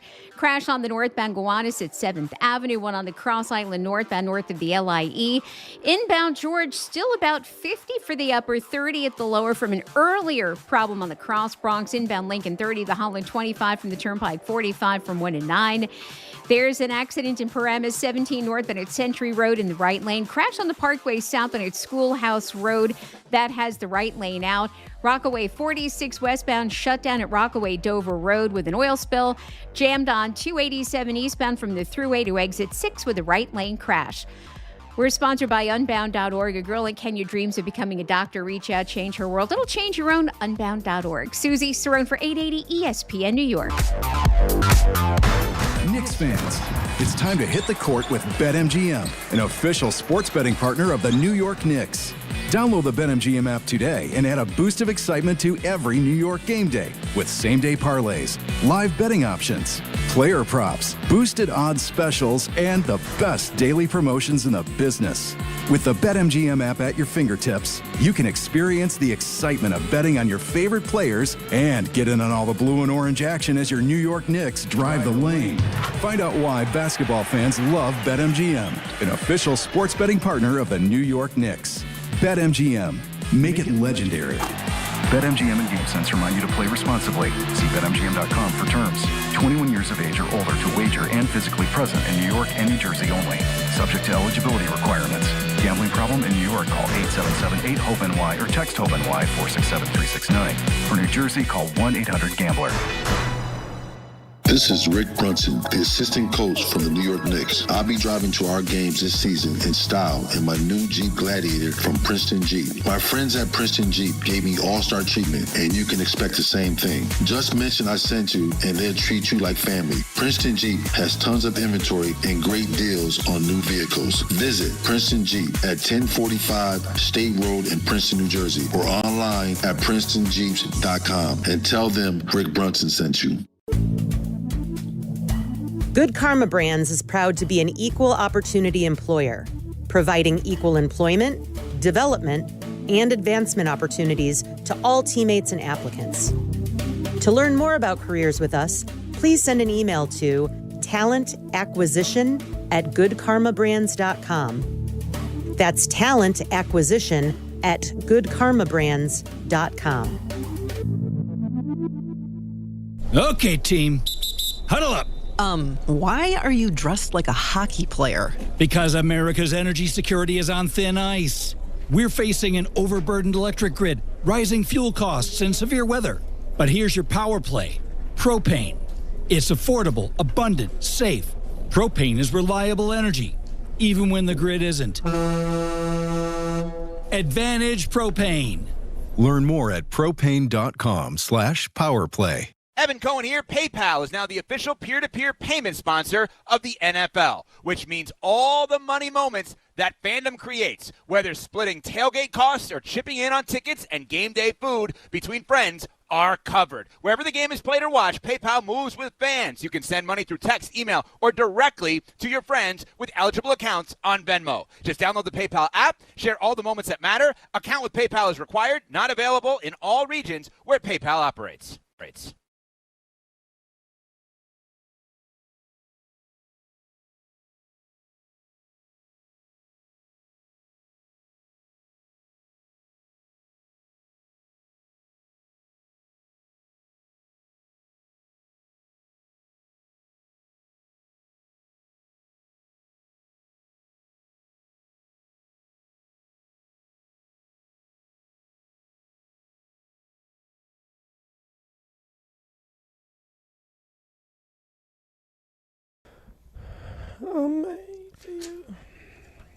All right, DNR with you, ESPN New York. Let's get to a couple of Knicks calls, and then we'll get into the Mets and the hockey and basketball of it all. 800-919-3776.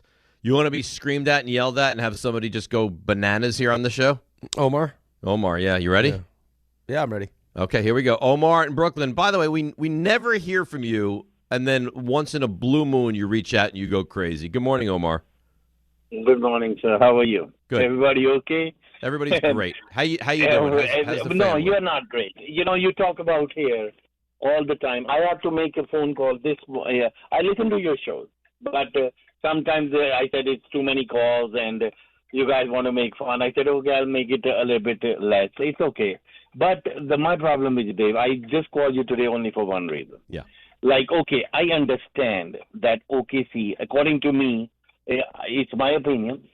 So according to me, the most talented team in this league right now is OKC, and they are the defending champions. Mm-hmm. You have to beat the champions to be a champion. I always believe that. And they are the most talented and deeper team in this league. If the Knicks play OKC and go to the NBA Finals, the OKC will be the favorites, and they have vast areas of they were vastly will be underdog in that series. Okay. Any other so team we have no issues so far, Omar. We agree. They're eminently talented, and they would be favored over the Knicks. Okay. Any other team in this league, Knicks are better than them. Knicks are deeper than them. Knicks have a head coach that is adaptable, that can change if something is not. He doesn't play favoritism, and that what was lacking last year. We beat Boston. I gave you a call just to remind you that we beat Boston, and this dilemma that everybody in the media, that Boston is better than New York. Knicks set up a team that matches up, and their center are not deeper this year. Boston is not better than last year. Knicks are better and deeper than last year. And I told guys before this series starts, and this rave about Detroit Pistons 1 seed, I told them Detroit has the number 1 player in this series, but next 5 players are Orlando better. They are better rebounding team. They are more physical, and they have a better head coach. Right, and there is no way that series Orlando can lose. Omar. Okay. Yes. Okay. So you call, and you're screaming about the Knicks and that we're underrating them. Fine. And then all of a sudden it turns into a diatribe on the Pistons, and you're going nuts about them. The Knicks are a good basketball team. They're a good basketball team. We expect them to get by Atlanta. We have reservations whether they beat Boston. I don't think they will. I want you to call back and rub my nose in and say, see, the Knicks beat, they got by the Celtics, okay? Rub my nose. You did it the same thing last year, and they rub your nose. What did you do? You should say every time up to the year that the Knicks play every game, you said, I am sorry to the Knicks fan and the Knicks I picked. Omar. Okay, now I'm not saying one way or the other. Right? I mean, we won the series last year. That was great. They beat the crap out of us during the regular season. Everyone thought, Boston was better, Cleveland would be better, and we got the last laugh because we won. Jaylen Brown was hurt. Porzingis was sick, and then they ended up losing Tatum. I'm not saying that the loss of Tatum went one way or the other, but Jaylen Brown being compromised physically and KP being sick and not really having Kristaps Porzingis in that series, I mean, also is a big deal. To this, I will say. Everybody gets injured, and injury is a part of game. That's why we have to be deeper. We have to be better, and that's what we did last year. We became better and deeper. We changed the head coach that we thought that will not take us to the next level, and the adoption that has been changed now. But I don't think, and thanks for the phone call, Omar, I don't think anyone's going to sit here and argue that Mike Brown is a better coach than Joe Mazzulla. He's not. Right. So, I mean, you replace Tibbs with Mike Brown, and it's not going to give you an advantage against the Celtics. I mean, if anyone watched the last game and what Tatum looked like, that's a little bit scary also. But I don't want to talk about the Celtics right now. I want to talk about Game 5, us going out and having a great start, which I think is important, because you know how sometimes MSG has that nervous energy, that anxiety. The last thing you want to do is get off to a slow start and feel that from I think it's going to be a fever pitch tonight, and I think you're right. I think if the Knicks come out and they jump out 23-11, it'll just be kind of a party. But God forbid you fall behind 39-27, you're going to get that very you know what it's like, that palpable feel at the Garden when it's like, oh God, and they kind of sit on their hands and there's that nervous energy. We would talk about it before games. Now, listen, it's hockey and it's different, but still, every time we went into Madison Square Garden, we said the same thing every single time. Take the crowd out of the game? How important the first 5 minutes would be because of what the crowd could turn into. When it gets like that quiet, nervous energy, that's what you want. The Rangers felt it. We had a game where we iced the puck 10 straight times. Just to take the suck the air out of the balloon, right out of the crowd. Yep. So, I mean, listen, I'm confident. You're confident. I love what I saw in Game 4, and hopefully that continues tonight. They better not revert back to this being all Brunson, though. They better not. We'll see what the adjustment Atlanta makes is. I think it's hard to sit here and talk about. Listen, the one thing with Detroit is that most people talked about is if you're going to get Detroit, it's because who's going to score outside of Cade. Cade's great, but who's the second most reliable guy on their team offensively? And Duren hasn't been great in this series, but that could also be Orlando's a tough team. Orlando's a big physical team. But that would Maybe it's not a great matchup for Detroit. If they lose to Orlando, that would be awful. Right, but I mean, do you think that I don't think Detroit would be having the same trouble like this with Atlanta. Probably not. That they're having with Orlando right now? No, Orlando's a bad matchup for them. Just like I think Atlanta was not a great matchup for the Knicks. No, I still think they get by it, but I think the Knicks would have an easier time with other teams. I think that Orlando probably would have been a tough matchup for us. I agree with that. With Xfinity, you already enjoy ESPN as part of your TV lineup with live games, daily sports coverage, and expert analysis. And now, Rick, the ESPN Unlimited plan is available at no additional cost, giving you access to additional ESPN content in the ESPN app, on-demand programming, and originals to explore. Visit Xfinity.com/your subscriptions to activate ESPN Unlimited Access, then start watching in the ESPN app. More from ESPN, all in only one place. Let's go to Dan in Jersey. Good morning, Daniel. How are you? Good morning, Dave. Good morning, Rick. How are you guys today? We're feeling good. I think we're feeling confident heading into this game tonight. Dave, quick question. I didn't get to hear most of the show yesterday, but what did you think of the Malachi Fields pick? I really like that pick. That might be my favorite pick in the entire draft. They're excited by him because he's big and he catches the ball up high. And you look at him as a red zone target, so that's exciting. You mortgaged a lot to get him. I like the pick. Harbaugh loves the pick, so until proven otherwise, I'm a fan of this pick. All right. I watched him at Notre Dame. I'm a Notre Dame fan. He makes some of the greatest catches you will see. But to the Knicks, I think they'll win tonight. I'm confident that they win tonight. If they don't win tonight, then it's kind of a disaster. But Mikal Bridges needs to start playing like the player the Knicks traded 5 first-round picks for. Or else this trade is going to go down as one of the worst. But he's not, though. Like, you got to get that out of your head. You got to get that out of your head. The player that you saw on a bad Nets team is not going to be the player you get here. He's never going to be worth the 5 first-round picks. But he can't be having games like he had in Game 3 where he had more turnovers than points, rebounds, and assists combined. Right. Like, he has to contribute to the winning effort. He cannot continue to be a black hole on this team. He's right. Thanks for the call, Dan. Are you going to get worthy of 5 first-round picks? No. Can you afford for him to be a detriment and be a black hole on the court? Also, no. No, I mean, he has to be great defensively. I'm sure he has to come up at big time moments. He has to come, big shots. Like he was. I mean, I don't know what this is, but again, this was one of the reasons why. I mean, he was one of the players, right? Like we don't know for a fact, but I mean, everyone assumed he's one of the players that wasn't a huge fan of Tibbs and wanted to see a change made. Well, he's gotten worse. And that would get the best out of him, and that hadn't been the case. No, it's gone the other direction. All right, we'll do a quick hockey, basketball, Mets around the kind of different leagues next. Get to the 3 stars as well. DNR with you right here on ESPN New York. Hey, Yankees fans, come out to Yankee Stadium on Saturday, May 2nd for the Yankees' annual Star Wars Day. Enjoy special appearances by some of your favorite Star Wars characters, and the first 18,000 guests in attendance will receive a Max-free Mandalorian bobblehead. Get your tickets now for Saturday, May 2nd, Star Wars Day at Yankee Stadium. For tickets, visit yankees.com/tickets. And may the Force be with you.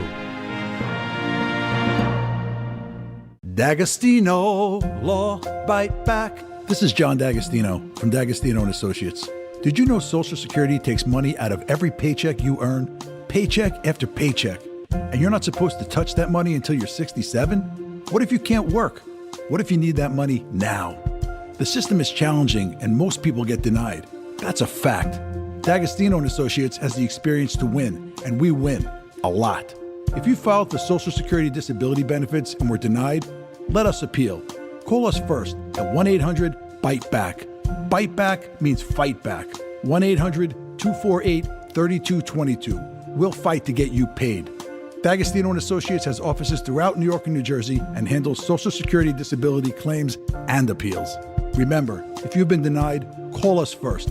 1-800-BITE-BACK. That's 1-800-248-3222. D'Agostino & Associates. We win a lot. Hey, it's Rich Eisen for Pella Windows and Doors. Sometimes teams take a timeout to regroup and call the right play. When it comes to your home, Pella Windows and Doors always has the winning game plan. They're not just window and door experts. They're experts at taking care of you and your home. At Pella, they find the products that meet your needs and their experts install them. They do it every day, and that's why your neighbors trust them. Discover why Pella is a trusted choice for homeowners everywhere. Visit Pella.com/Eisen today. That's Pella.com/Eisen.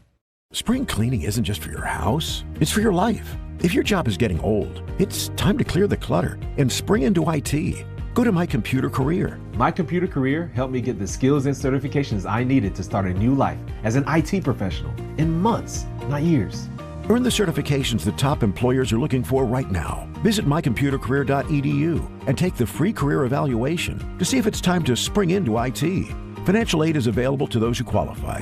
including VA benefits. Knicks fans, join Don, Hahn, and Rosenberg for a live broadcast presented by TickPick. Come see the guys at Stout NYC, 2 blocks from the Garden at 215 West 35th Street before tonight's pivotal Game 5. Get there early, grab a drink, be part of the energy as the guys break down the matchup, set the stakes, and get you locked in for tip-off. It's your pregame headquarters with Don, Hahn, and Rosenberg live today at Stout NYC starting at 3 p.m. Brought to you by TickPick.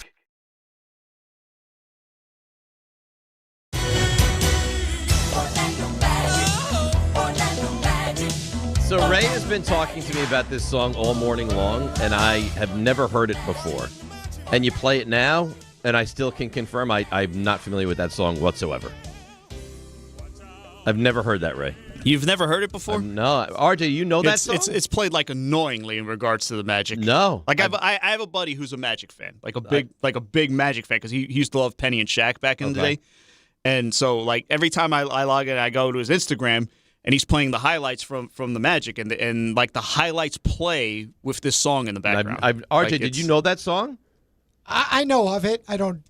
It's not as top of mind, but after he just played it, it rung some bells. So what brought it like to the forefront was like 2 or 3 years ago when the Knicks were down there, and they ended up losing that game. But like Josh Hart, because he's a lighthearted type of guy, he just kept mentioning that the song was an earworm, and he just kept singing it to himself. So it's catchy for him. So he was going Orlando Magic, so like that. Yeah. All right, and we've come full circle now. Now they lead 3-1. It's a shame I'm not a producer for the next show. Is all I would say. Yeah, that'll be a must listen. Bart's he's gonna weep. Not quite yet. They'll take one more loss. Feeling good. Oh, wow. About his Pistons. Game time brought to you by Tullamore Dew Irish Whiskey. When it's game time, it's Tully time. 7:10. Mets hosting the Nationals, looking to break their 3-game losing streak. Then 8 o'clock, of course, the all-important game tonight. Game 5 between the Knicks and the Hawks at the Garden. And 8:05, the Yankees visit the Texas Rangers. And that's game time brought to you by Tullamore Dew, the original triple distilled, triple blended, triple cask matured Irish whiskey. Be sure to grab a Tullamore Dew or try the new Tullamore Dew Honey during today's action. Glasses up to enjoying Tullamore Dew responsibly. I promised you earlier in the show we do a little hockey. We can dip our toe into the NBA waters as well. Do the Penguins have a real chance to come back and beat the Flyers? Please tell me they do. Do the Penguins have a real chance? Yeah, they got a real chance. Oh, that would be – if there's any team I would love to see blow a 3-0 series lead, it would be Philadelphia. I think a lot of people feel the same way, especially after I had the guy from baseball the other day come up to me like I was a Penguins fan. And he's like, what do you think about Philly now? I was like, oh, what do you mean? I hate Pittsburgh. I don't like you, but I hate Pittsburgh more. I don't have any real interest in you don't like the guy? Shirt. The whole state, really. I don't like any of it. I despise Pittsburgh. I hate Philly fans. I don't like any of it. Philly fans are the worst, though. I dumped a beer on my wife. I'm done. I'm done with Philly. I'm all set. I got an update on the not an update, a review. Balls Up is an absolutely awful movie. Uh-oh. I told you it's supposed I to be had to terrible. shut it off 20 minutes in. Wow, that's tough. I told you it's supposed to be absolutely terrible. So let's go around the ice a little bit here. So what do we have? We have Golden Knights. They win last night. Yeah, huge win. Overtime. They now knot that series at 2-2, right? That's right. They had a goal in overtime that was called back. Correct. Yeah, I mean, listen, I'm rooting for Torts. If anyone, I love him. He's such a great guy. I would love to see him have success. But they had to, of course, to go down 3-1. Utah's feisty, man. I'll tell you what, Utah's a feisty team. That's a cool story. You got the Sabres trying to close it out tonight. RJ got in the tank after game 4? Game 4 put him into the tank, yeah. Big one tonight. Wild Stars. If you hate the brackets, you hate the series because you got 2 of the best teams in hockey. One's going to be gone. And then the Oilers are on the brink tonight in Edmonton. Wow. And they've gone to the Stanley Cup Final 2 consecutive years, and they're on the verge of being ousted in the first round now. Yeah, to have Draisaitl back and McDavid and lose to Anaheim, which is a fun story, young team in round 1 would be devastating for the people that are hoping that Connor McDavid stays in Edmonton long term. You think there's a chance he's going to leave Edmonton, huh? I think there's a chance he gets frustrated at some point. They still really haven't figured out the goalie position. I don't know if that's a goal. I would say not a goal. I don't know how they called it a goal on the ice, but still, it happened. You're down 3-1. They got to find a way to fix this. And then one of the NBA postseason continues along tonight. Aside from the Knicks and the Hawks, which is an all-important Game 5, you got 76ers and the Celtics. Everyone all excited Like Embiid is back. Now they're getting. Yeah, right. The Celtics. I don't because they shoehorned him into the starting lineup. Oh, ridiculous! The Celtics are really good, and it's pretty obvious the Celtics are highly motivated to make some real noise in this postseason. Yeah, and I'm pretty sure they have you circled. Me? No, not you personally, but I mean, if you want to be circled, you're a Knicks fan. What the Knicks did to them last season. Yes. After blowing those two for games 1 and 2. I have no doubt that they want you. They're probably rooting for the Knicks in the series against the Hawks. Probably, yeah. Because they want to get revenge. And then you have a real upset in the making. It doesn't happen. It's happened more times, but ones don't really lose to 8s in the NBA. It's only happened a couple times in the history of the league, and we are on the verge of that. I think I saw 63% chance that Orlando wins that series. Yeah, I mean, I'm interested to see what Bart has to. I mean, how Bart's going to spin that today. He's going to be horrified. Here, the problem is they don't shoot. No. They can't shoot. What did they shoot from 3? It was awful. It was really bad. I think we said the number earlier in the show. Six for something? And then the turnovers have been really bad, too. It's a massive problem right now. And, I mean, 88 points. They scored 88 points. 6 for 30 from 3. 6 for 30. 6 for 30. And the problem with Detroit is they don't really have that second scorer. No. Both teams didn't shoot well. I mean, Orlando shot 33% from the floor. They were 9 for 35 from 3, which is also not great, but it's not 6 for 30. No, listen, they're Orlando before they dealt with some of the injuries. I mean, one of the teams you looked at were like, because we had a hard time with Orlando initially. Yeah, it's like wow. Like I mean, that's one of those teams you got to pay attention to because of they're big, they're athletic, they're physical. Banchero's a good player. I mean, they got some talent on that team. They went up and gave up what they gave up to get Bale to bring in Bane. They got the Wagner brothers. Yep. Wendell Carter is a problem down low.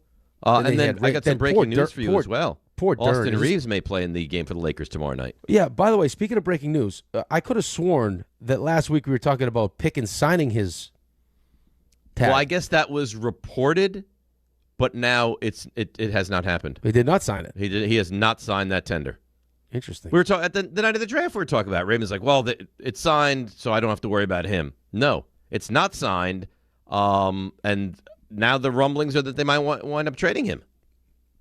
I can't say they're going to lose Raymond, but they're pretty close. No, they'll never. He's too invested. But I don't know why they do. They make everything so difficult, which I love, but I don't understand why they do this. This one's not on the team, though. This one is because they got indication from the agent and the player that he was fine. He was going to come in and sign. And really, we're just back to where we were a week ago. Ray, if you gave him a long-term deal, this would be a non-issue. Ray, was that I agree, but they've now made it clear they're not going to give him the long-term deal, at least not this year. Right, but was that like, hey, I'll sign it so you can trade me, and then once he realized they weren't going to trade him, he's like, no, I'm not signing it then? I don't think it was that. I think it was more of he may have heard about them possibly taking receiver, and he's like, oh, no, I'll come in and sign. Now the draft is coming on. It's like, maybe not. You know, that's what it feels more like.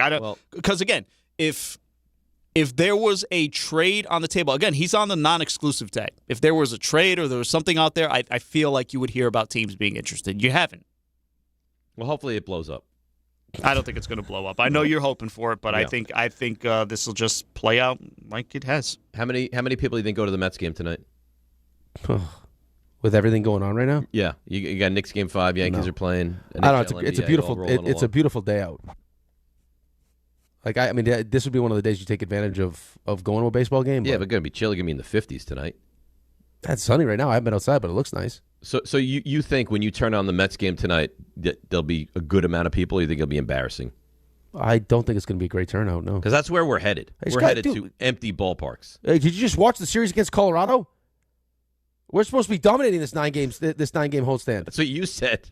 Oh, didn't I mean if they wanted to turn it around? 7-2. You got swept by Colorado. What did you think? I thought they'd go at least 6-3. Oh, right. Which is now an impossibility. It's embarrassing, man. Yeah, and then to make it worse is Buster gives us no hope. What? Well, he's not going to lie. Fake it a little bit. Raymond? Hi there. How you doing? Great. I like honestly. That. I like that. Yeah. Are you ready? Always ready. 3 stars? 3 stars. Today's 3 stars. Number 3. Always good when we get story time about Dave coaching the younger generation. I had a kid one time years ago that actually, this is terrible. I felt so badly. He defecated himself in the batting. I swear to you. Don't feel too bad for Poop Kid. He did make it. And I think he's like a senior in high school now, and I saw he's going to like Yale. I was like, see? He made it, just not through those at-bats. He's pooping! I'm just thankful you didn't. Right, but he's still Poop Kid. It doesn't matter how successful you are in life. If you're known as Poop, like literally I know him as Poop Kid. Well, that's why I'm glad Dave protected his identity. You think I'm an idiot, don't you? You just said you're an idiot. No, I didn't say that at all. You know what? I could have sent Bobby into the wilderness and said, Bobby, if you can find a tank, drive it out, and then you'll have successful at-bats. You can have success in the poop tank. Number 2. This is an interesting caller today, Steve. I mean, first of all, there was a first attempt. Let's go to Steve in Connecticut. Steve, good morning. You're on ESPN New York. Steve? Unedited, yeah. Hello. Steve, maybe him and It Meg makes will sense get. that the Mets fan would call, be on the line. And It feels like he's eating. Steve. He's gone. They hung up on him. So we did give him a second try somehow. Steve is back. Let's see what's going on now if he's available for us. live. Steve, good morning. You're on ESPN New York. He's going to say Steve from Connecticut. Steve, are you not from Connecticut? He's not listening. You tried to mess with him. Hey, Steve, you're on hold. Do you want to get on the air with the guys? Yeah. Well, eventually did. Try to get the wife involved. I'm sitting next to my wife, who's the world's smartest person, and like me, a Mets fan for 63 years. Well, then I have to question the world's smartest person. Meg. Go ahead, Meg. Say something. Am I on the air? Oh, God. She proceeded to cut a wrestling promo on Mets management. You know, it was fun. It was fun. All right, well, that's Meg and Steve, and they'll be back for another appearance at some point in the future. Probably not. Yeah, I have to think that last part. Number 1. Buster Olney always provides great insight for us, but then sometimes you'll get a little bit of a surprise at the end. They had a full segment on the legitimacy and importance of pigeon racing. Did you see it? I didn't see it, but I'm going to go find Yeah, it. 60 Minutes got Buster all excited. Come on, chip, chip, chip. And under his bed, stupid pigeon, jeez. Come on. Crazy. Buster's well-versed on the pigeon world. And I had called the professor of ornithology at Cornell, and I said, now, what is it that, gets them back to their roost? What drives them to fly so fast to get back to this roost? He said, just like every other male, food and sex. That's fantastic. Great job by everybody. It's a good job Talk by to you tomorrow. Nice 3 stars, Raymond. It's Rule 76. No excuse playing a champion. It's DiPietro Rothenberg. Let's go Knicks. Right here on ESPN New York and on YouTube. Oh, God. 1-877 Cars for Kids. KARS Cars for Kids. 1-877 Cars for Kids. Donate your car today. Call 877 Cars for Kids to reach a friendly live agent. Donation is super easy, and your car can be picked up as soon as tomorrow. Call us now or go to carsforkids.org. Donate your car today. Did you know you can donate real estate too? It doesn't matter if you're running drills at the park, playing pickup on a Saturday, or sinking the final putt. When you compete with your friends with Michelob Ultra on the line, competition isn't that friendly. The trash talk, next level, and the stakes, oh, those are crystal clear. With only 95 calories and superior smooth taste, it's the ultimate trophy. Superior is worth playing for. Michelob Ultra, superior light beer. Enjoy responsibly. Copyright 2025, Anheuser-Busch Michelob Ultra Light Beer, St. Louis, Missouri. This is the story of the one. As a maintenance tech at a university, he knows ordering from multiple suppliers takes time away from keeping their arena up and running. That's why he counts on Grainger to get everything he needs, from lighting and HVAC parts to plumbing supplies, all in one place. And with fast, dependable delivery, he's stocked and ready for the next tip-off. Call 1-800-GRAINGER, click Grainger.com, or just stop by. Grainger, for the ones who get it done. Evan Cohen here. PayPal is now the official peer-to-peer payment sponsor of the NFL, which means all the money moments that fandom creates, whether splitting tailgate costs or chipping in on tickets